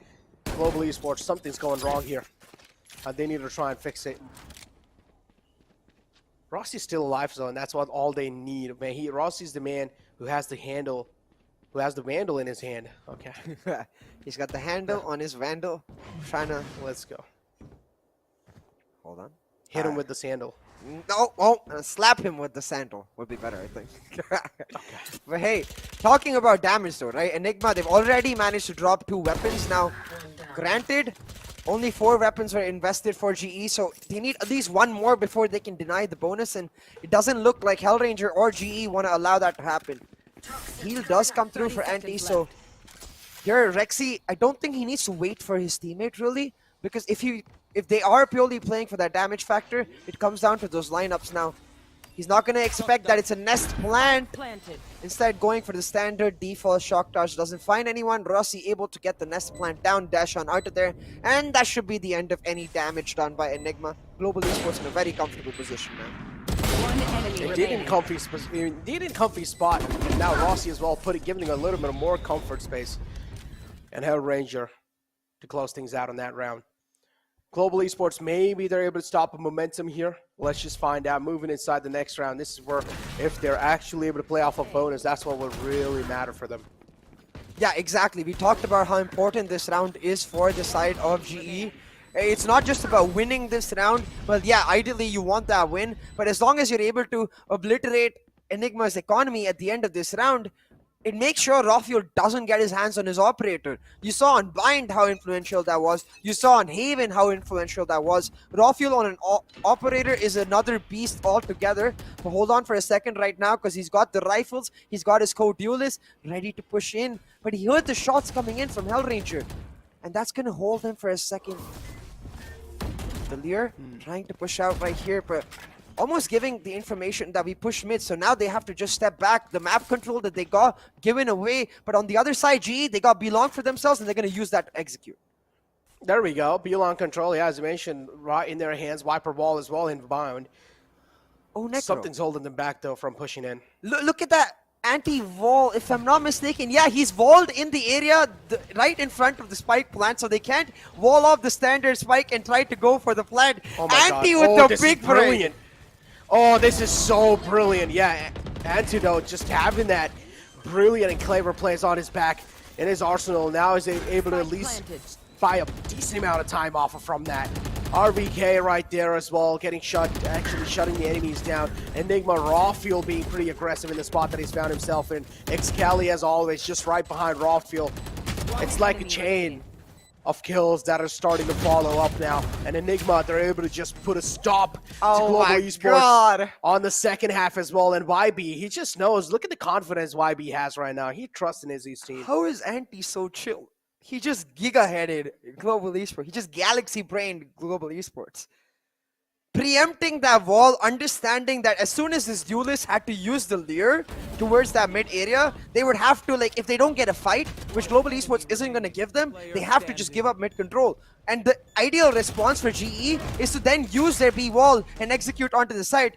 And Anti's like, all right, you can execute onto the site, but you cannot plant in that easy position. That wall was just absolutely nuts. Anti, what a guard. God amongst humans. Do you consider yourself a god? I would say guard amongst Radiants. A radiant god. Yeah. Anyways, 10-5 being the scoreline. Enigma Gaming clearly having a huge lead. 5 rounds leads is insane. And while mental damage is definitely present, the Global Esports, for them to try and bounce back from this will be a little tough. Snake Bites, proactive play, but still RVK doesn't really have a lot of info to make something like that happen. And I like how Enigma Gaming are also giving Global Esports their time. They're like, all right, go ahead, take your time with the executes. We're not going to try to pressure you, but when they do try to make the execute happen, there's just somehow, one way or the other, they're able to like just create some nuisance. Look at this, Excali on this screen's angle, this vertical screen's angle, ready to just shut someone down. Zeke has played this angle for G2, not Ascent Zeke, G2 Zeke, so many times where all he wants is a kill as soon as they entry, and then he can dismiss on and jump on out of here. And it's such a good angle to play on, but right now it's not going to matter because look at Skills' position. He's got yellow for his team, and he's calling for the rotation. He wants the B plant, but Rafuel has an idea, Necro. Rafuel has an idea, and Enigma Gaming, again, getting the kill chain started. Oh my god, Planter is down. Yup, 13 seconds left in the clock. Spike needs to be planted. Global Esports feeling that sweat coming through right now. It's all down to SK Rossi, but still, the time's not going to be his friend in these moments, and YB finally giving a lot of claps and cheering his team up. Let's go. The destination's not that far away anymore. Not that far away anymore, indeed, Necro. They can see the light at the end of the tunnel. They can see the result of all of the hard work they put in, not just during this tournament, but like in the past 2 months, ever since YB came on, in the past 1 month, ever since Excali came on. They can see the finish line, the ribbons, the trophy. Okay, not the trophy. They still have to go a bit more further for that. But definitely a bit of relaxation before they get back into the groove for the Grand Finals playoffs. But hey, let's not count their chickens before they hatch. They still need 2 more rounds, and let's see if G can make them work for it, because right now, Enigma, they are cruising. And Rafuel still not opting to go for the operator. Quite interesting, almost like he wants to play aggressively. The trophy now should be visible with a microscope. And look at this, Rossi looking to slice those skulls open. Hell Ranger as well. Oh, trades happening back and forth. 5-11 being the scoreline. This is the only time they can try and make something happen. Global Esports, SK Rossi being shut down. That Blaze-Storm's out the game now. Rafuel, his chance to make some stylish plays happen. Go for those splashy plays. Rafuel, you can make them happen. Just lightning fast, finding that spam, connecting all those bullets on the enemy. And now RVK left in a clutch situation. He's able to clutch some moments out today. And why not? He can make it happen again. Why not? Just go for it. Drop off sound given away. Man was quite low. Hell Ranger did not really expect a lot from him, for sure. Wiper's Pit taken care of now.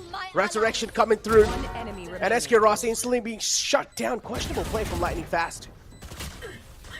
I think meant to be used as a bait so he can buy more time. Just trying to play on that time factor. I actually really like that Resurrection. And because of that, like Lightning Fast just dancing around him, pulling off that win for Global Esports. And it was Lightning Fast who shut down Rafuel in the first place. The reason I laughed when Lightning Fast shut down Rafuel was like the moment, like right here, the moment you said Rafuel can go for some flashy plays, he tries to spray with a Vandal into a Viper's Pit. Therefore, the bullet tracer is giving away his location and he dies. Caster Curse, very much real, my friends. But what astounds me even more is that when Rafuel was pushing across that rope, the dude decided he had the time to inspect his Vandal. Like, the cojones. I would be terrified out of my mind if I'm pushing in a 3v3 retake on the rope right now. He's like, let me just look at my Vandal, and then when someone turns up, I'm going to pop them. No worries. Indeed, man. They're just vibing inside the lobby. Look, I do understand the competitive aspect is there, but sometimes being serious all the time cannot really work out, right? You also get you also need to crack some jokes here and there. You also need to have a fun time. And if you're not having fun competing, if you're not having fun doing anything that you're doing, then why are you doing it? You got to question yourself twice. Yeah, definitely. For these teams, it's really going to come down to finding that answer to the question that you mentioned. Like, how exactly do you break each other down? Because right now, Enigma still in a great position despite losing those rounds. And I want to remind you guys about how Enigma usually responded in the first half after Global Esports was able to pick up a round. This time, though, maybe not able to do that. So what I was talking about is the aggressiveness with which they approach the round immediately after a loss. This time with 2 sheriffs on their players, maybe not able to do the same, but that's not going to stop Rafuel. Spots the trademark trap. I don't think he's going to expect Lightning Fast to be right here. Going to get caught off by Lightning Fast and instantly taken down, but the wall is there and the revive will be there too. Yep, Resurrection coming into play. Operator in close ranges. Not really a huge fan of that, but still, if you're able to connect those shots, can lead to some flashy plays. Antidote trying to do exactly that, and oh no, with that scan, he's also being isolated. Shock darts inbound, snake fights as well there. He will get finally spammed and taken out the game. 1 minute left in the clock, time's ticking. Time's running away from the hands just like it's sand. And now SK Rossi realizing, or at least Global Esports realizing, clear man advantage in their hands. They will have to try and surpass through RVK. RVK with the Sheriff can make a lot of damage happen for sure, but it's fine. A trade there to get the side control, it's worth it. Spike planted, 37 seconds left in the clock. Global Esports will also get the spike planted, and now Lightning Fast trying to get this wall down. Final man alive, and a teammate to close things out. And you can clearly do see on Rex Dream's faces, man, on Rex Dream's face, he is not happy with what's going on here. Yeah, possibly. He heard me and he just left. Like, why are you looking at my face? Wait, there's a face cam. That's part of the point of the face cam. Wait. 11-7, and if I remember correctly, this is where Enigma changed the pace. I mean, 11-8, around this scoreline when they had the bye right after. So, again, a crucial round here for the side of GE. It is just an eco for Enigma, but a crucial round in the sense that GE, they want to make sure it doesn't devolve into a brawl. They want to make sure that it doesn't devolve into a street fight. And hey, it's a good shout getting out that Blade Storm early, because in an eco, the Blade Storm is your only real threat. Blade well, Storm. that and Anti-Sheriff. Overall, Sheriff being just held by any of the players in the lobby can be a huge threat. You do not just want to gift the skulls like that. 7-11 being the scoreline. And still a lot of time in the hands of GE to try and spare if they want to. An Antidote looking to crack the skull open, but no, instead it's Lightning Fast able to connect those suppressive bullets onto him. I have the spike. Shock Dart inbound. Wall as well will be inbound. Easy plant coming through. And easy there, Soldier. Really being aggressive. Rexy puts the Soldier down. Knocked off the way now. 3-on-3 situation. They need to wait for RVK. He can set up the Viper Spit, and they could just go for the Ninja Diffuse on the basis of that, with the Hunter's Fury to cut off the angles that they can push it with. The spot comes in from the drone. The Hunter's Fury now with a tag on Hellranger, but not a kill. He's able to bunny hop on out of there, but they still get the frags. This was an eco round, Necro, for RVK. He's like, Viper Spit? Nah, I don't need that. I'm going to just pop some heads, finish it off right here. Match point for Enigma Gaming. You can see YB, even he's impressed. Yeah, look, even he is impressed, of course, for sure. This is, I think so, second time I've seen some expressions on that man's face. He's just able to keep that cool, calm, collected face all the time. But yeah, man, somehow Enigma, they're just able to destroy Global Esports. And somewhere down line, Global Esports chances for qualifying the grand finals of the VCC as well are fading away. Will Enigma Gaming take out the defending champions of VCC of last year's and just look ahead to create a history? This round you want to play? will be the guess of that. if GE actually loses here, do they get associated with the Q1 curse? They are the defending champions, but they lost in Q1 Grand Finals last time around as well. It's quite an interesting narrative, I think, in that regard. But right now, Skills is a really interesting lurk position. He has already popped the Tour de Force, and he's gently moving on forward. Rossi gonna catch out RVK, and for Enigma Gaming, look at the way they're all spread across the map, isolated. It actually ends up working out for them with Anti finding a kill on Skills, but right now the position of Rexy, he's completely alone, and if if GE actually decide to execute onto this site like they are right now, it's gonna come down to how much damage Rexy can do. Wall being shredded to pieces by Antidote. Just all you need to do is just hit the left click, and that's what exactly he does. Rawfield finds him.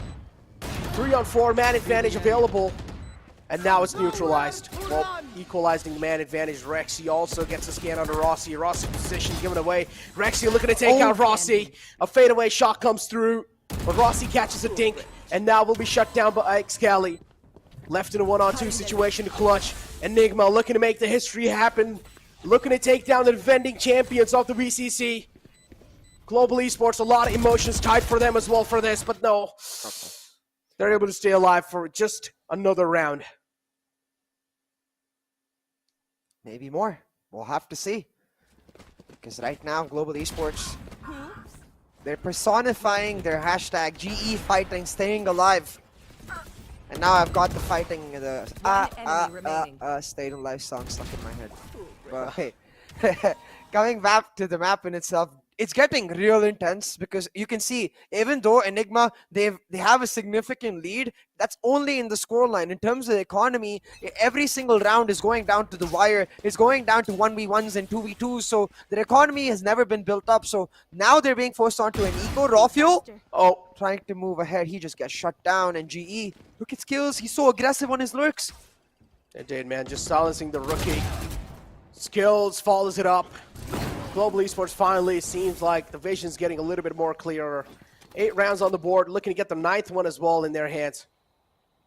Lifeline is what they really need in these moments, and well, Rossi not really checking that. RVK just so lucky with the positioning.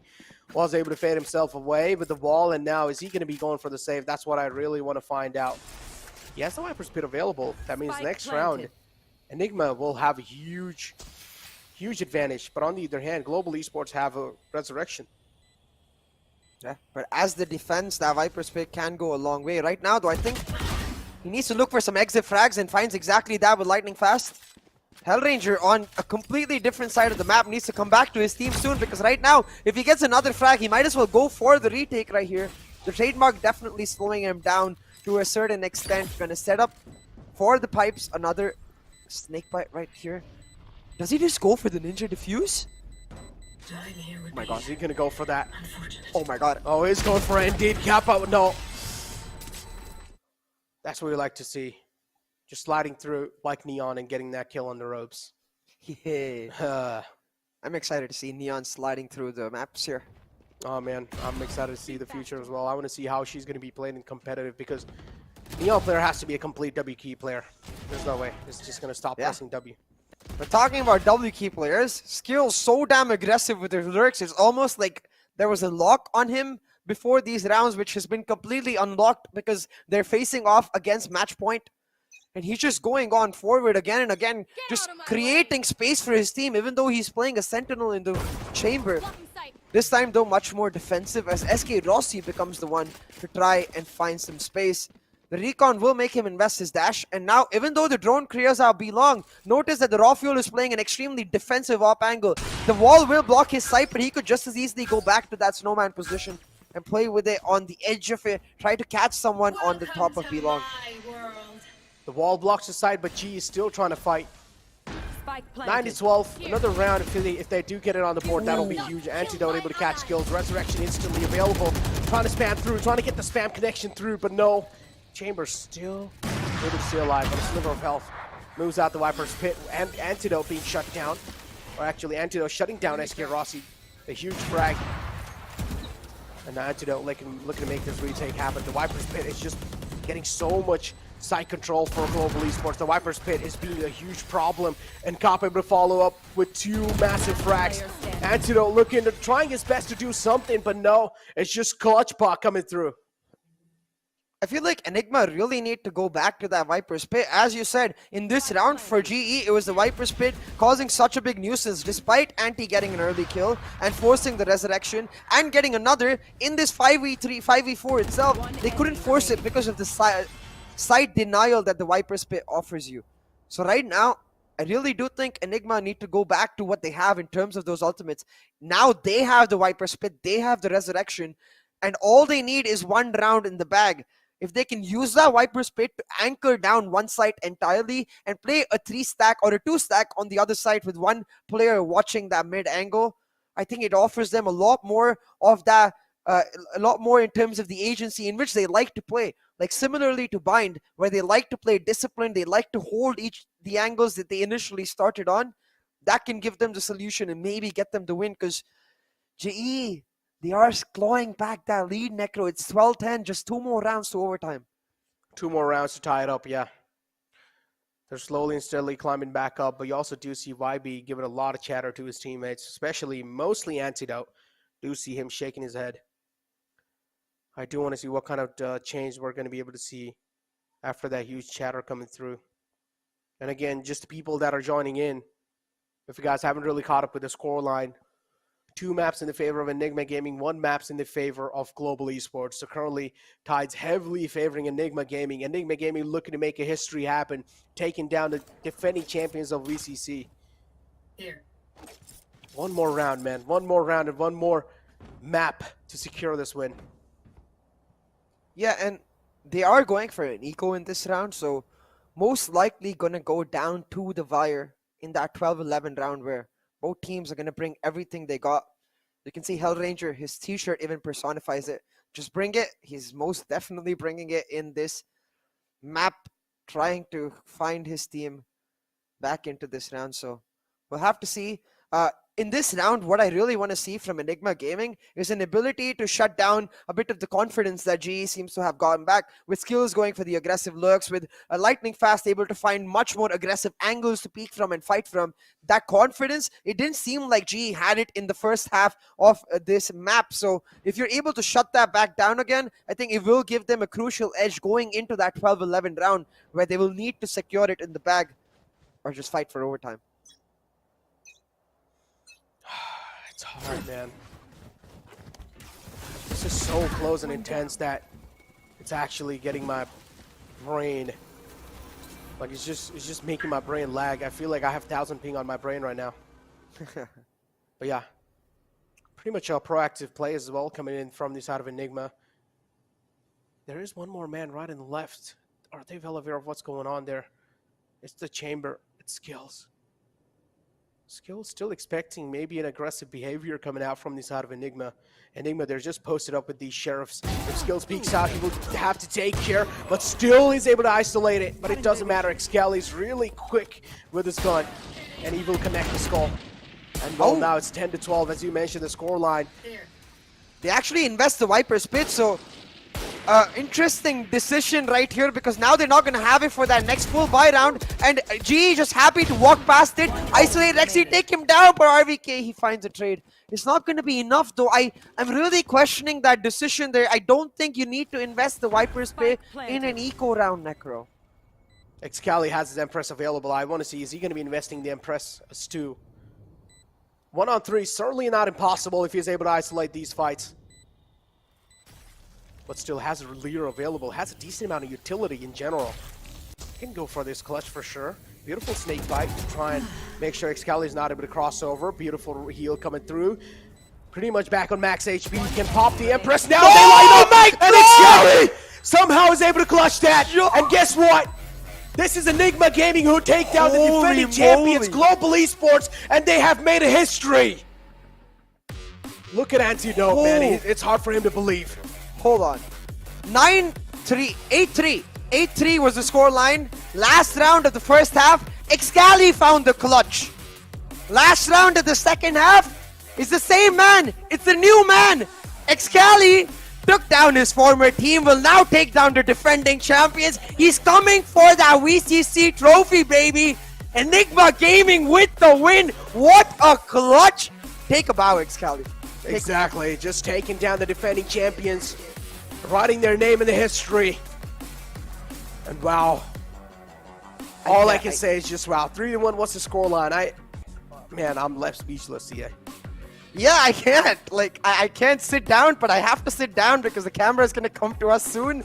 And I can't stop moving around. Excalibur just pumped me up. Like, you can, exactly the same. Look at Rexy. His heart, he's telling you, like, all of the players were like, oh my god, no, because they all have to be feeling the Viper's pit's gone. They're coming back. Is the 9-3 curse real? Excalibur be like, calm, my friends. I got this. I got this. Man, they just line up in the end, and Excalibur, Wow. man, he's not going to give up on those lineups like that. Wow. Wow. I genuinely thought it's going to be pretty much next to impossible to make that clutch happen, but still Excalibur having a lot of confidence in himself, having a lot of confidence that he can make those clutch plays happen, and that's what he exactly goes for, able to clutch it out. And now Enigma Gaming are your first team who have booked their slots in the grand finals of the VCC. Oh, and this is gonna hurt because again, a 1v3 similar to it really hurts me to say this, but the APAC LCQ match against F4Q, where a 1v3 ended them map and the series for them. Again, a 1v3 Excalibur with that spray control. It was a 4K even in the 8-3 round. It was a 4K again here. Excalibur on Reyna just laughing his way to the grand final playoffs. What a beast.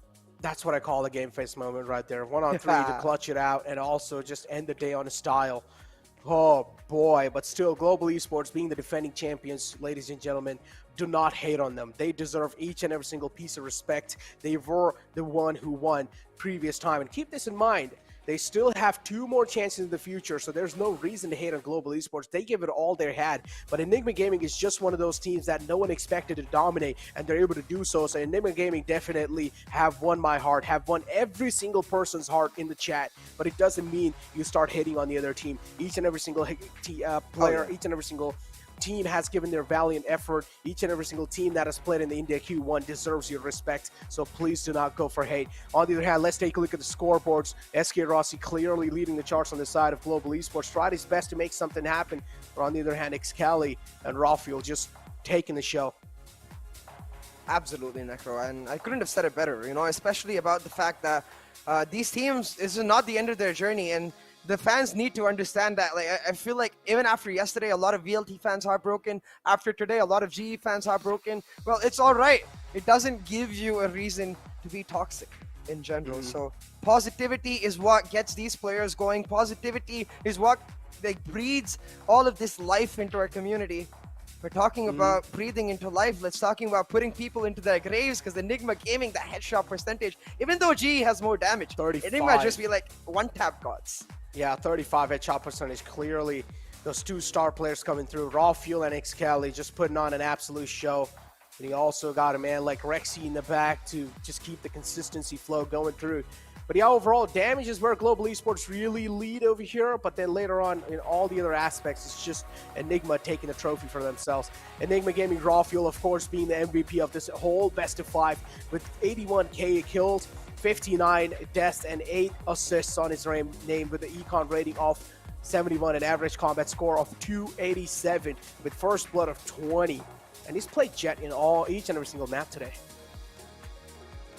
Yeah, Rafael clearly eyeing that $1,500 in the bag, and I'm so glad we get to see this. 37.36 headshot percentage on average. He got better than yesterday. Yesterday was 36. Like, Man, Jesus, what does this guy eat in the mornings? I gotta know. Man, me too. Has to have he has to be one of those people who has like really healthy breakfast to keep his reaction time in check as well.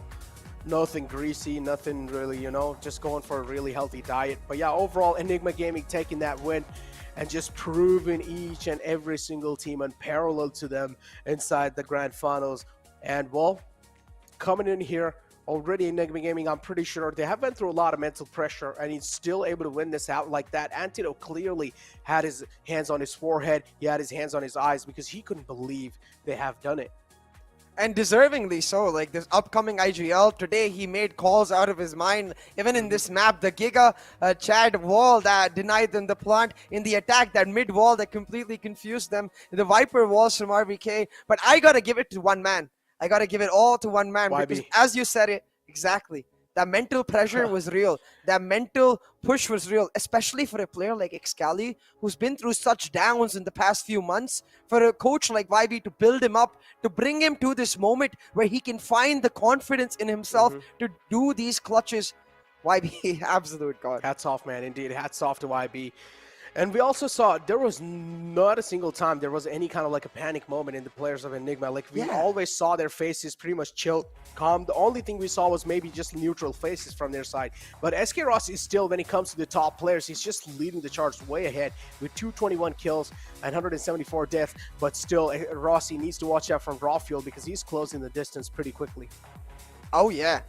But then again though, look at the GE players dominating that top 5, 3 out of 5 players. So you can see how impactful of a performance Rafuel and Excali had in individual rounds in this map. I do think the 3-1 scoreline is not necessarily a clear description of what happened across all 4 maps, where yes, the first 2 were absolute smashes by both of these teams, but number 3 and number 4 were insanely intense in their ability for both of these teams to find these comebacks, to find these thrifties, and to push back against all odds. So talking about that itself, I do want to remind everyone, one more qualifier, one more wildcard, but Enigma Gaming, they get the benefit of now getting to watch all of these qualifiers, watch the wildcard, and prep for every single team that comes by. Exactly, that's the advantage that they really have, and I'm pretty sure they're probably going to get a lot of practice in as well. YB is one of those coaches that's not going to let them just, you know, chill back, relax just because they want it. No, YB is going to be like, no, you still have a lot to work on, guys. This is just the start, and you still have a mountain to climb. You still have a lot much more success to come. If you're going to be satisfied with just this, then there's something wrong with you. You still have a lot to go. But yeah, on the other hand, as I said, Global Esports deserves each and every single piece of respect. They are the defending champions, and everyone in the chat, please go ahead and spam hearts for Global Esports, because I'm pretty sure after that they would want to recover from the way they have been completely taken down from Enigma Gaming, and with your hearts, that would help them heal. That would help them heal way faster.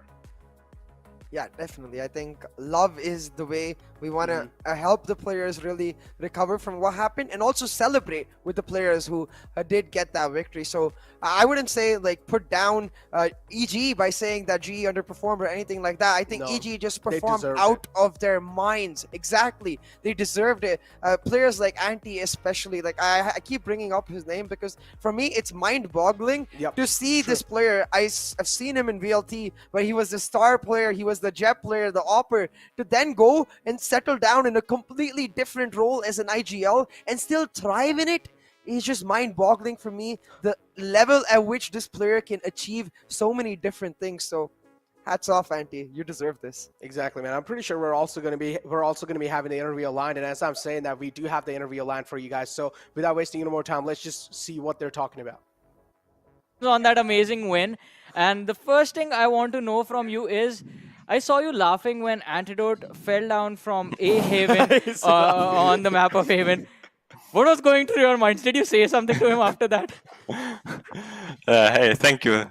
Well, no, I was just saying this. It's like, oh my god, this guy. But to be fair, I think he had a lag. Like, he actually lagged, and I was a little bit unlucky, but yeah, I was like, oh my god. Yeah, I get it. That's just too funny. that actually was. I mean, after that drop, you'll definitely clutch that that situation. Otherwise, I believe that would not have been a laughter though. That would have been something else, if anything. But then, you know, you guys just coming down from a 1 loss to a 3 win. That 3-1 situation, you guys just clutched it out. So, what was going on through your mind? All right, let's just scratch that. What was going on through your mind before the last match? In this situation, because we saw a timeout was given, it was kind of an eco round for the players. So what went through your minds? Sorry, which round? The last round. Icebox, last round. Oh, okay. I was just telling them, okay, stay calm, guys. Let's focus.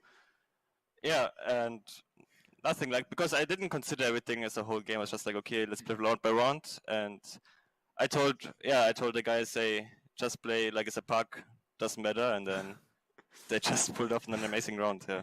That was insane. I mean, it was definitely insane. Something totally unexpected because, I mean, the economy wasn't looking good. There was just one marshal, I believe, and everyone was just on those sheriffs. So it was an uphill battle, but an impressive clutch by the team. And again, now you guys are the first team that have moved on all the way to the playoffs, YB. And you still have to watch the rest of the competition. But I want to know, I mean, I believe you might have already been starting up on the VODs from the previous VCC.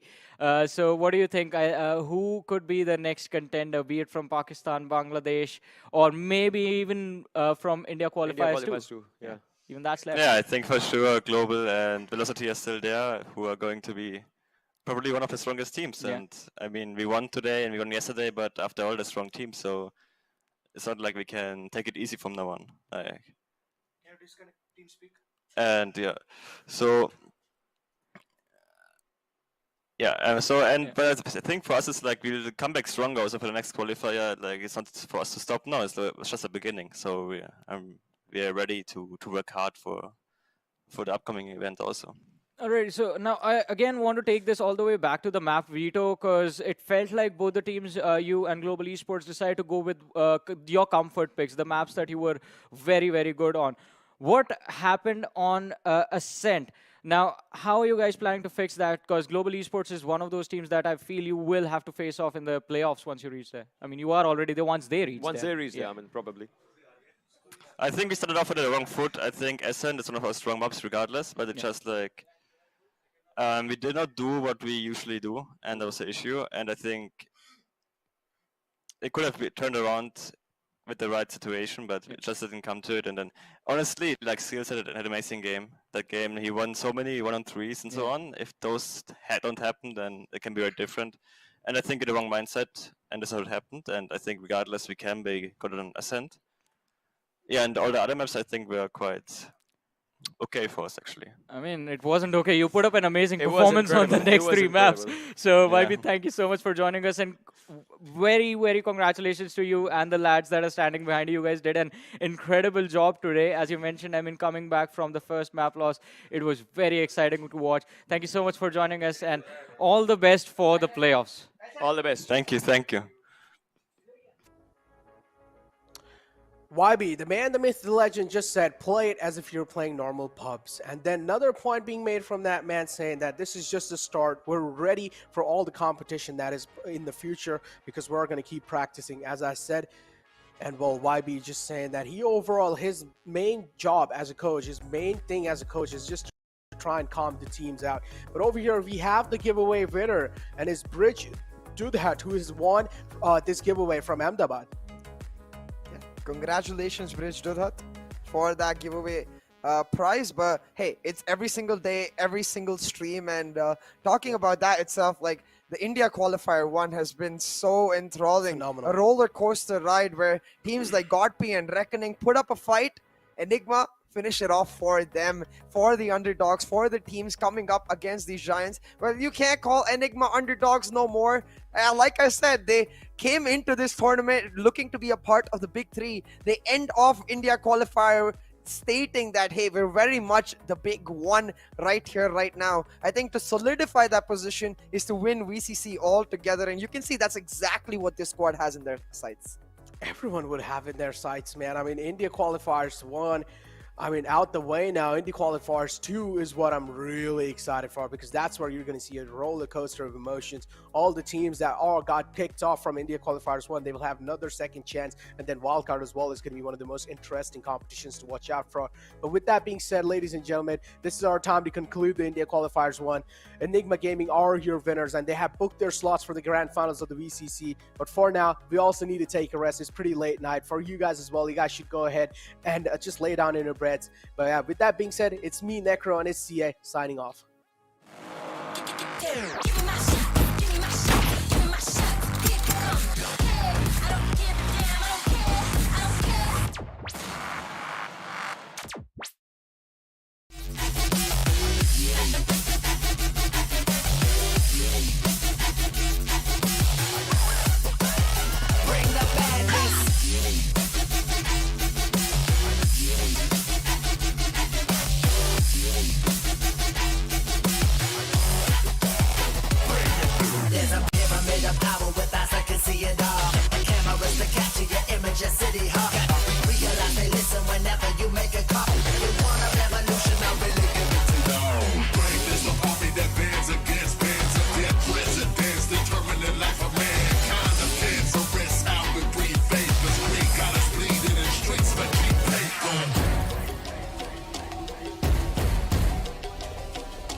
So the people right now, Pegboard nerds, mutts, have you locking at the sound? All of the gal go passing, when me boy I go drop them, I coming. Murder.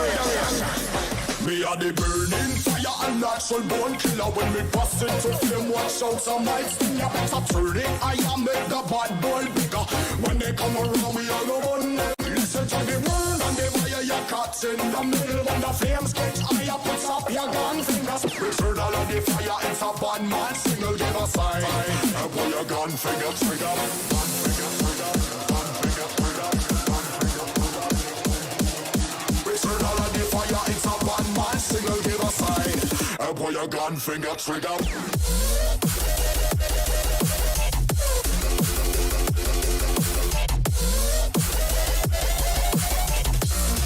Pull your gun finger trigger.